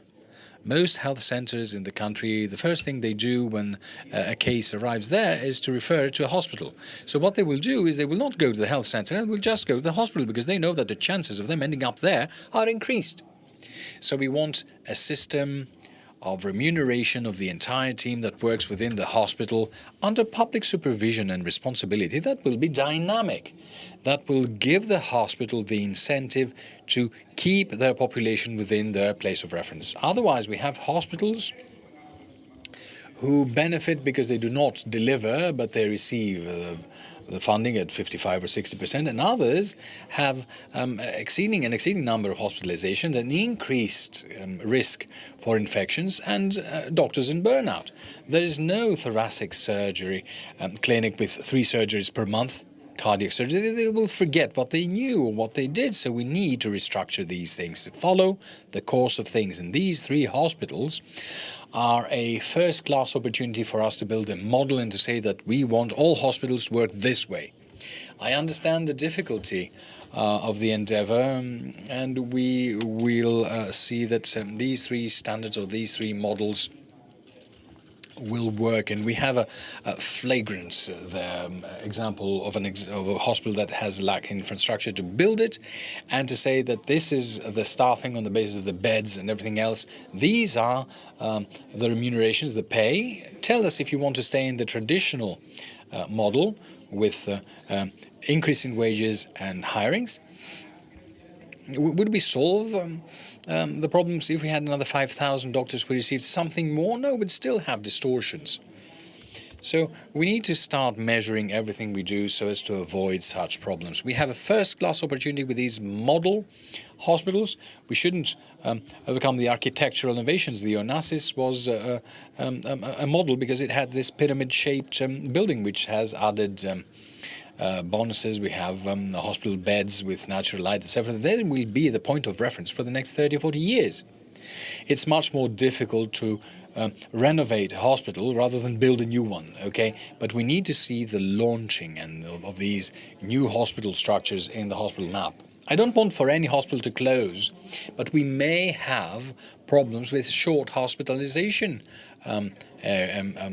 units. It's not bad to close them down. No one will lose their job.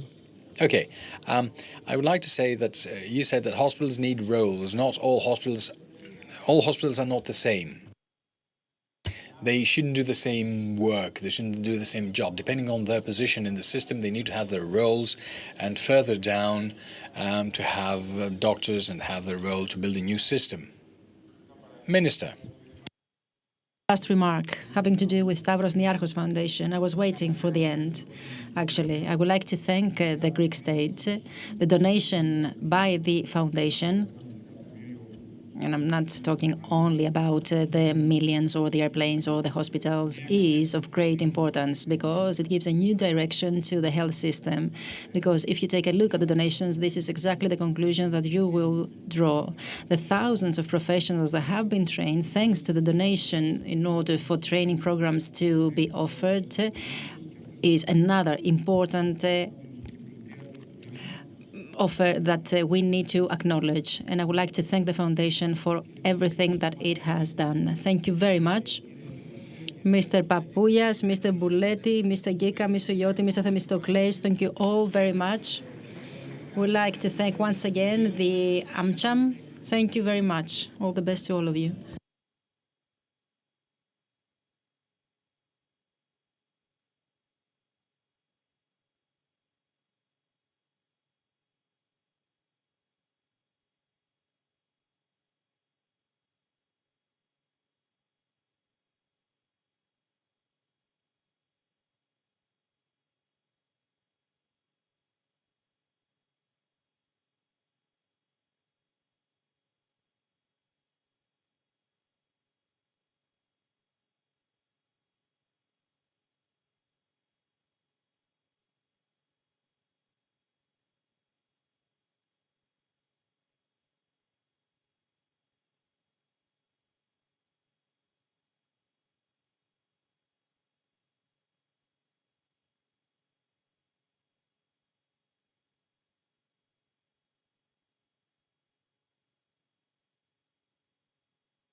If you could please be seated. Now it's the last roundtable discussion. I have the pleasure and the honor to welcome to this panel the representatives of the political sector. They are the ones who decide about us and for us. They are Mr. Vasilis Kondozamanis, Deputy Minister of Health, Mr. Petros Michail Papas, MP, Syriza, Doctor, and Rosa Vretou, Doctor, Deputy Secretary for Health Sector, PASOK Kinal. And I would like to put to them a question, which is actually the topic of the conference. We have a changing environment. Are we ready to operate in such an environment? Are we ready to deal with all the challenges and difficulties that emerge in the health sector? I would like to start with Mr. Vardzopoulos, Deputy Minister, Ministry of Health. Mr. Minister, how do you see all these changes? Yesterday, with Professor Mosialos, we talked about multi-crisis, about the migration flows, about conflict, the climate change, all of which have an impact on the cost of living. So how can we possibly manage all these major challenges and the impact they have on the health sector? First of all, Professor, I would like to say that I'm not that pessimistic about the future. Because if we take a look at what has happened in the past, we will see that every decade that goes by, and regardless of the problems that may have emerged, is better than the previous one. Of course, we can say that today we are not better than we were 50 years ago, and the possibilities of someone dying from a stroke the possibility is greater than being killed in the context of a war. So the world is improving, but at the same time, the demands of the citizens are increasing. The demands are increasing. We have a life expectancy that is unprecedented in the history of humanity, 82 years. The day before yesterday, I was watching a film about Napoleon, who died at the age of 51, and back then they thought that he was old. So the demands are increasing, and this is for the better. How can we deal with all this? In every science, we should have an evidence-based approach. We need to use best practices and optimum example. Even when we cannot have quantifiable measurements, we have the best practices, or we have the best results. There is a past experience that actually shows the way we need to follow. Look, and maybe you know it better than I do. Both theoretically but also practically, there are 6 systems in the world. The one that is of an anarchist nature, and the 2 rest are the 2 ordered system, the Anglo-Saxon one and the Central European one, that have different approaches, of course. Our system is a copy of the British one. This is my view, okay? The system that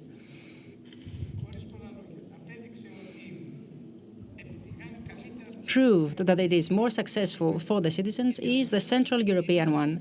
The differences are substantial. The differences are great, especially when it comes to the way all the systems are assessed. These 2 systems are assessed. The one system operates in a way that is based on the civil servants offering services for free, and the other system is operating on the basis of the rationale that the services need to be offered for free, but at the same time, there is an assessment of the services on the basis of their performance. And what we are trying to do, and I would like to close this first comment, is that our system is a system that was created 40 years ago, copying the Anglo-Saxon one. But what we need to do now, given that there is this good practice coming from Central Europe,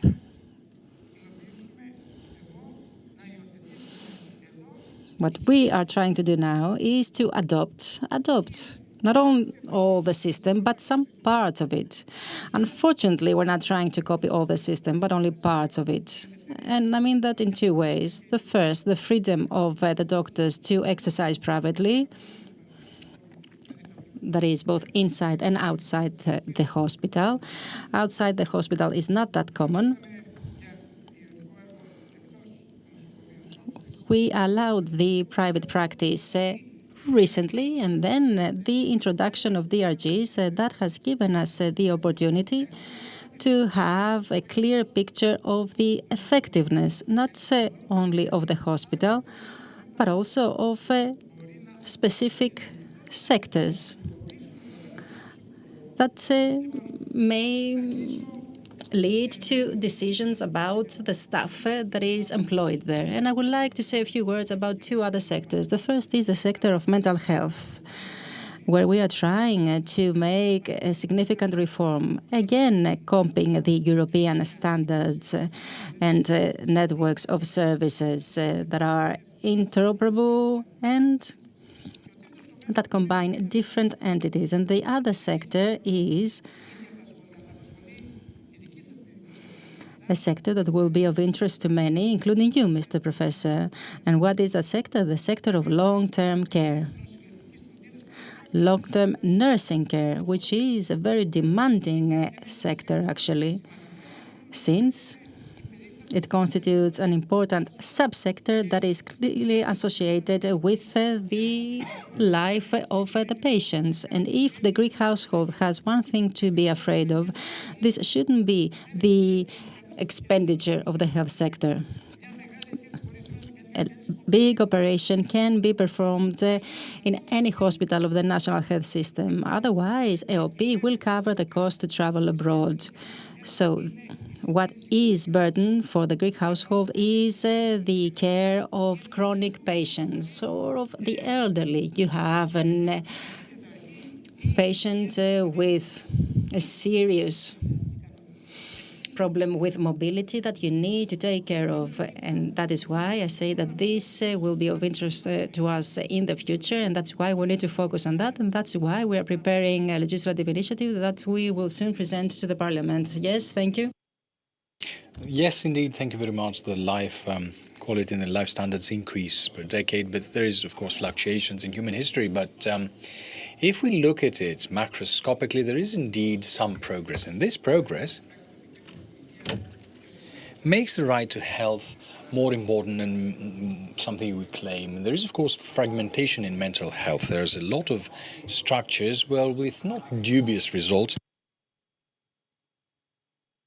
but maybe with outcomes of that are not there. And we need to do some housekeeping there to see some results. Now, regarding the, if I may offer some comments, some expenses were destructive due to the time. We pay 35% out of pocket for health services.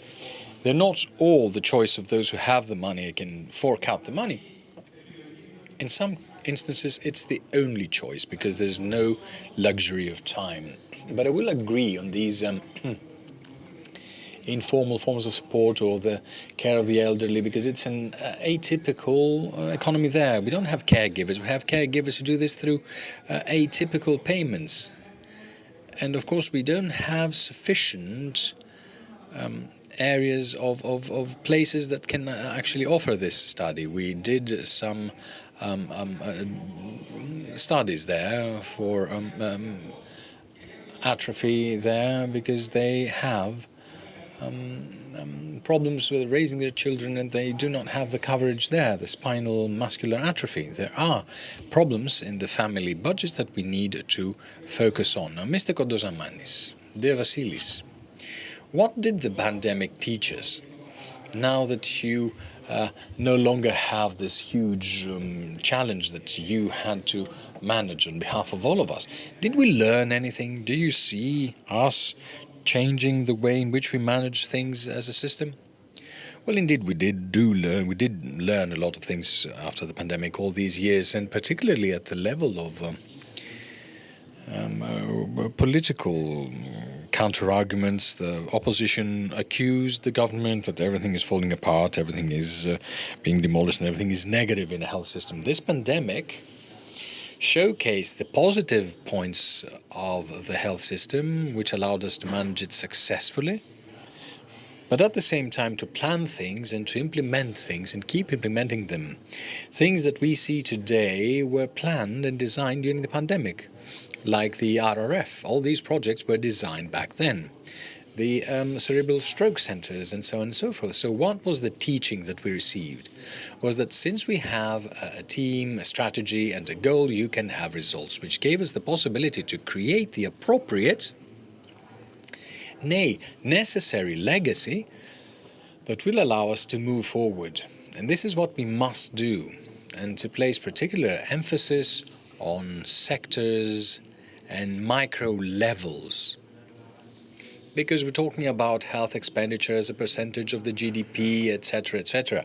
We also spend a lot, and we're close to the European average, but there is no payback, you see. So at the end of the day, this means that citizens are not satisfied with the services provided, and we still have unmet citizens' needs. Okay, this is also due to the fact, and this is something that Mr. Vartopoulos said, it's due to the fact that we don't have integrated post-hospital care. We don't have terminally ill patient care. There is no organized network. We have very high out-of-pocket expenditure for health, and it goes back and it circles back to the citizen, because that is the goal, how to best serve the citizens and meet their needs.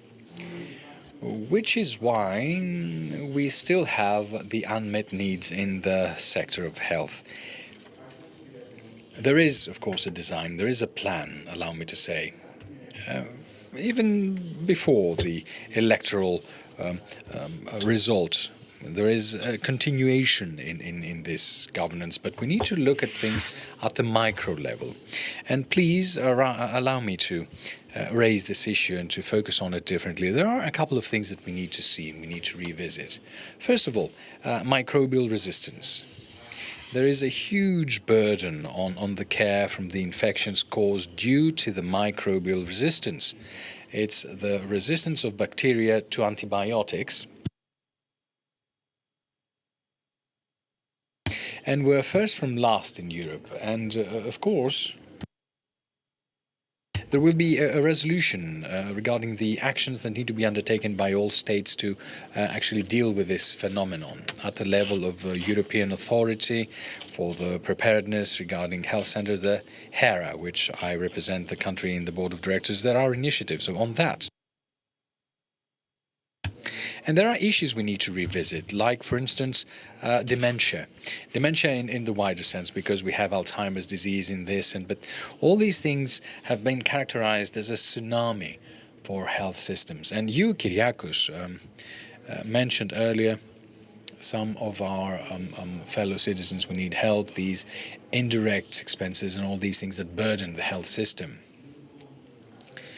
So it's these issues that we need to revisit, and not just dementia. You see, Dimitris Vartopoulos talked about the networks at the level of mental health. We need to develop networks everywhere, on cardiology, on oncology. There is an ongoing effort for the vascular disease treatment centers in order to be able to deal with the challenges.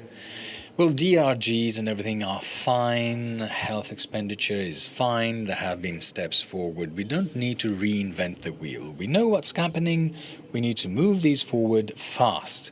Because I remember that DRGs back in 2014, when I was Secretary General, we went to Germany to sign the agreement on the DRGs. Today it's 2024, and we're still talking about the implementation of the DRGs, which is impending. The Chinese say, when is the best period of time to plant a tree? Is it now or 20 years ago? It's now, because 20 years later we'll be talking about the same things again. So we need to have this strategic picture and image of what happens.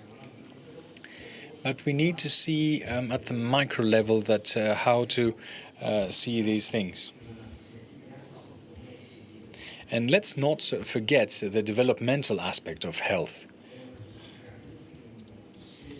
And we need not forget these relationships. Better health leads to greater economic growth. And economic growth gives the possibility for more health expenditure in order to increase the health level of health of the population. because health has a financial dimension, and we need to see this dimension as well in the next months to come, in the period of time that's coming, so that we are able to provide the health services needed by all of our fellow citizens. Thank you very much. The truth is that the pandemic replied to this pseudo-dilemma, health or economy, reminding us that we cannot have economic growth or social cohesion without a strong health system. And, of course, the opposite. A powerful health system requires resources that, of course, can result only from a sustainable economic environment. Just give me 30 seconds. Dimitris Vartopoulos actually made it clear once again with regard to the character of the health system. We're talking about a public health system because 9 out of 10 times in the country we tend to confuse the public health system with the state health system, where the provision of health services is done for free, and it is there that the public and the private sector meet, actually.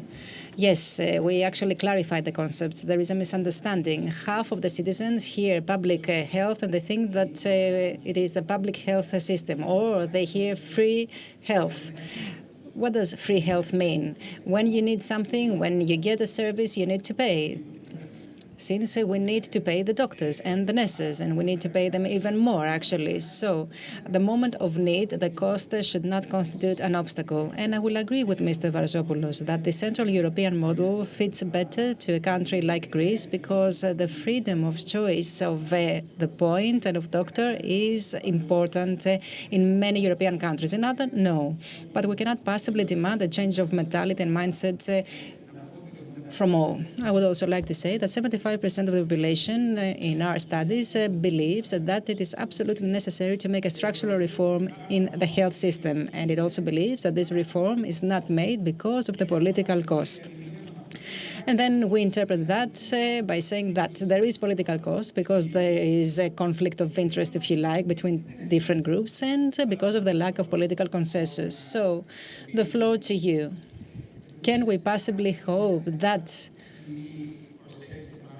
there will be a convergence of views at some points and with regard to certain matters? Because if you take a look at the programs of the political parties, you will see that they are more or less the same. For example, family doctor. We still don't have the institution of a family doctor developed. Can we hope that there will be a consensus about that and about other matters as well? Kyriakos, I believe that we need to acknowledge the fact that we start from a point that is highly problematic. We have structural problems in health in Greece. We started with a health system that is centered on hospitals, in contrast to what is the case in other countries. Here in Greece, we never had this culture of family doctor that existed in other countries. So automatically, we place a higher value on hospitals. And this, in my view, deprives us of a significant forces of primary healthcare. We started from the wrong starting point. Even from the start of the previous century, the moves made were not the right ones. And that is why the health system that was developed was not the right one. So we have a rudimentary primary healthcare. After the effort that was made in the 80s with the health centers, then in the regions we had the satisfactory level of primary health care, which of course is not the case in the cities. Then the primary health care collapsed in the regions to a great degree. And we also experienced that during the pandemic. Countries that have a more effective network of primary health care, like Portugal, for example, operated this primary health care. They got patients with COVID to the primary healthcare units, and they protected the citizens who didn't have to go to the big foundations, because here we want to go to the biggest hospital that there is in the country when we are faced with a problem. Which meant, in our case, that the virus spread faster in these big hospitals, and that is why we didn't get very good results when it came to the management of COVID. So this is the structural weakness that I believe, was very important. And now, with regard to the elephant in the room, the salaries of the doctors and of the nursing staff in the country. We operate in a free market, a competitive market. There is the private sector. There are the countries abroad that remunerate mainly the doctors, but also the staff very, very well, and they ensure better working conditions. And right now, we experience this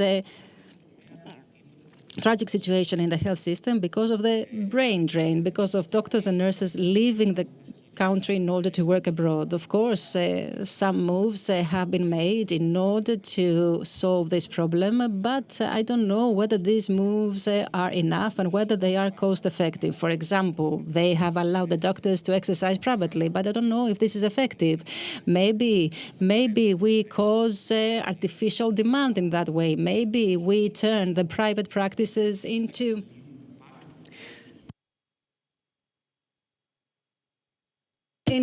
the waiting room before they go to the hospital. Or maybe by doing that, we will lead the doctors to use the hospital in order to attract patients. So is this the right solution? And I'm hearing what the government says. It says, where can we possibly find the money to make increases? And okay, I understand that. This is a valid argument. I know that every government would like to give more money to the doctors in order to keep them in the system. But what we need to do is to take a look and copy the best examples that exist in Europe and also find ways in order to make savings. Here in Greece, we have a huge artificial demand for laboratory tests, for drugs. We are the country where, okay, steps are made. I'm not going to say that we haven't done anything. We have made steps in order to make better protocols. And it is a fact that the cost of drugs, but also of laboratory tests, is huge in a country like Greece. There was a time when we were actually having the same CAT scan tests with Germany, where the population is 80 million. So what I mean by that is that we need to approach in a very sincere way this problem and try to find the right solutions. Because, okay, we may say they are going to give additional incentives, we are going to make some changes in the working hours of the doctors, but I don't believe that these will actually provide a long-term solution. Maybe they will lead to an even more increased cost. So that is why we need to see how the example of Romania, for example, has managed to succeed when it was faced with similar problems. When other poorer countries also were faced with that problem, how did they find the solution? We need to have a candid discussion about the way that nurses should be integrated in a special payroll scheme. And something else, because I don't want to take much of your time.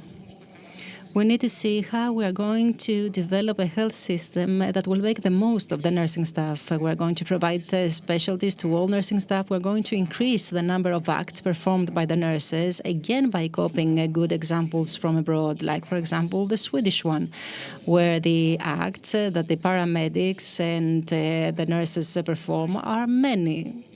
This may reduce the need of having many doctors. And of course, I could talk about the redesigning of the health map that is absolutely necessary. I could say about the drugs, about the need to ensure access to new drugs for all patients. I could talk about the greater involvement of patients' associations in the choice of treatment, because the Patients Association are very powerful around the world, and that is why they have a significant role to play, and that is why we should involve them in the discussion. There are many problems that afflict the health system, and no matter what we do, we need, and just to use the words of the former Minister of Health, Mr. Papadopoulos, who tried to change the system of university doctors so they can actually exercise privately, we need to do more. We can bake eggs, we can do a lot of things, but we need to have a consensus. Thank you very much.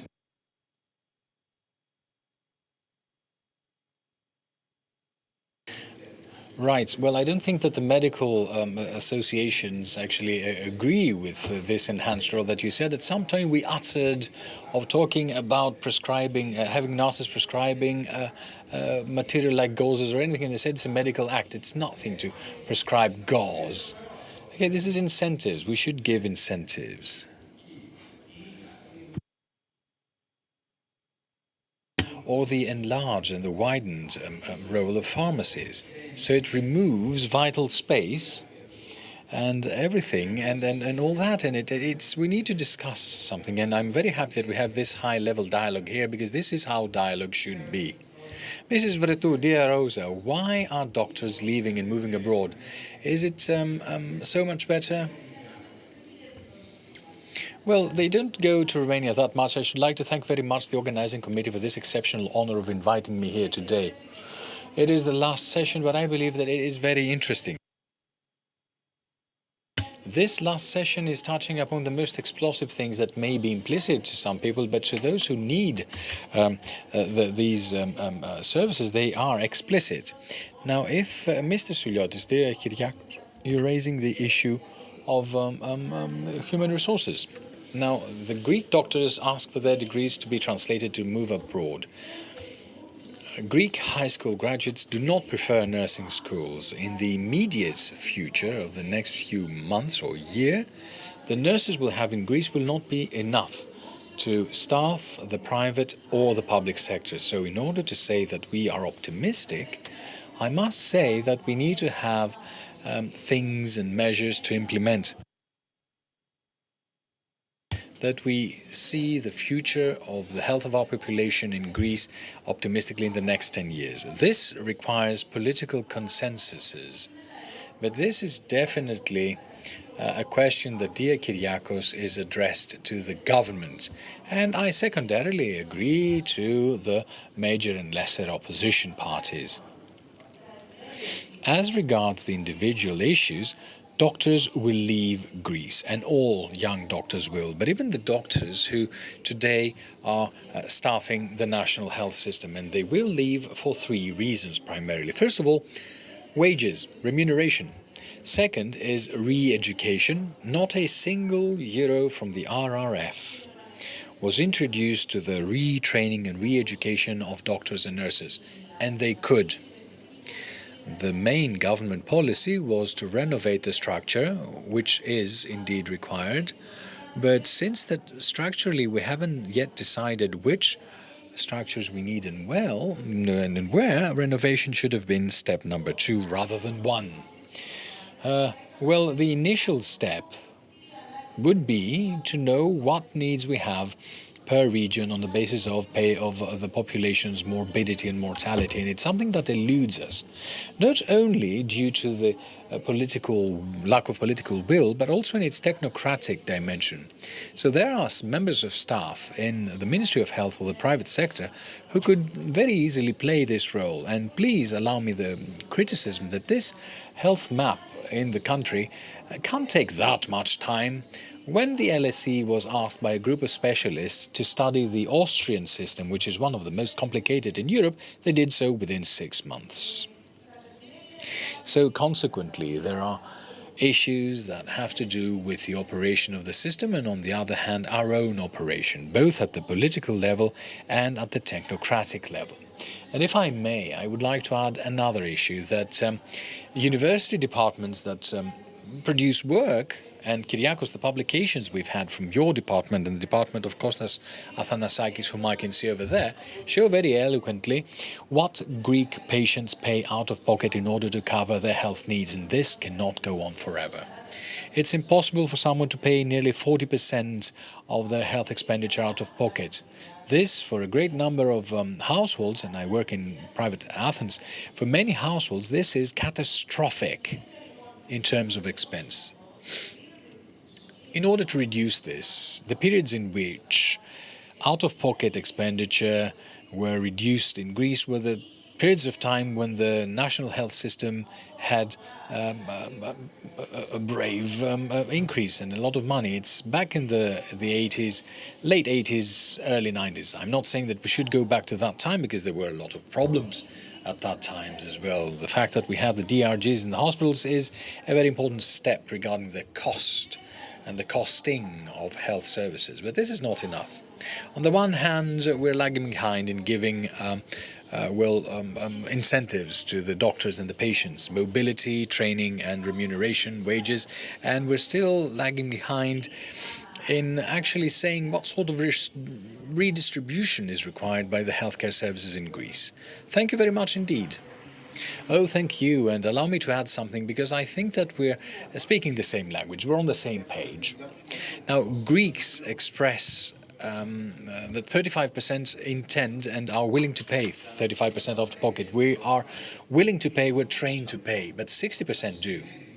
Which means that in this difference there are people who, in inverted commas, are forced to pay, to have timely access. When you have a febrile child, you can't wait for 8 hours, you will go to a private pediatrician.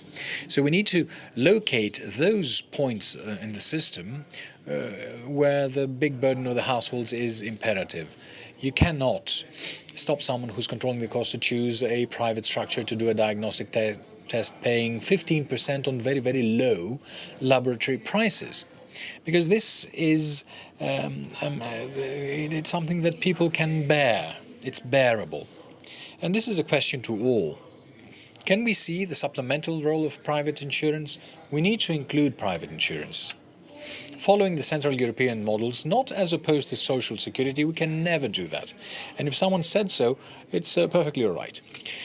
We cannot substitute social security, which is mandatory, with public. It's to secure the private money that is offered out of pocket and from which family planning is threatened. Because what goes hand in hand with health is insecurity and risk. So we need to put public security, public insurance.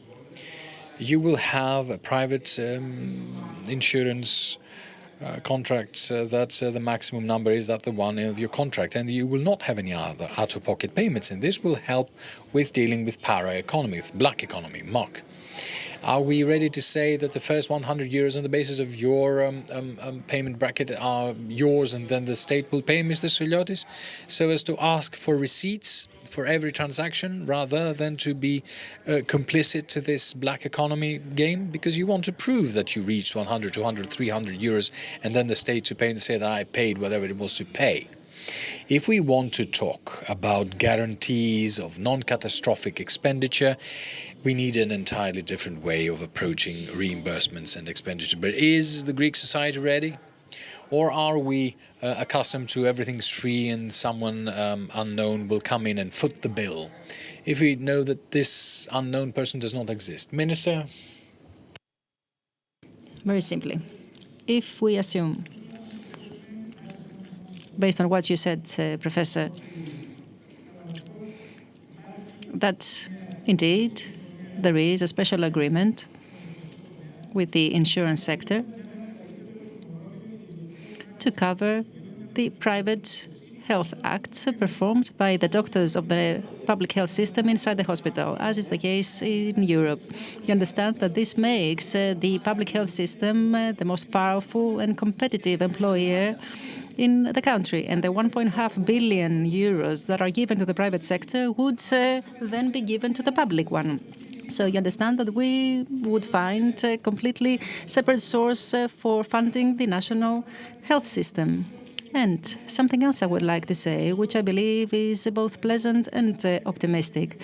Here we have representatives of different political parties. And by the way, what I'm about to say is similar to the European experience, and that is that all the political forces can actually agree on certain basic principles and on the basic good examples. It is a fact that in Europe, the biggest change that was made after the war was made because there was an agreement among all the political forces, Christian Democrats and Social Democrats. So if we don't do the same here, we won't be getting any results. Mr. Kotozamanis, can we find a more rational funding model that will include private insurance? Previously, I said that we can actually ensure the participation of the patients. We don't have to reinvent the wheel. Others have done it before us. We only need to do copy-paste. And we need to do it now because this is the last opportunity that the country has, and we need to seize it.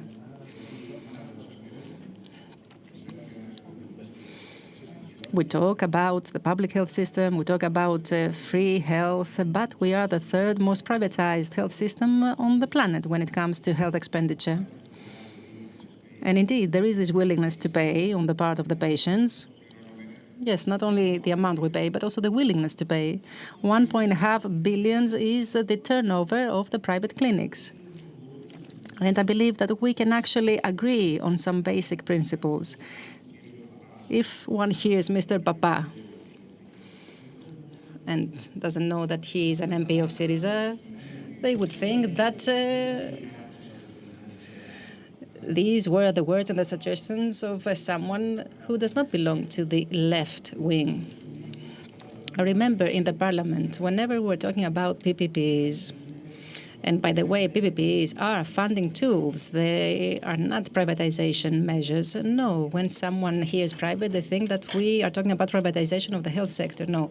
So if we agree on this, then we will be able to move forward. Yes, because the devil lies in the details. What we need is an institutional framework that will guarantee the fact that these PPPs will not be to the detriment of the public. So there have to be some binding rules that need to be put to the table. And these rules should be observed by the two parties. Yes, in pandemic, we used the Erikos Dinan hospital, and no fellow citizen paid in order to get the services from the Erikos Dinan hospital.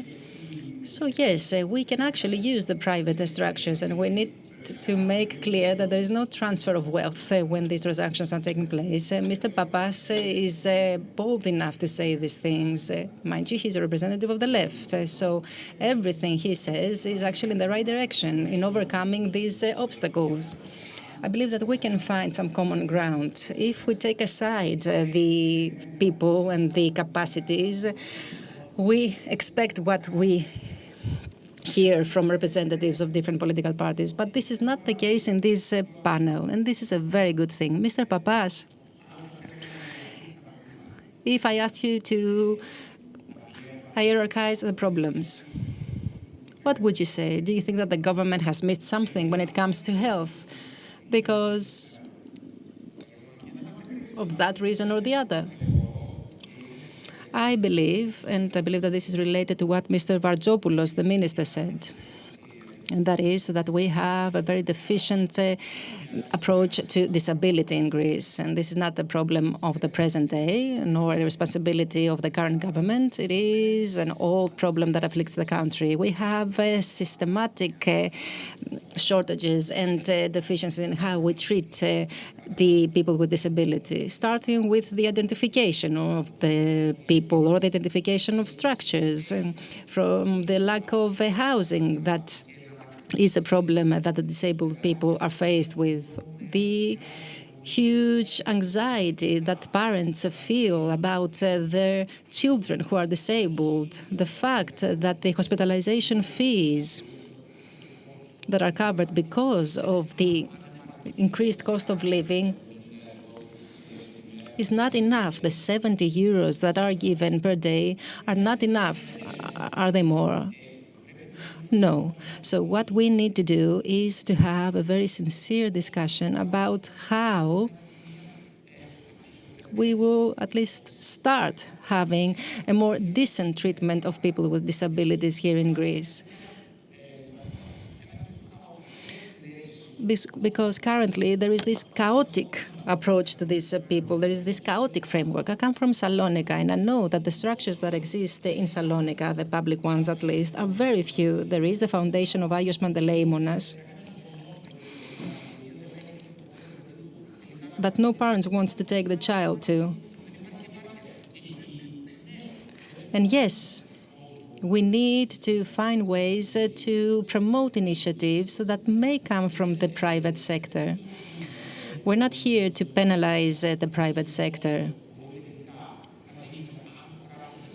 If the state does not have the capacity to do what is needed, then we need to find ways to involve the private sector or the families or the associations. But all this should take place in a framework that is comprehensive. I believe that this is something that should be included in the reform of the health map of the country. Yes, we are about to close this discussion. You have some seconds. Yes, I would like to add something that is very important and of strategic nature, apart from AI, cybersecurity. And if one takes a look, they will see that it is one of the priorities set by von der Leyen for the coming period, cybersecurity in hospitals. Yes, but this is not just a matter of data. We are not in danger. We keep the files in the basement. So, okay, look, cybersecurity does not pertain only to data. It is a huge matter. For the time being, we have paper records, paper files, huge rooms where we keep these files.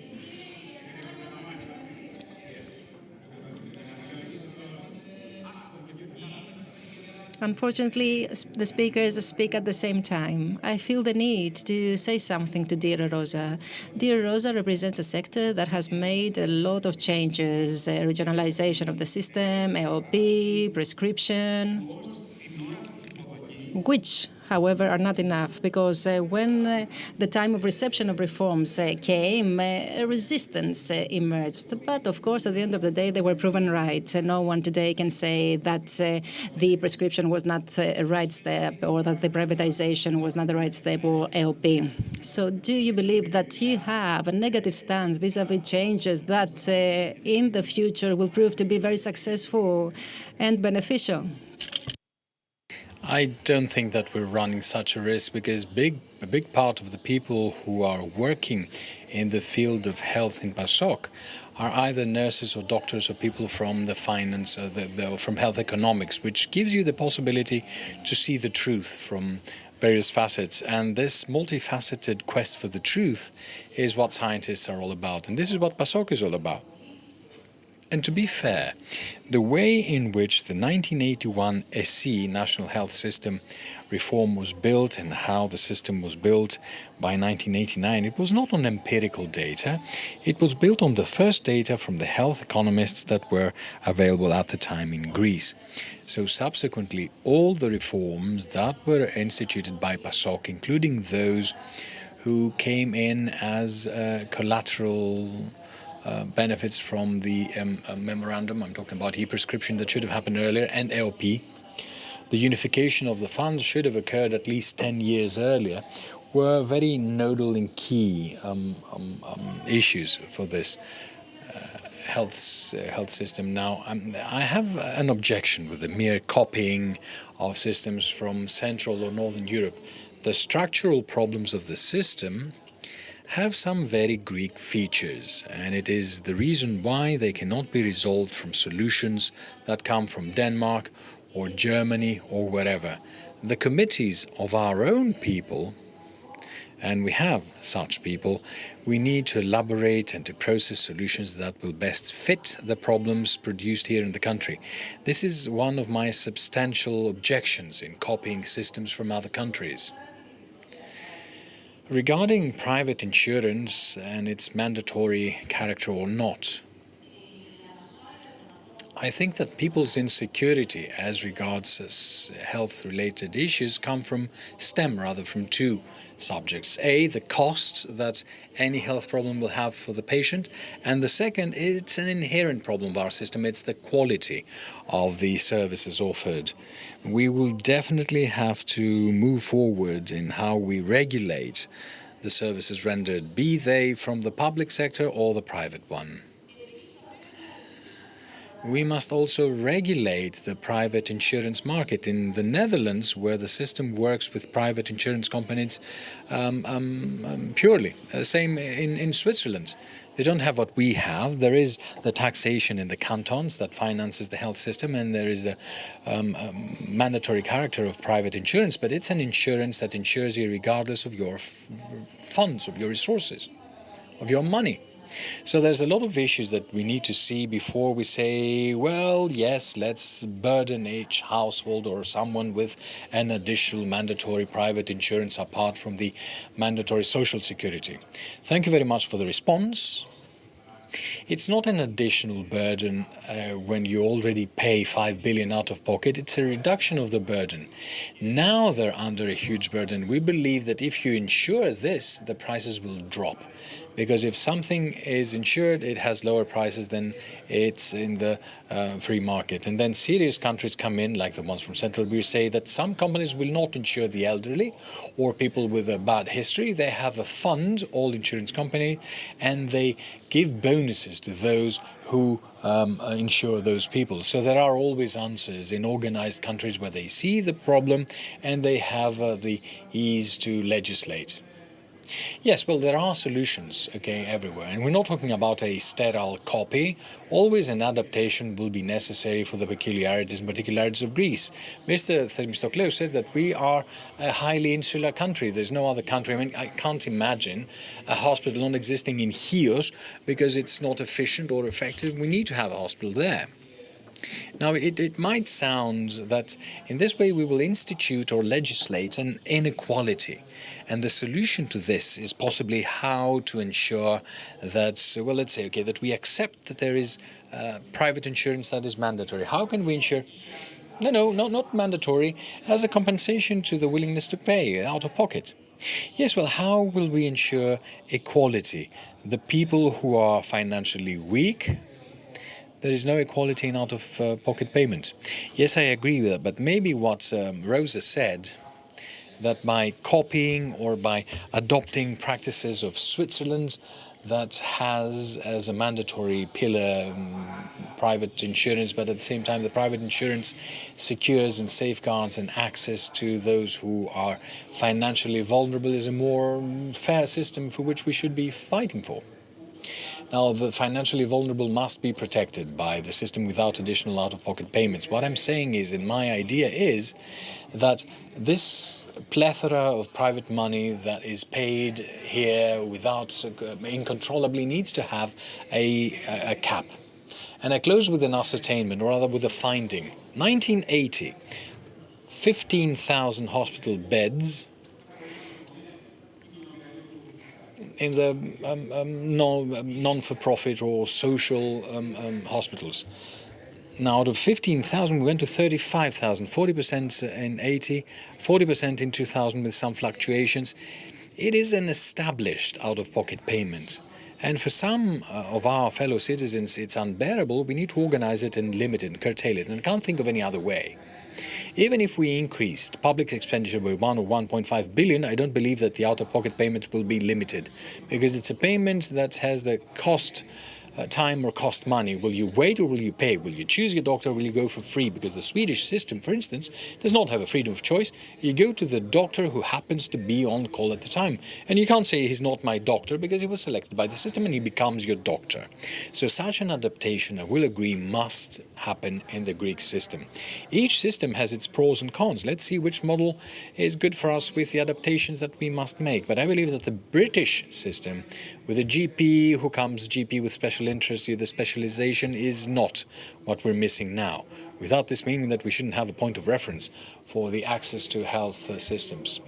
I would like to close and conclude the conference with the conclusion of this table, because I was given this role. Please allow me to be the director here, and I will say that the question is, in this changing environment, whether we're ready. I see a first-class cross-party committee for the discussion for two reasons. First, for the substance of the arguments, for the documentation of the arguments, and for the very civilized dialogue we've had. It is this dialogue that we want. I'm talking as a citizen. We as academics, as university professors, can say whatever we want, but this is the level of dialogue and debate we want, with arguments. we heard different opinions, and some opinions that appear somewhat convergent.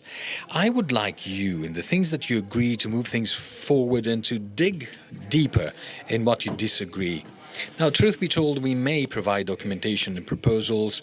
The actors, the patient representatives, or the business representative may come to the table of dialogue with proposals, but those who will make it happen are our representatives in the parliament and in the parties. So I would say that a cross-party, all parties, committee of scientists, and I believe that this level came from the background of each of you. Okay, you're all scientists. Apart from your positions of responsibility, the background is important. We have people who are living in the health system from different aspects and sides. I want to thank you so very much for this, because we're leaving with a note of optimism, and the answer to whether we're ready is not a yes or no. It's, well, we may not be ready today, but we're not that far from it. Thank you very much, and thank you all very much as well for these 2 very constructive and creative days.